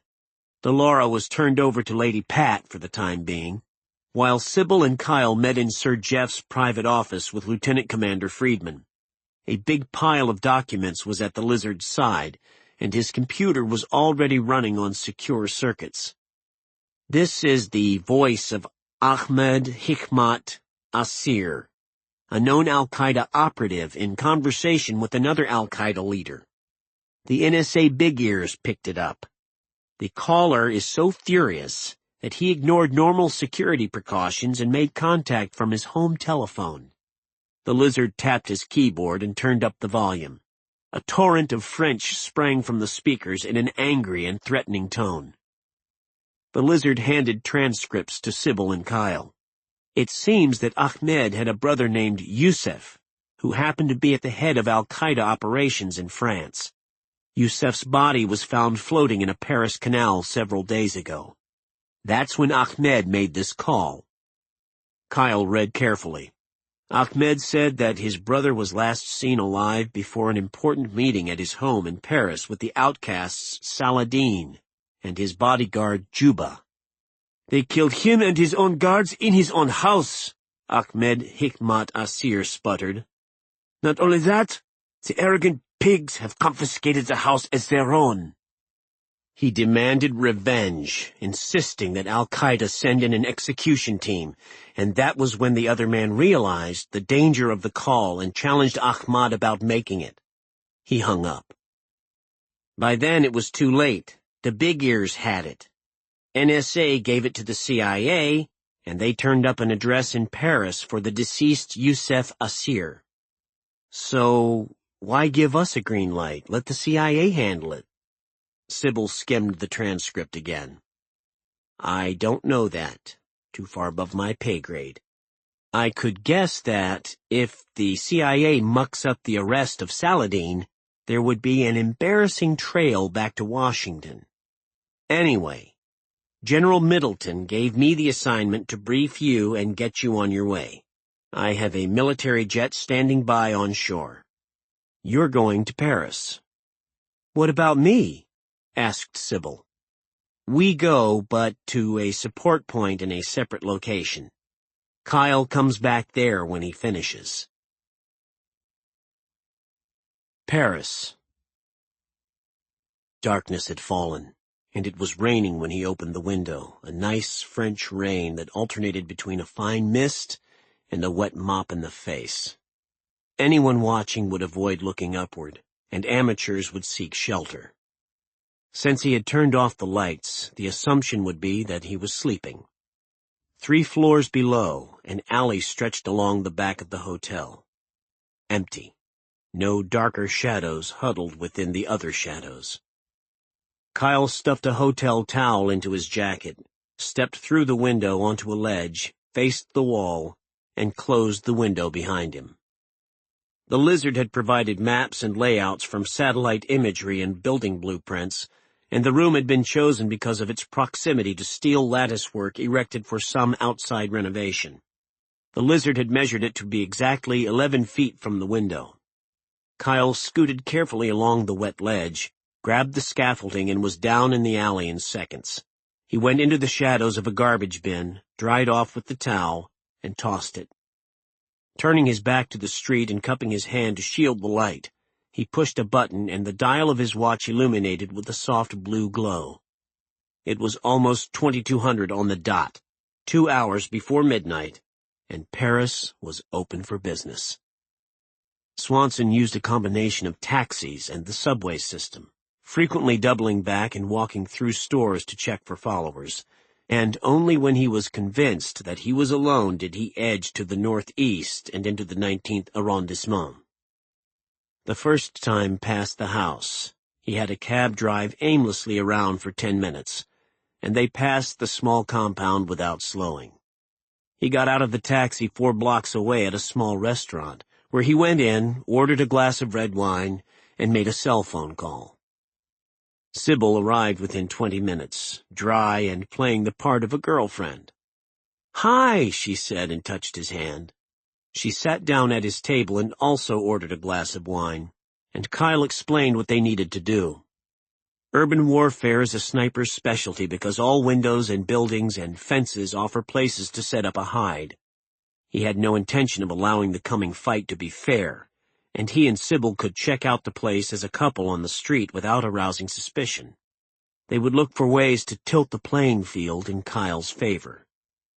Swanson put some money on the table, and the two of them left, squeezing beneath Sybil's small black umbrella. They approached the house from the north, walking slowly along the old sidewalk, with Kyle's arm around her waist. She snuggled closer and giggled, working on the cover as both of them swept the area with their eyes and ears. Saladin had strong security. 2 sentries stood in the courtyard, and newly mounted cameras were at all corners to watch the surrounding streets and the interior grounds. Guard on the roof. A street person stumbled past them drinking from a bottle. External surveillance, plus whoever was inside. Probably an alarm system? Not just good security, Kyle thought, but too much. Like they were expecting someone. Me? The morning after his scouting mission, Kyle had decided on a plan of attack and needed some things. After a quiet breakfast, he went downtown to find a good sporting goods store that specialized in alpine equipment. Explaining that he was heading off to do some climbing, Swanson bought a mountaineering axe, some good gloves, a pocket set of Zeiss binoculars, a puffy down jacket, and a black hard hat with a battery lamp attached. He returned to the area near Saladin's house and scouted for a small, quiet street, finding just what he needed only 3 blocks away. 2 warehouses backed against each other, and their windowless rear walls were separated by a shade-filled alley. Using the sharp, curved end of the new mountain axe, he quickly pulled up a sewer lid, climbed down and slid the lid back into position, and put on the hard hat with the bright lamp. With the beam of light boring a hole in the darkness, Swanson began to walk. He easily found his way through the tunnels for a few blocks and stopped at the grate on the curb directly across from the courtyard of Saladin's place. He stepped up on a ledge and brought the Zeiss binos to his eyes, settling in to watch the place and build a range card. Promptly at 11:30 a.m., 2 burly guards entered the courtyard, looked around, and unlocked the parked sedan only after searching beneath it for explosives by using a mirror on a pole. One got into the driver's seat, and the second returned to the house and returned beside a slim, well-dressed, dark-skinned man. Saladin? The man was heading for lunch. Kyle watched throughout the day, and about mid-afternoon chowed on a baguette with some cheese and an apple. Only when night fell did he return to the hotel and wash off the stink. He needed some help for the next step, and went over to meet Sybil and the lizard. They had to work fast.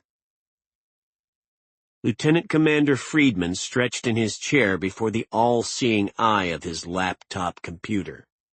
Interpol came up with the sketch of the guy they believe is Saladin, based on several sources, including the 2 al-Qaeda operatives who were on the telephone. They were arrested yesterday. Kyle only had to look at it for a moment. "That's the guy I saw in the courtyard," he confirmed. "The thin face and well-trimmed beard are pretty unique. That's him." "Are the French cops going to hit the place?" "Not yet," said the lizard. "Everybody is still standing around creating elaborate plans. Being the French, I don't think they really want to make the arrest. They just want him to leave, because he is a political embarrassment." Yeah. Time was ticking faster if others were getting ready to move.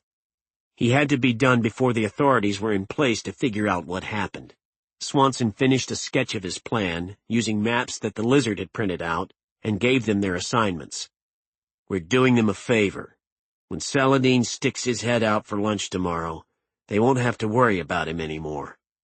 Lizard, you find us a little SUV? Waiting downstairs in the lot, a gray Peugeot 4007. Okay. Sybil, give me a ride back to my hotel. Then you do your thing and come back here. I should see you both tomorrow about noon at the front of the Air Museum, and we're gone." Kyle returned to his room, showered, and took some time to clean the Dragunov sniper rifle he had brought along from Iraq.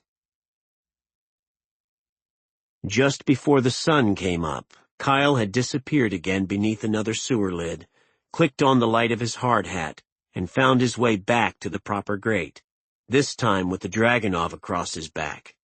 He snapped off the light before looking out of the grate, keeping the darkness as a guard against being spotted. He was satisfied with the protected and clear view of the courtyard. The problem was going to be with the timing, for the target would be exposed for only a few seconds while walking from the house to the automobile. The range could hardly be better, close enough to do the job even over the iron sights of an ordinary rifle. The target would appear huge and close in the Dragunov's scope. He rolled up the big jacket he had bought and placed it along the ledge just inside the grate opening to provide a more stable shooting platform. He could keep an eye on the windage by watching the ribbon fluttering from the bumper of the Peugeot. He drank some fruit juice, picked up his binos, and stood back in the shadows. He glassed the courtyard with intense concentration, for he knew the moment he let fatigue or boredom pull away his attention, the target would appear and then vanish before he could act. Cars and trucks rolled by, the wheels blowing trails of dirt and rocks behind them. The occasional pedestrian hurried along the sidewalk, and the cameras on the corner posts followed. Swanson stood motionless back in the darkness of the wide sewer, his center perfect over slightly spread legs. For 2 hours he remained immobile, except for an occasional stretching of his muscles. Then he changed position, moving closer to the narrow rectangular opening, leaning on the little shelf of molded concrete with his elbows, and continued to watch. The first guard came out at 11:28 a.m., a muscular young man in pressed jeans, a white shirt, and an open sport coat. He walked out to the street, looked around, and searched the car, unlocked it and got inside, turned on the ignition. Kyle put down the binos and raised the Dragunov, putting the end of the barrel onto the soft, rolled jacket at the inner edge of the sewer grate, with the Peugeot 4007 overhead hiding the opening. The ribbon moved only sluggishly, telling him the wind was not enough to change the scope. He let his breathing slow, and his heart rate, feeling the strap of the rifle dig into his left arm. The second guard appeared, a large man in a cheap suit, also with no tie. His hand was at his back, beneath his jacket, probably grasping a pistol. This one stepped out of the courtyard and checked the street both ways. He went back to the front door and said something Kyle could not hear. Saladin stepped into the open for the short walk to the automobile, no more than 10 steps. The bodyguard moving ahead of him opened the door. Only 40 meters separated Kyle from Saladin, who was talking on a cell phone as he walked, and the shot, when Swanson took it, was simple. 5 steps, 6 steps. Squeezed the trigger, and Saladin never made the 7th step. He was hurled upward by the force of the rising bullet and was tossed backward like a puppet whose strings had been cut, dead before he hit the ground. The bodyguard stared in surprise long enough for Kyle to shift the scope onto him and make a headshot. The driver threw open his door and rolled out, with his pistol drawn but unable to see a target. Everything beyond the gate looked normal, and the tendency was to look up to find a sniper on a rooftop or in a high window. Kyle had him centered in the scope as the man searched for somebody to shoot at, and Swanson once again smoothly pulled the trigger. Since they were almost on the same level, the flat trajectory sent the bullet ripping into the guard's shoulder, then down through the chest and ribcage before exiting at the hip. He bucked under the impact, and the round wrecked his heart and lungs. There was no time to waste now, and Kyle pulled the Dragunov back inside and dropped it into the deep sewage channel flowing behind him. A manhole cover was just above him, and he pushed it aside, grabbed the edges, and hoisted himself up and out, staying low behind the Peugeot. He pulled the silenced Glock from his waist and ran across the street, through the gates, and into the sun-dappled courtyard. 3 shots, 1 into the head of each of his targets, and he was on his way inside. "You see that?" "Who the hell is that?" asked a big man with binoculars pressed hard against his eyes. "He just shot our suspect." Special Agent David Hunt of the Federal Bureau of Investigation was rocked back by the surprise attack and turned in disbelief to Carolyn Walker, an agent with the Department of Homeland Security. She had been seated, watching a small television set that was linked to the adjustable telescopic lens of a camera that had been recording all movements in the courtyard for the past 2 days. They, along with the CIA, were part of a joint task force assigned to watch the man believed to be Saladin, the person responsible for the London nerve gas assault. When word came from Washington, they would arrest him. The JTF room was on the 4th floor of an apartment building on a corner overlooking Saladin's house, which they believed gave them a total view of the entire area. But the assassin had come out of nowhere, unseen and with no warning. Nevertheless, Walker now had him on the camera and was recording. She adjusted the focus on Kyle's face, and a USB connection fed the images onto a computer hard drive. Juba was up and moving at the first loud crack of the Dragunov sniper rifle, knowing exactly what it was. Pistol in hand, he backed against the front wall and peered around the edge of the window, looking down into the courtyard. Saladin was down flat on the stones in a spreading puddle of dark blood. As Juba watched, there was a second shot and one of the methodical, experienced, and hand-picked bodyguards was blasted in the head, the bullet plowing all the way through the skull in a spray of blood and brain matter. Juba looked, but could not see the sniper. There was no time. It might be anybody, even the French, and the house might now be assaulted by counterterrorism agents. It did not matter how they got this address or the name of Saladin. They just had it, and now Juba had to save himself. He stuck his pistol into his waistband and moved across the Persian carpet to the living room table. He jerked the printer and power cables from the laptop and folded the computer into its black carrying case. All of the information about the deadly weapon was in that little case, and it had to be removed from harm's way. Outside there was a third crack, and Juba did not have to look to know that the other bodyguard was now dead too. Neither of the guards had gotten off a shot at the sniper, which meant they never saw him. The burgundy leather briefcase was beside the table, and he pulled it up and opened it, dumping out the contents except for travel documents and some passports bundled with a rubber band, along with a stack of American $100 bills that was in one corner. He put the small computer inside and closed the case. The room was littered with documents and other computer gear that needed to be destroyed, but there was no time to individually shred or burn the items. The entire house would have to go. Juba had spent quite a bit of time planning for just such an emergency, and blocks of explosives were planted at key support points throughout the structure and wired to a detonator connected to a wall switch. He slapped the switch closed without hesitation, which gave him 5 minutes to leave the house before it blew up. The noise of 3 soft, coughing shots came from the courtyard.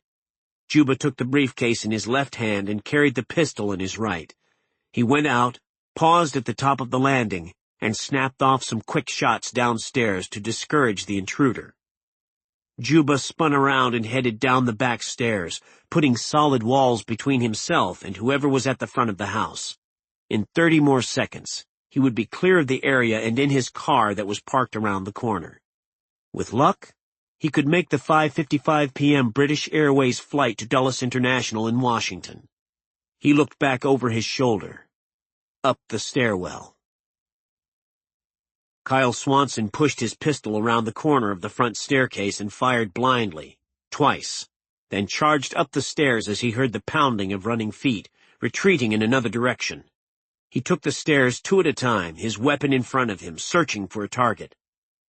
A door slammed in back and he went that way, noticing the pile of papers in the living room, wondering if the magic formula was among them. Saladin was dead, and that formula was the remaining part of the mission. But he first had to be certain there was no other threat.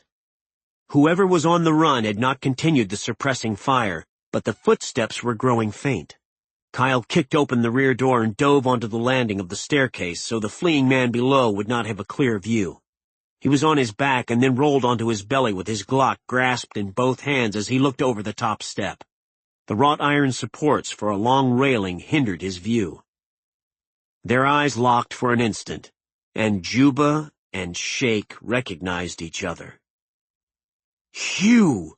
screamed Juba, who was already disappearing around the outer door. He put his back against the concrete wall, reached around and emptied his clip at Kyle. "God damn!" shouted Swanson, off balance and ignoring the bullets as he also started to shoot, although the angles were wrong and his target was out of view. Bullets whanged against marble and stone, and chips of rock ricocheted in the tight confines of the rear stairwell. Each man knew his opponent's capabilities, so there would be no more headlong charges, for any rash move would be suicide. Juba dashed through a small gate and disappeared around a corner. Swanson heard him leaving but edged down the stairs, wary of deception and places that danger might be hiding. He had to suppress his reflex to go after Juba and bring him down. The mission was still unaccomplished. Those papers on the main floor had to be examined, and he had to be gone himself before the cops came. He holstered his weapon with a curse. A golden opportunity missed.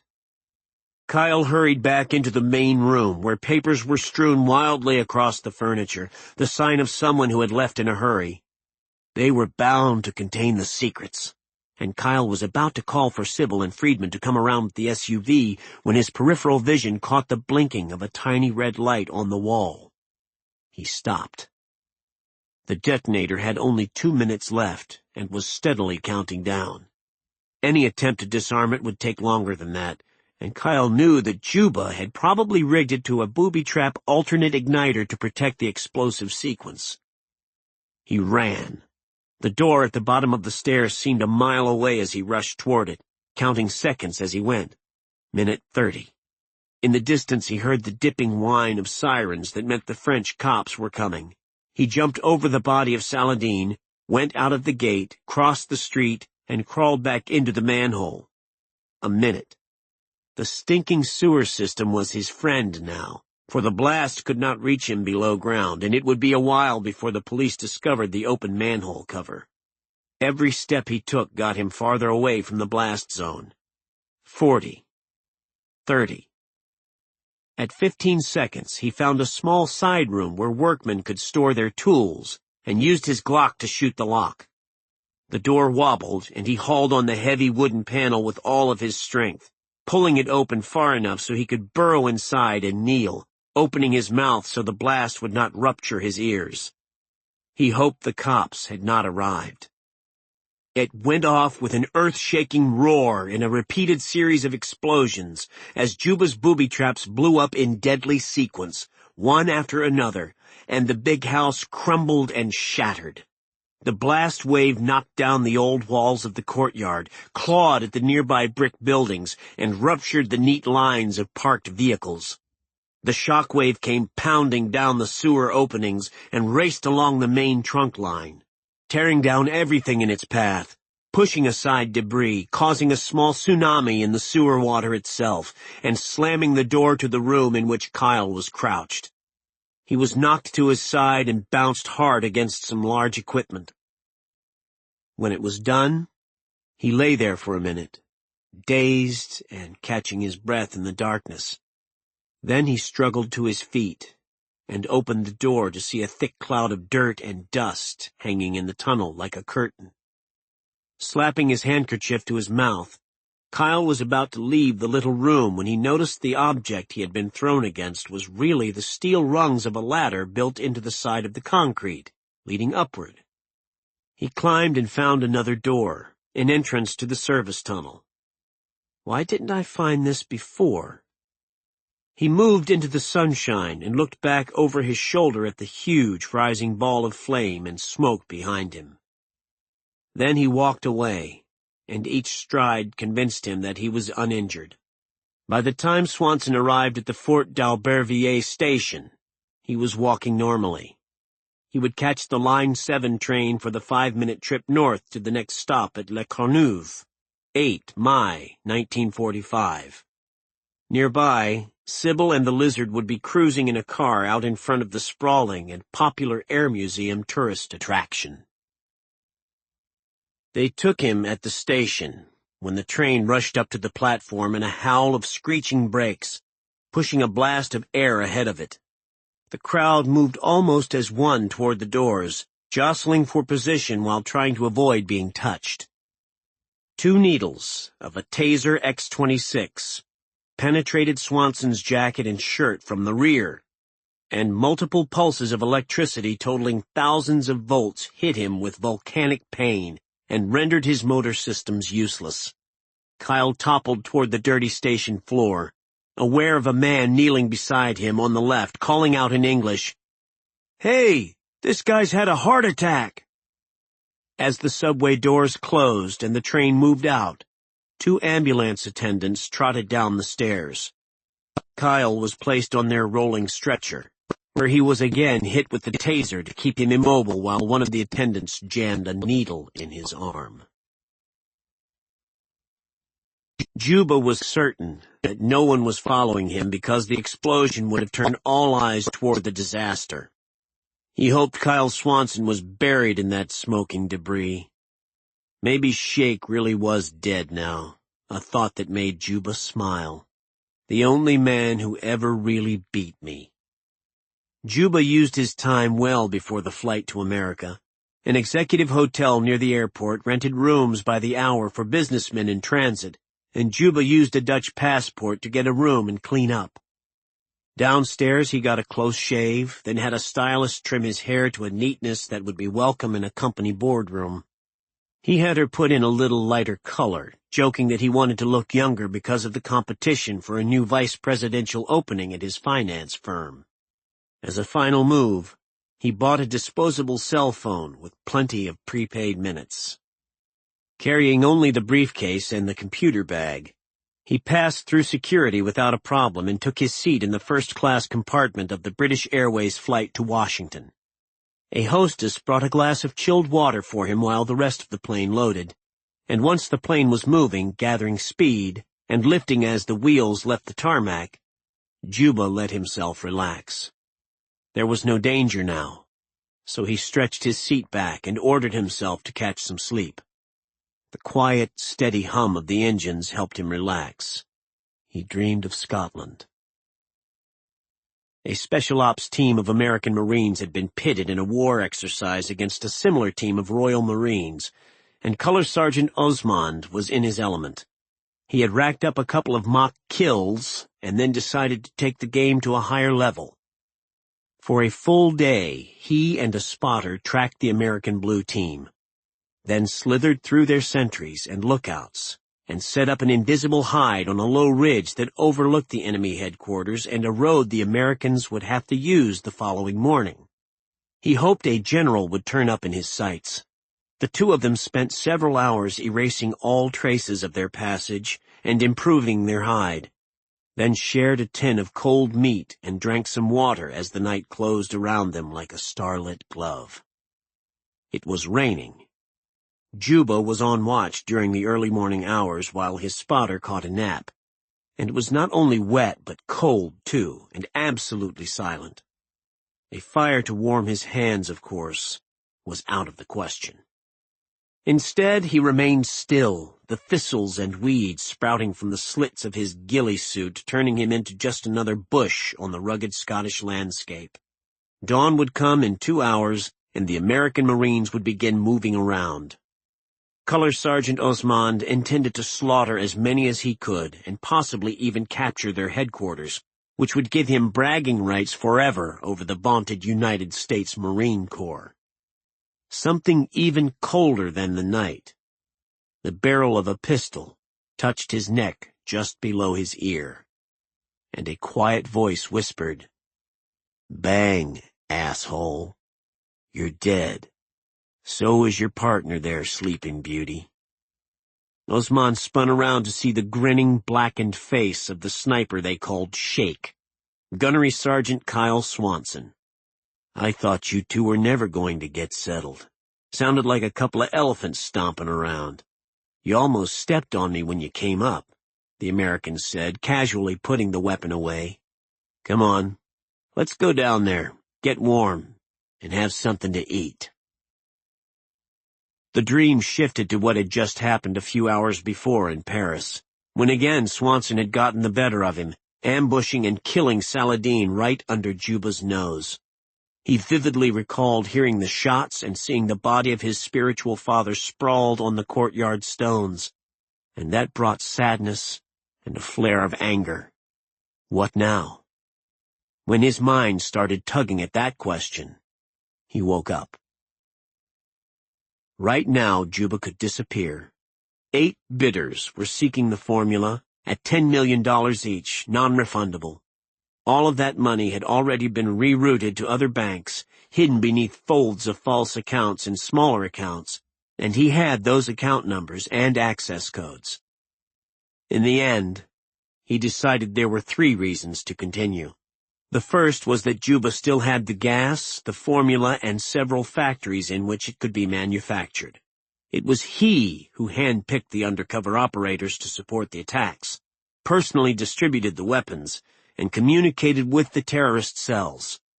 Few of the others had ever heard of Saladin before the London attack and the auction. They answered to Juba and would still obey his orders. Second, he did not really believe Kyle Swanson had died in the explosion, which meant the 2 of them were on an eventual collision course. If Swanson was after him, the man would never give up the chase.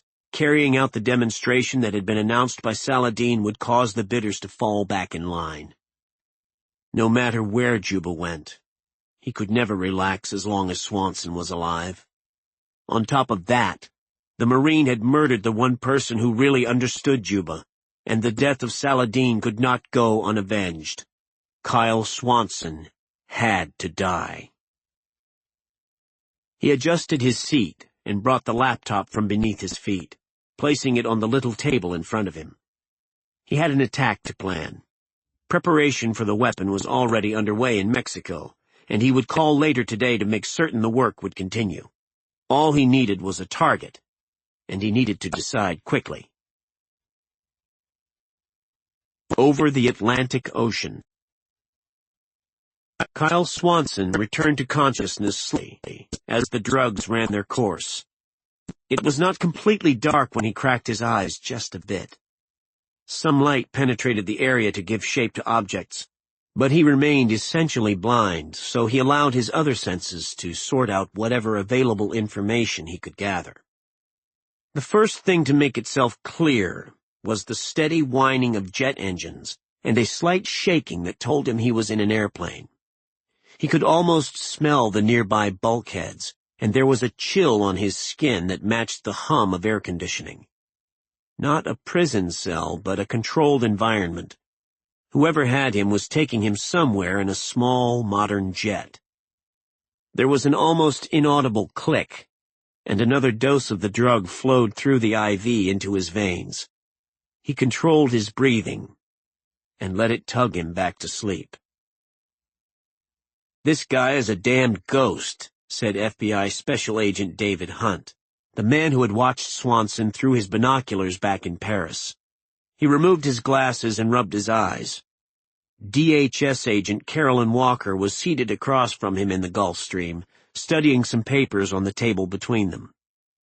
Walker spread out the digital photographs that had been taken of the suspect while he slept. "His body gives us the only real information we have. No tattoos or other identifying marks, but those scars are from bullet holes, knife wounds, and medical operations. Battle wounds." "Which means military," Hunt started pacing. "Okay, active or ex? A merc? Damn, Carolyn, we don't even know if he's American." She chewed a fingernail.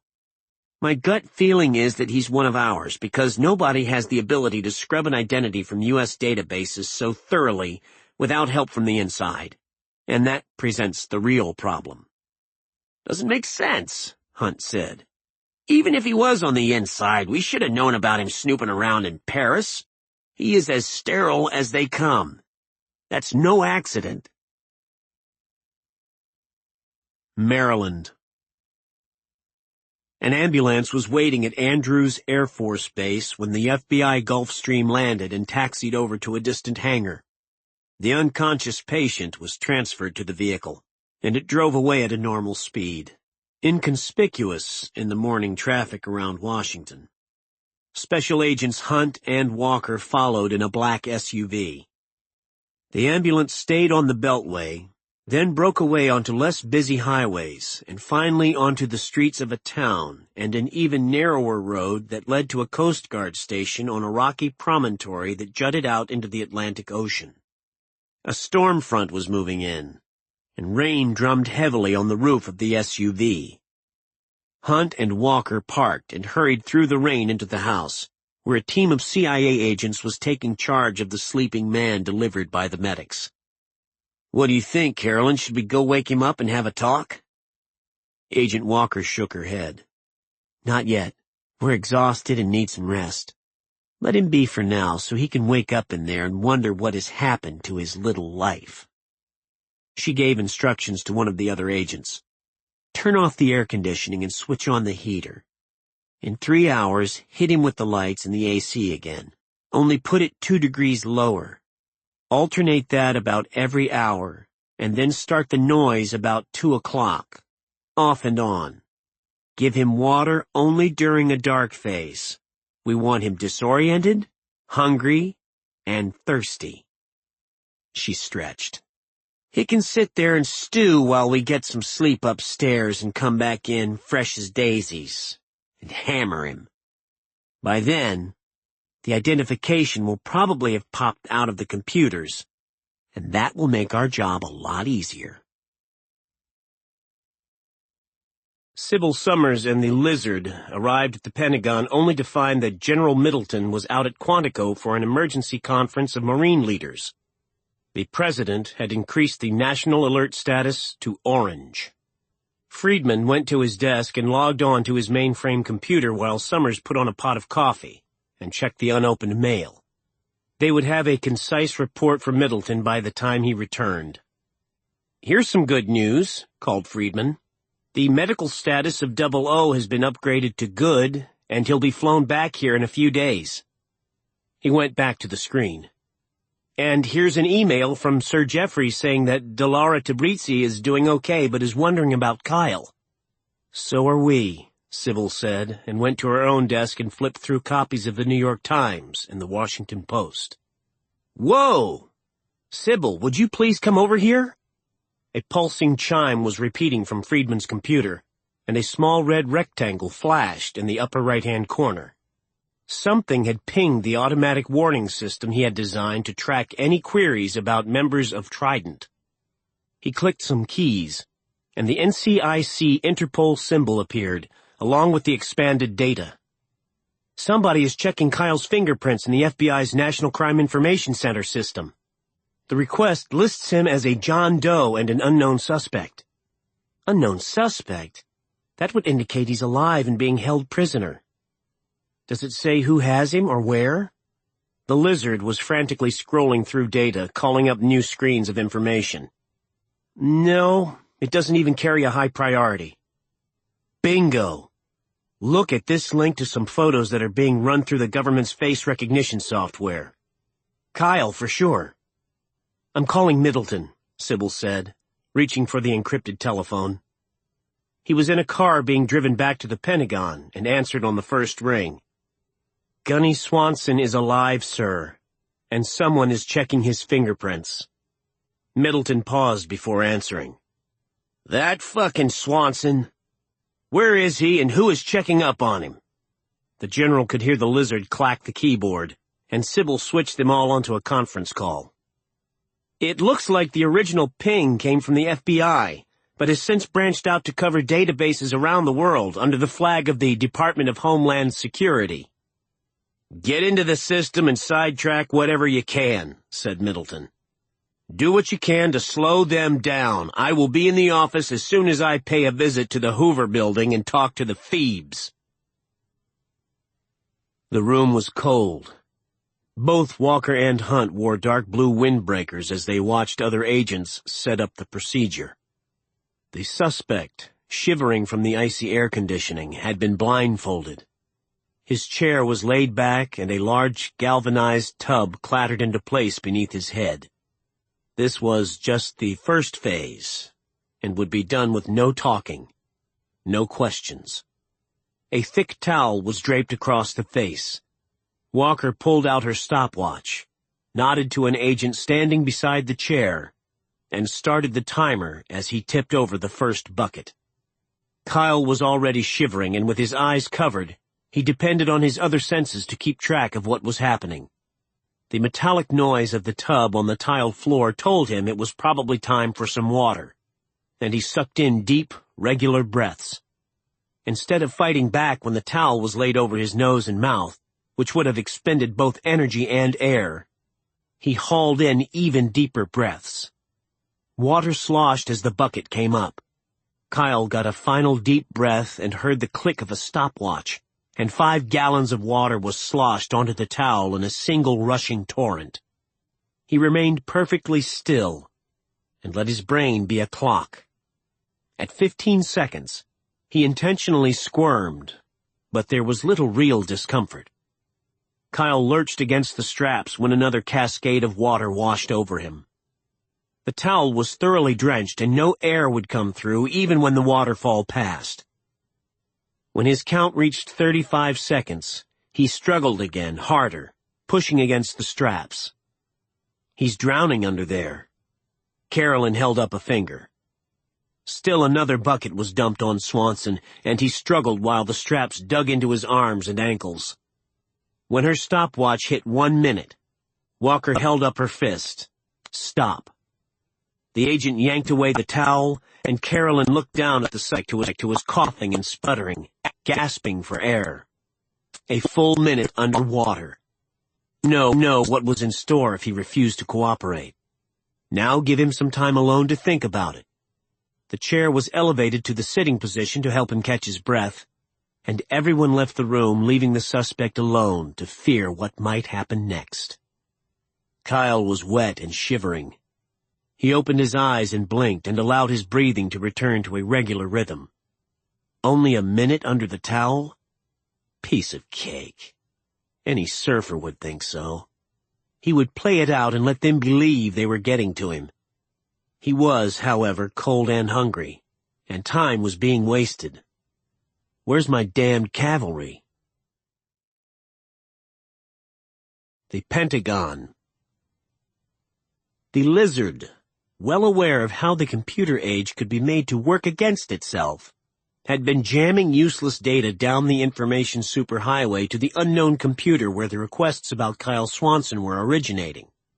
For the past 2 hours, he had been reprogramming, cutting down that computer's ability to reach out to others without first going through him. The message for Level 4 permission came up. Unidentified terrorist suspect related to Saladin inquiries is in custody at location Delta 2-1 Sigma. No identification, not even fingerprints. DNA tests were incomplete. Probably ex-military. Subject may have information, RE poison gas attack.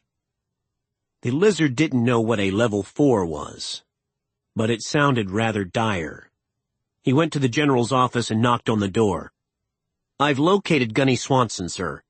He is being held by the Department of Homeland Security at a safe house over on the Maryland coast. Used to be a Coast Guard station." Middleton was on his feet, walking across his office, and called out, "Captain Summers!" Sybil came in. "Sir?" "Round up some Marines and go get our boy," he said. Middleton was at his private safe, spinning a dial. He opened the door and found an envelope containing a special letter. "You know our charter, and this is your authorization. Show it to the person in charge, but nobody stands in your way, got it? Bring him home." At Carolyn Walker's signal, the wet towel was thrown back over Kyle's face. He heard water slosh as a bucket was hoisted, and he gobbled air, ordering himself to relax rather than fight it this time. When the towel was removed, he switched on his own lights again. Nothing had changed except his freedom to breathe. Kyle looked up at the agents and brayed a loud and challenging laugh as streams of water streamed down his face. Hunt and Walker stormed from the room. "Did you notice that he didn't even move this time? That first session, he shook like a leaf," Hunt said. Walker peeled off her windbreaker and hung it over the back of her chair. He was playing with us, she said. I'm bringing the doctor and the crash cart down here to stand by for resuscitation. This time, I'll drown the son of a bitch if I have to.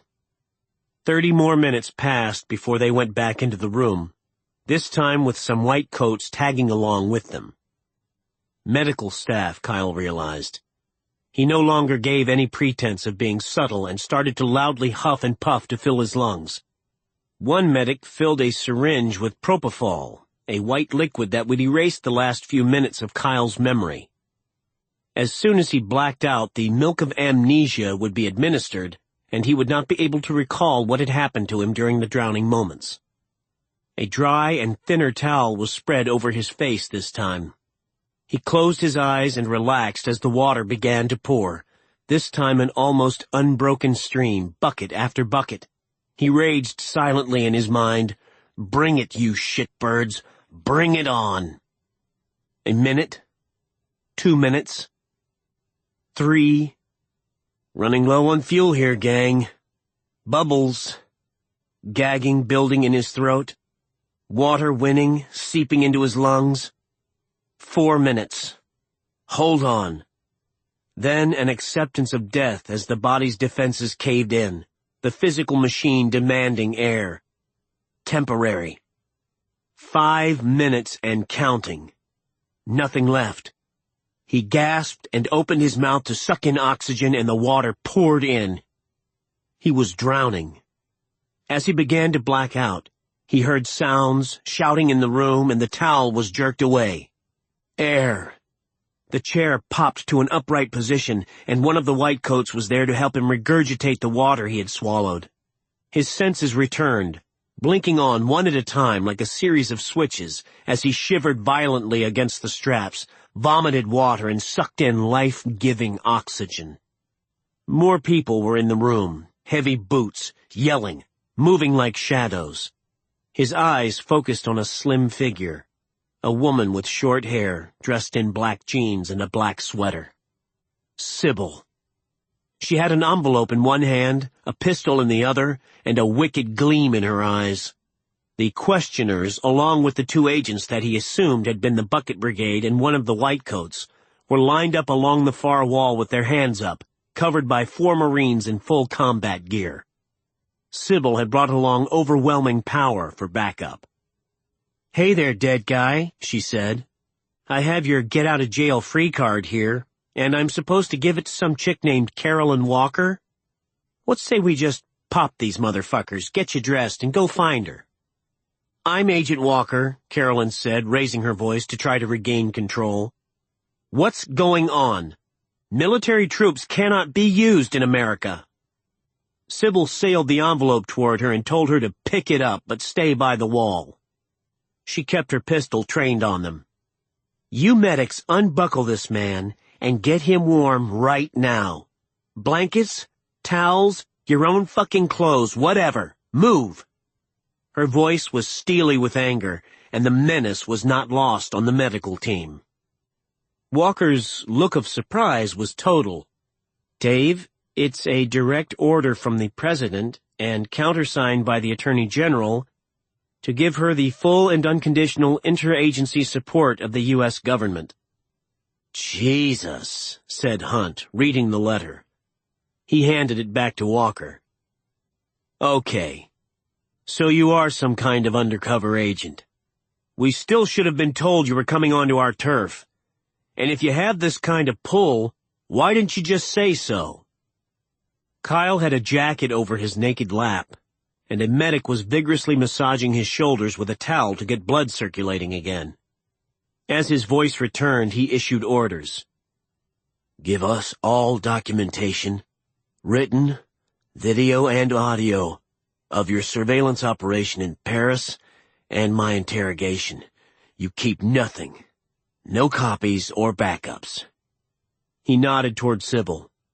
"We're Special Forces operators, so I still can't give you my name or reveal any details. It would be best for everyone if you just go back to your other business and pretend you never saw me." Sybil holstered her pistol and had the Marines stand down and leave. The agents relaxed, but when Dave Hunt started to talk, she snapped. "No questions, just gather up that material so we can all get out of here." Kyle stood unsteadily as Walker and Hunt left the room. He whispered to Sybil, "I know who Juba is." Denver. The taxi spun along mile after mile on the long route between Denver International Airport and the city. The afternoon was clear, and the range of jagged and purple Rocky Mountains, some still topped with snow, commanded his attention. They could be a problem.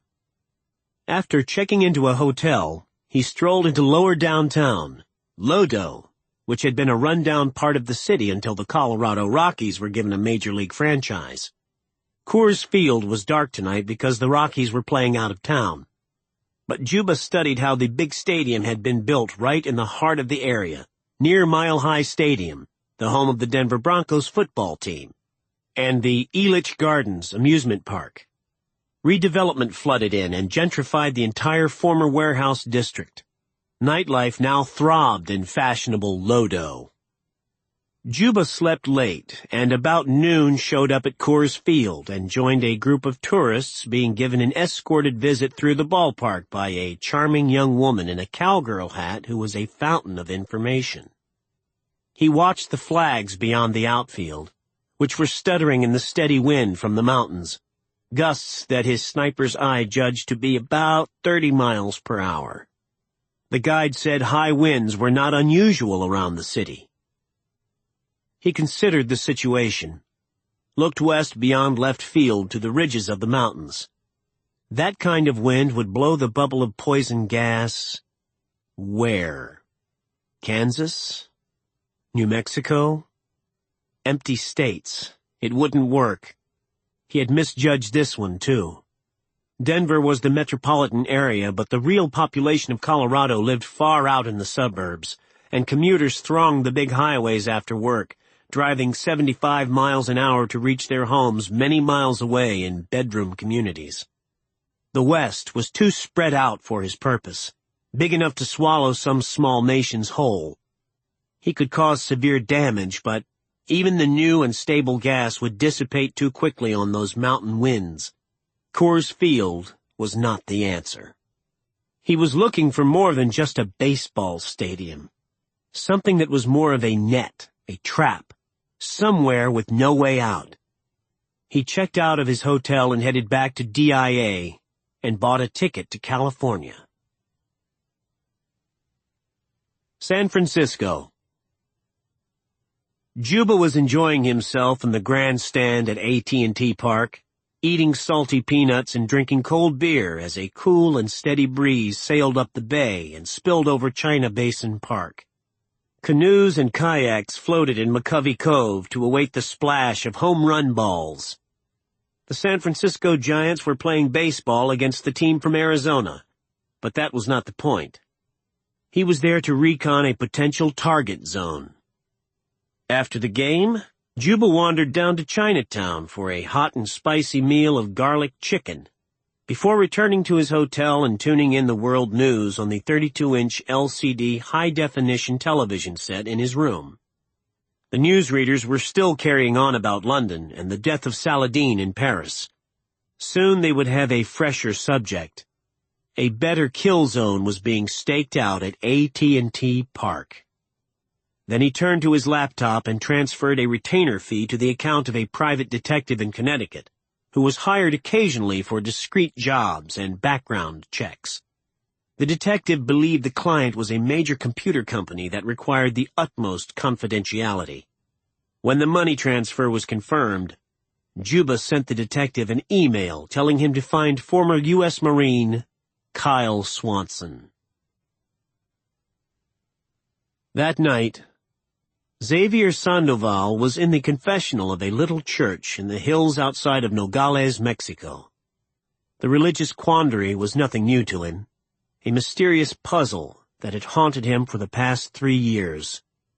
He was not a Muslim, and in fact didn't believe in any organized religion, but the ancient pull of the Roman Catholic Church still tugged at him. It was difficult to give up the teachings of a lifetime. As a younger man, he had made his way to the United States to find work only to end up in a bar fight in Texas and be arrested, deported back to Mexico, and slammed into a cell with other failed immigrants. It was shortly after the 9/11 attacks on the United States, and the government in Mexico City was eager to show common cause. Many of the prisoners, including Xavier Sandoval, were declared to be suspected terrorists, and vigorous interrogations followed in locations that were beyond prayer. By the time he was released, he really was a terrorist. He again crossed the border and this time made his way to Michigan, settling into a Muslim area with friends of friends he had known in prison. They were bound by an intractable hatred of the United States. One day an Englishman appeared and plucked him from the crowd, and Xavier Sandoval went to work for the man everyone respectfully called Juba. He was kind and generous and quite talented at killing. Still, there was a bit of conscience left inside Xavier, enough so that on the evening of the telephone call from Juba in San Francisco, he bathed, combed his hair, put on his best dark suit with a matching somber tie over a blue Oxford cloth shirt, and went to Mass. The deep feelings of the liturgy and tradition and guilt seeped into him and drew him to the next level, staying after the service to give his confession. The next morning he said a final prayer and asked God, if he was really up there, to grant him courage and forgiveness. It was a lot to ask, since he was about to murder several thousand people. The small man put on khaki pants and a yellow shirt, and headed off to his job as a truck driver for the Diablo Gourmet Seasoning Company. The Diablo operation had been established more than 20 years ago as a false front, a vital part of Saddam Hussein's Unit 999 operations in North America. The only traces of ownership were a lawyer's name and the post office box of a shell corporation in the Cayman Islands. Years of legitimate operations had made the familiar blocky buildings of Diablo Gourmet a welcome money generator in the Nogales area, and allowed Unit 999 to smuggle almost anything it wanted to across the border. 3 yellow trucks at noon, day after day, year after year. The trucks were familiar, the drivers known to the inspectors, and the company owned by Americans, so there were never serious delays when the vehicles came to the border, which had every conceivable security device. Today, one of the vehicles, number 14, had been especially engineered to contain several ranks of high-pressure storage cylinders that stood against the cab wall in the cargo area behind the boxes and containers of spices. Some of the tanks were plugged into small pipes that fed up to and out of the roof of the truck, and at the turn of a dashboard switch by the driver, the contents would flow out of 2 exhaust fans. Others were sealed for later use. All were filled with the toxic gas that had been perfected in the Iranian lab. Baltimore. Sybil Summers called General Middleton on a secure phone from the safe house and did a quick report to assure him the situation was under control and they would both be back at work tomorrow. Kyle needed rest tonight. Middleton accused him of just being lazy, but authorized them to take the rest of the day off. It was already dark outside when one of the government types took them back to civilization, into the swarming normality of Baltimore and the comfort of a large hotel on the waterfront. After taking showers, they met in the bar. A storm had moved in from the east, and a steady rain whipped by the wind provided entertainment beyond the big window, where pedestrians and traffic did erratic battle at intersections, and beyond that, small boats rode the incoming swells. "What next?" Sybil asked, tasting a tame scotch and water. "Try to find Juba again," Kyle responded. He had already drained a cold pale ale microbrew and was on his second. The water treatment had left him dehydrated. "That's not what I meant." She looked hard into his eyes. "This whole thing has gotten its teeth into me, Kyle. Action, worry, violent ups and downs, and not knowing whether any of us will be alive tomorrow." "We'll be alive. At least for tomorrow." Can't guarantee after that. How do you know?